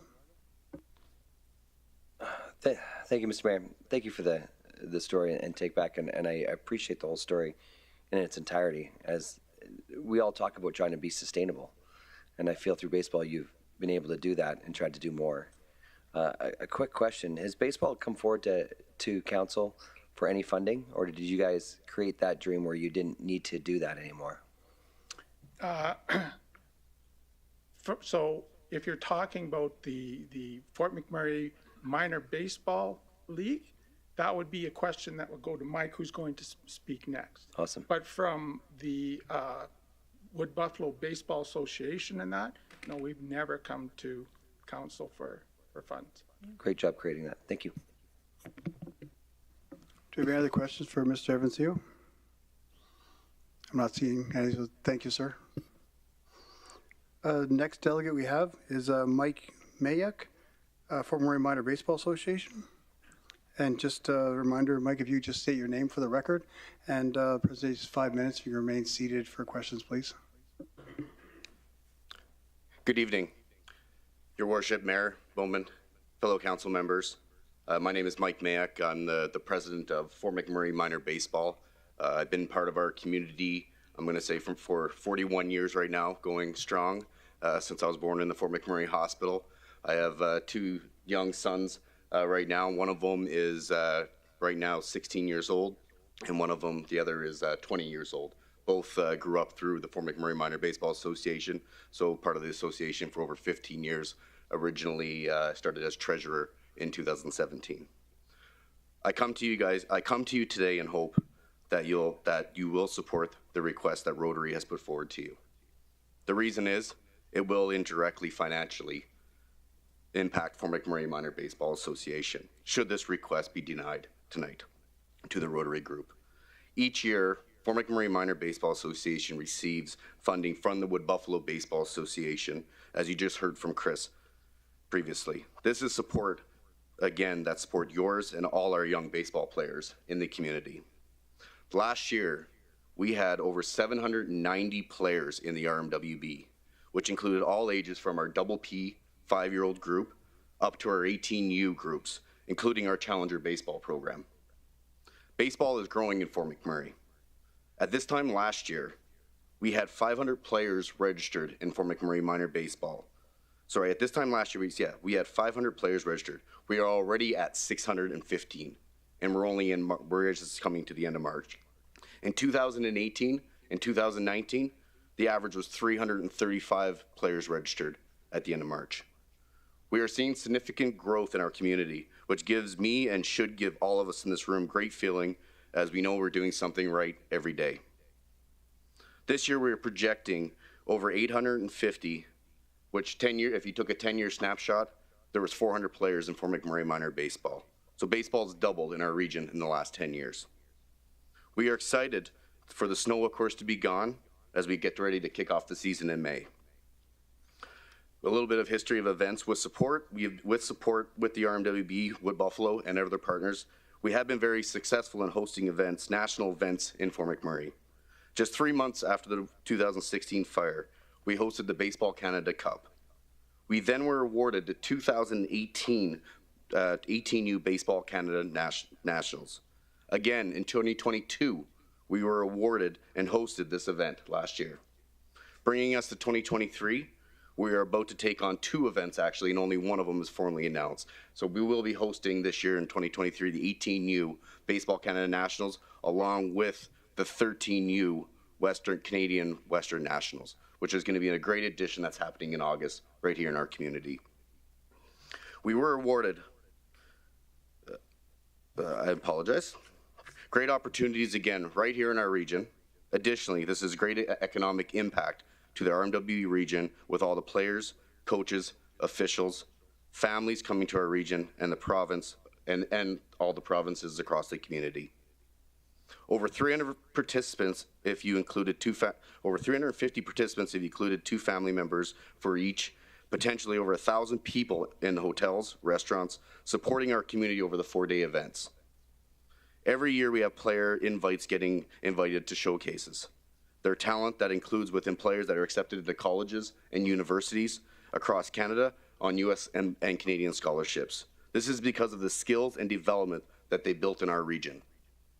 We recently had 3 players actually invited to play 4 weeks ago in Las Vegas. Again, a great opportunity because of the association that these kids had that opportunity to go.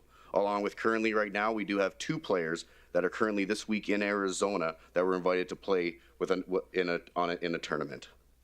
WBBA, which supported Rotary, supports yearly Fort McMurray Minor Baseball Association. It supports our yearly staff for programming, technical development, along with some equipment. Over the last 5 years, WBBA has supported Fort McMurray Minor Baseball Association over $600,000 in funding. Along with, just to add to the Rotary, after the 2016 fire, Rotary actually supported directly to Fort McMurray Minor Baseball to replace a lot of baseball gloves and some equipment that was just under $40,000. So thank you to Rotary, that direct done from them.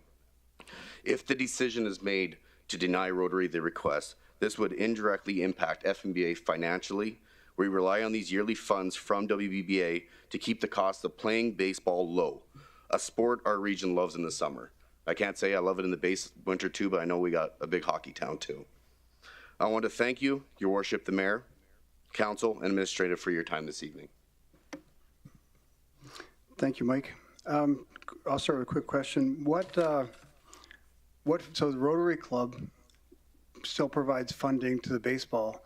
Is that directly from the golf course? Is that the Rotarians themselves, that nonprofit that's supporting the baseball each year right now?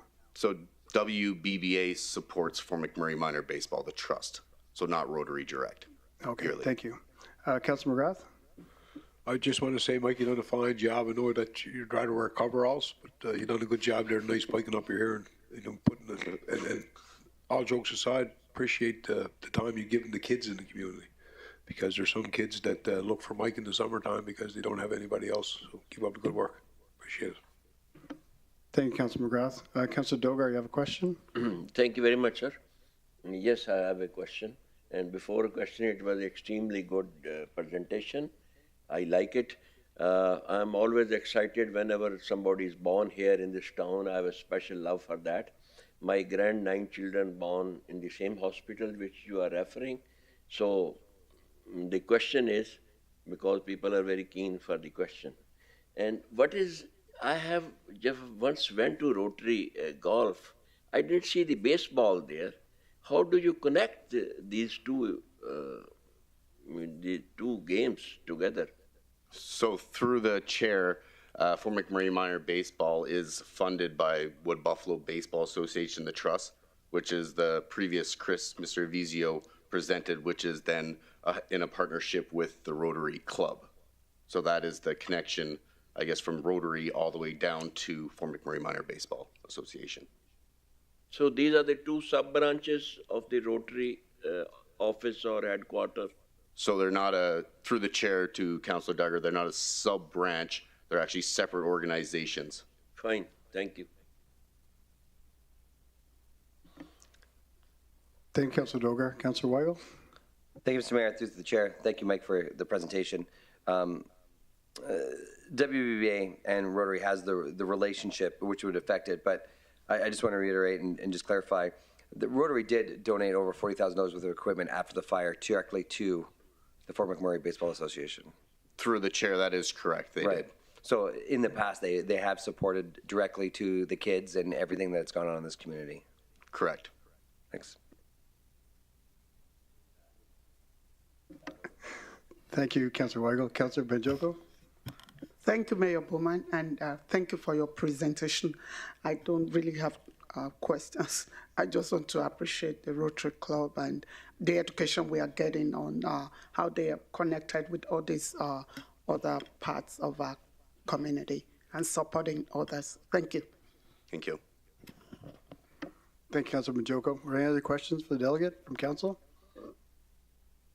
I'm not seeing any, so thank you, Mike. Appreciate it. Thank you. Do we have any other delegates this item? Thank you, Mayor Bowman. That concludes our delegates for this item. Thank you. Does someone want to make a motion?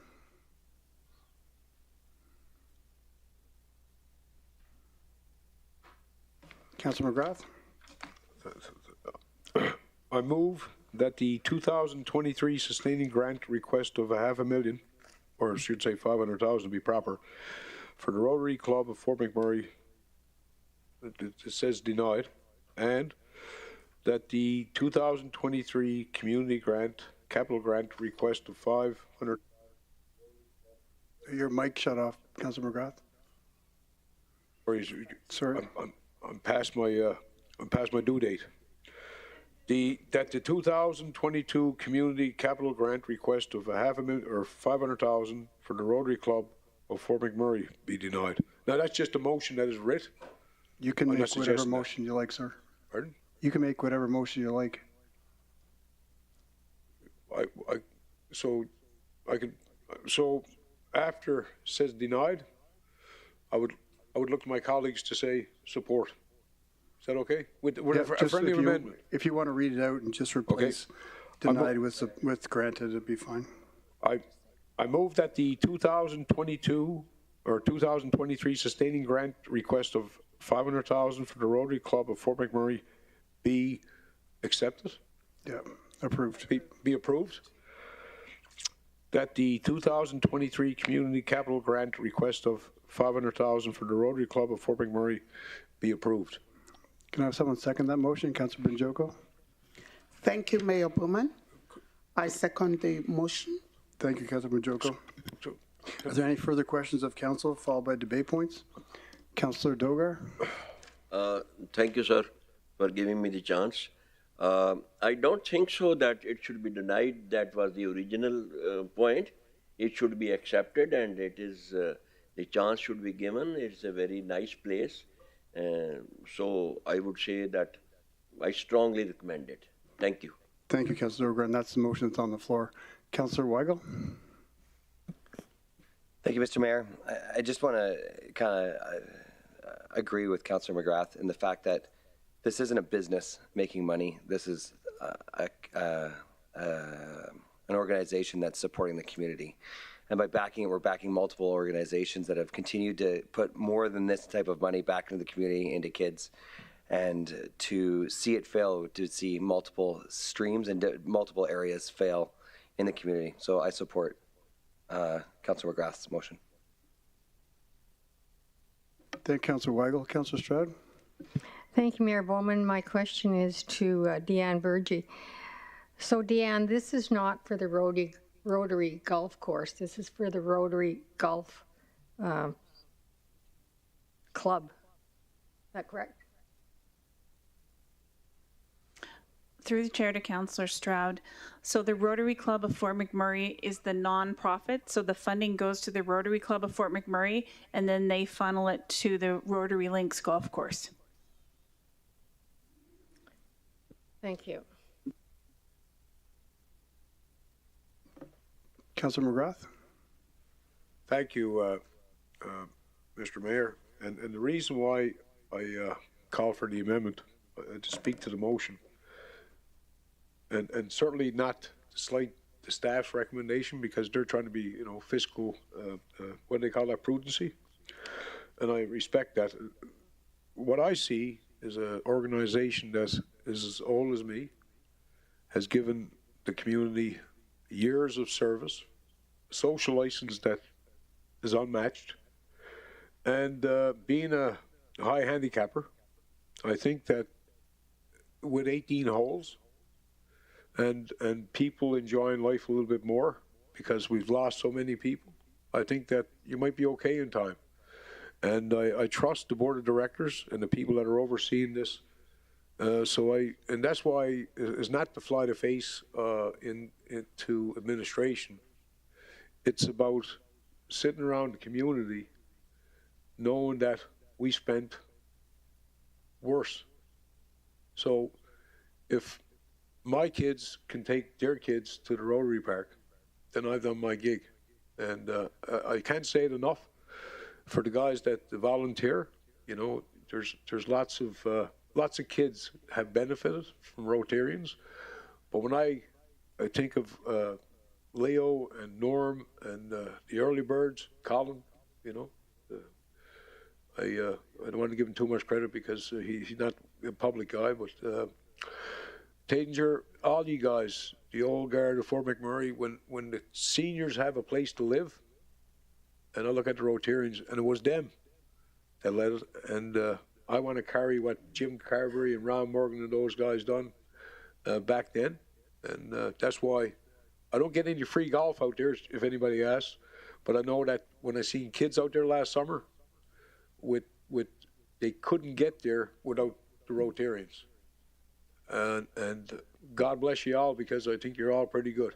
So that's why I certainly support it, because I think we got about 8.5 into it now. And hopefully I know these guys, they'll make it happen. And I appreciate what you do. Thank you, Councilor McGrath. Councilor Benjoko. Thank you, Mayor Bowman, and I just want to say openly that I'm supporting the motion. I haven't heard all the impacts that they're making in the community. And then, so that's why I'm supporting this, and thank you again for all that you do. Can I ask administration a question or no? Okay, thank you, Mr. Mayor. So I would like to know if it's possible to work with them on how to make them compliant in future, or if you've met with them, or how you are going to carry them along, given what we've heard. And so the compliance piece is what I just wanted to check how we would get there.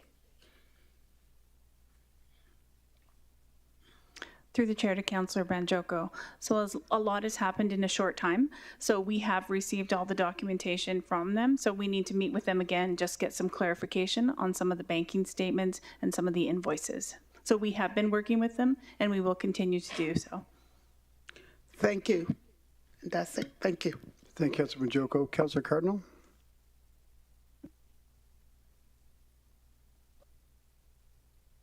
Thanks for your presentation, everybody, and all the delegates.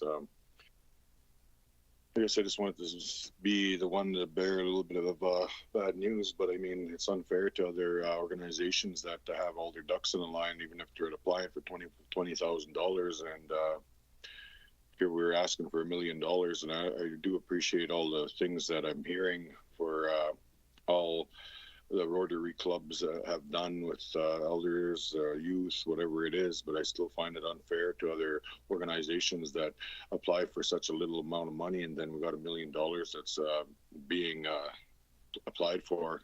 If we go for a CIP funding, we need to have all your banking, taxes, the whole reporting done successfully, and I find it unfair that we've been denying other small amounts, and now everybody's I'm just saying I'm not in support of the motion due to that fact, because of the fact that other requests have been denied because their ducks weren't aligned, and these ducks are not aligned. I wouldn't approve it until I can make a firm presentation from administration to be able to say yes, things are done properly, and to move forward. But until this, I'm not supporting this motion. Sorry. Thank you, Councillor Cardinal. Councillor McGrath, would you be in favor of adding to that the grant funding be allocated upon the completion of the 2020 grant reporting? Because it seems like it's pretty close to being there. Absolutely, because when I see the horsepower back of the wall, they must not know they were behind. And I'm sure that there's a few guys there that could absolutely, Mayor Bowman, and I'll leave it at that. Super. Thank you, sir. Councillor Weigel. Thank you, Mr. Mayor. Question for administration: How would the funding normally happen in this type of grant? If the stipulations would go in that once the paperwork is done, how would the money be released? My understanding it would normally be quarterly or through progression, but a golf season doesn't work as normal business does 12 months of the year. Through the chair to Councillor Weigel. So we'd work with our legal team to figure out what the agreement would look like, and the funding could happen in one lump sum or in different pockets depending on, but some of this funding is to fund deficit. So we would look at that with our legal team and figure out the agreement and work with the Rotary Club. Awesome. I know you guys have done a great job with that. I just hate to see anybody pay any extra interest that's not needed. So thank you so much for all your hard work. Thank you, Councillor Weigel. Councillor Stroud. Thank you, Mayor Bowman. To Deanne, can you please explain why this presentation came forward before the paperwork was complete? Through the chair to Councillor Stroud, it happened like this because of timing, because we're hopeful that soon the snow is going to leave and people will actually be able to get out and golf. So if we waited until such time that everything was organized, it would have taken too long. Our lead time on getting things ready for council meetings is lengthy. So we're already working on the next council meeting when we're at this council meeting. So the timing was really important. So we came forward, we had honest conversations saying, look, administration is going to say we can't support this given everything that we have, but we're continuing to work with them to get that compliance in place, and we'll work with our legal team to make sure that everything is in order before we move forward. Thank you. So that's why this recommendation came forward as no then. Thank you. Thank you, Councillor Stroud. Do you have any other questions from council or debate items?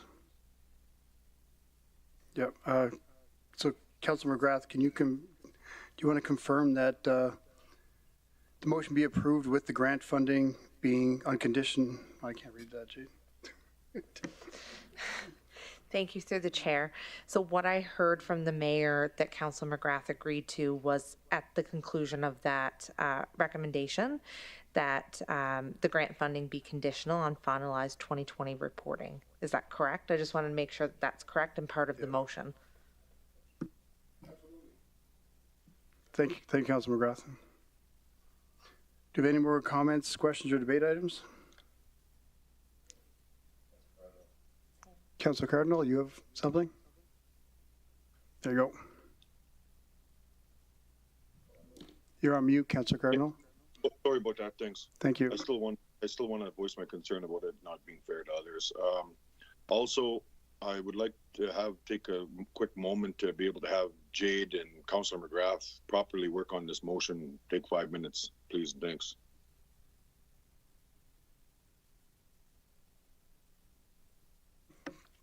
Okay, Councillor McGrath's going to read it out properly. Councillor Cardinal.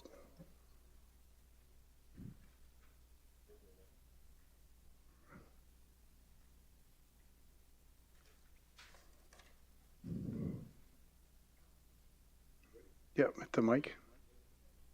At the mic. I started a cry. Oh, I move that the 2023 sustaining grant request of $500,000 for the Rotary Club of Fort McMurray be approved with the condition that all the paperwork will be completed or finalized.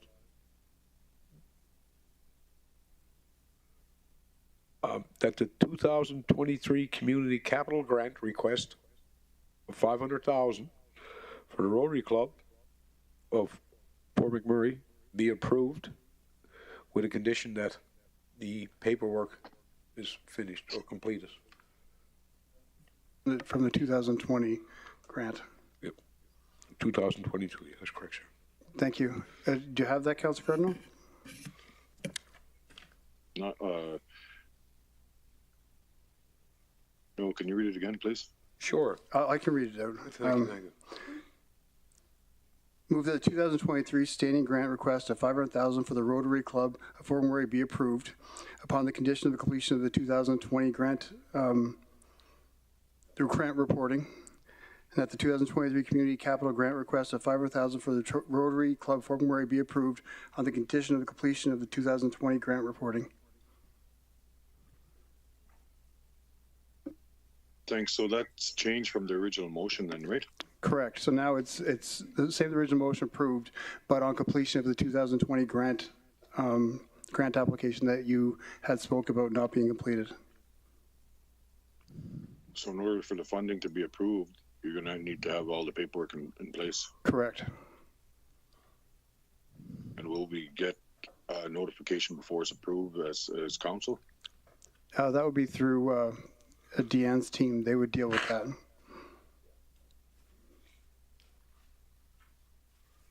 Thanks.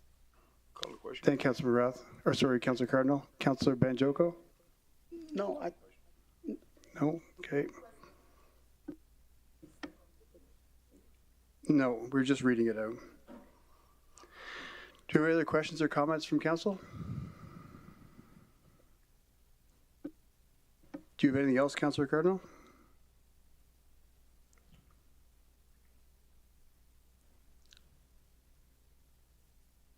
Okay, thank you. Seeing none, I'll call for a vote. All in favor?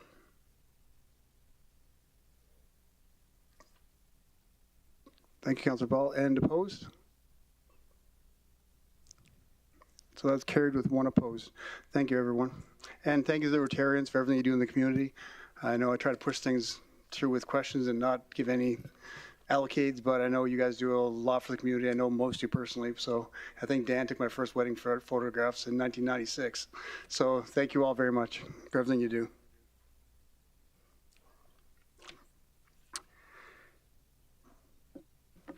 Next, we have a report on the Alberta Community Partnership Grant, Mid-Sized Cities Initiative. I'll get Councillor Boussier and Councillor Granson back in. So I'd like to invite Jay Brown, Chief Legislative Officer, to introduce a report.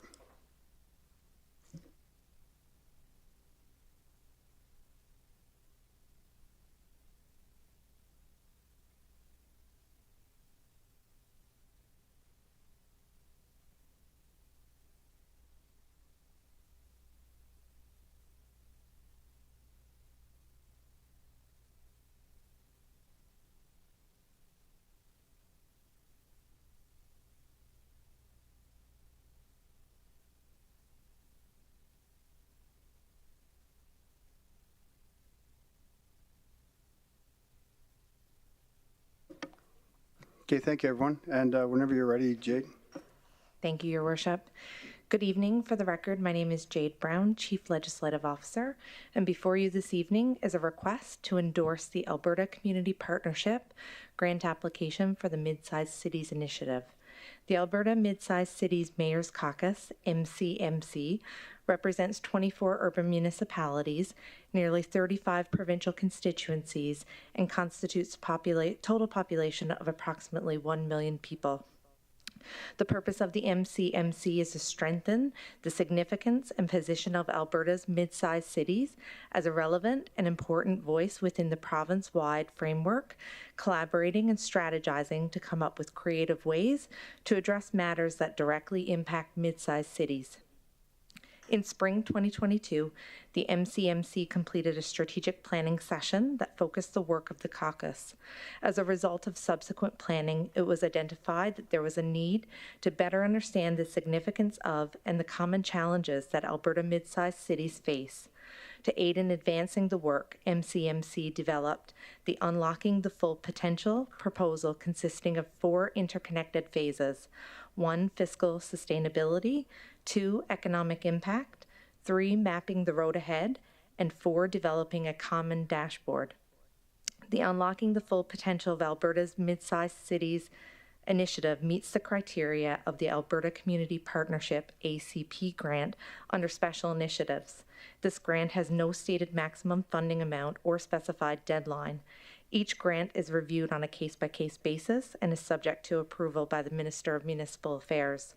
On February 15, 2023, the MCMC supported the application in principle and asked member municipalities to forward a request to their respective councils to pass a resolution supporting the grant application. There is no financial impact to our municipality. However, approximately 30 hours of staff time to support the initiative in the collection and provision of data and participation in various forums would occur. As such, the matter is now before Council for consideration. This concludes my presentation. Thank you. Thank you. Do we have any questions from Council? Councillor McGrath? Just it's good to be part of that mid-sized city because I think we pool the power so that we don't get overtaken by the 2 big centers. It's almost like Upper Canada facing the rest of Canada. So great work, and we'll I guess I'll support that motion. Thank you, Councillor McGrath. Do you have any other questions for Jade? Can I have someone make the motion? Councillor Weigel? Thank you, Mr. Mayor. I move that Council endorse the Alberta Community Partnership Grant application to fund the 4 phases of Unlocking the Full Potential of Alberta's Mid-Sized Cities Initiative. Thank you. Can I have someone second the motion? Councillor Walkwin? Thank you, Mr. Mayor. I second that motion. Thank you. Do we have any other questions? Followed by debate points of Council. Councillor Cardinal?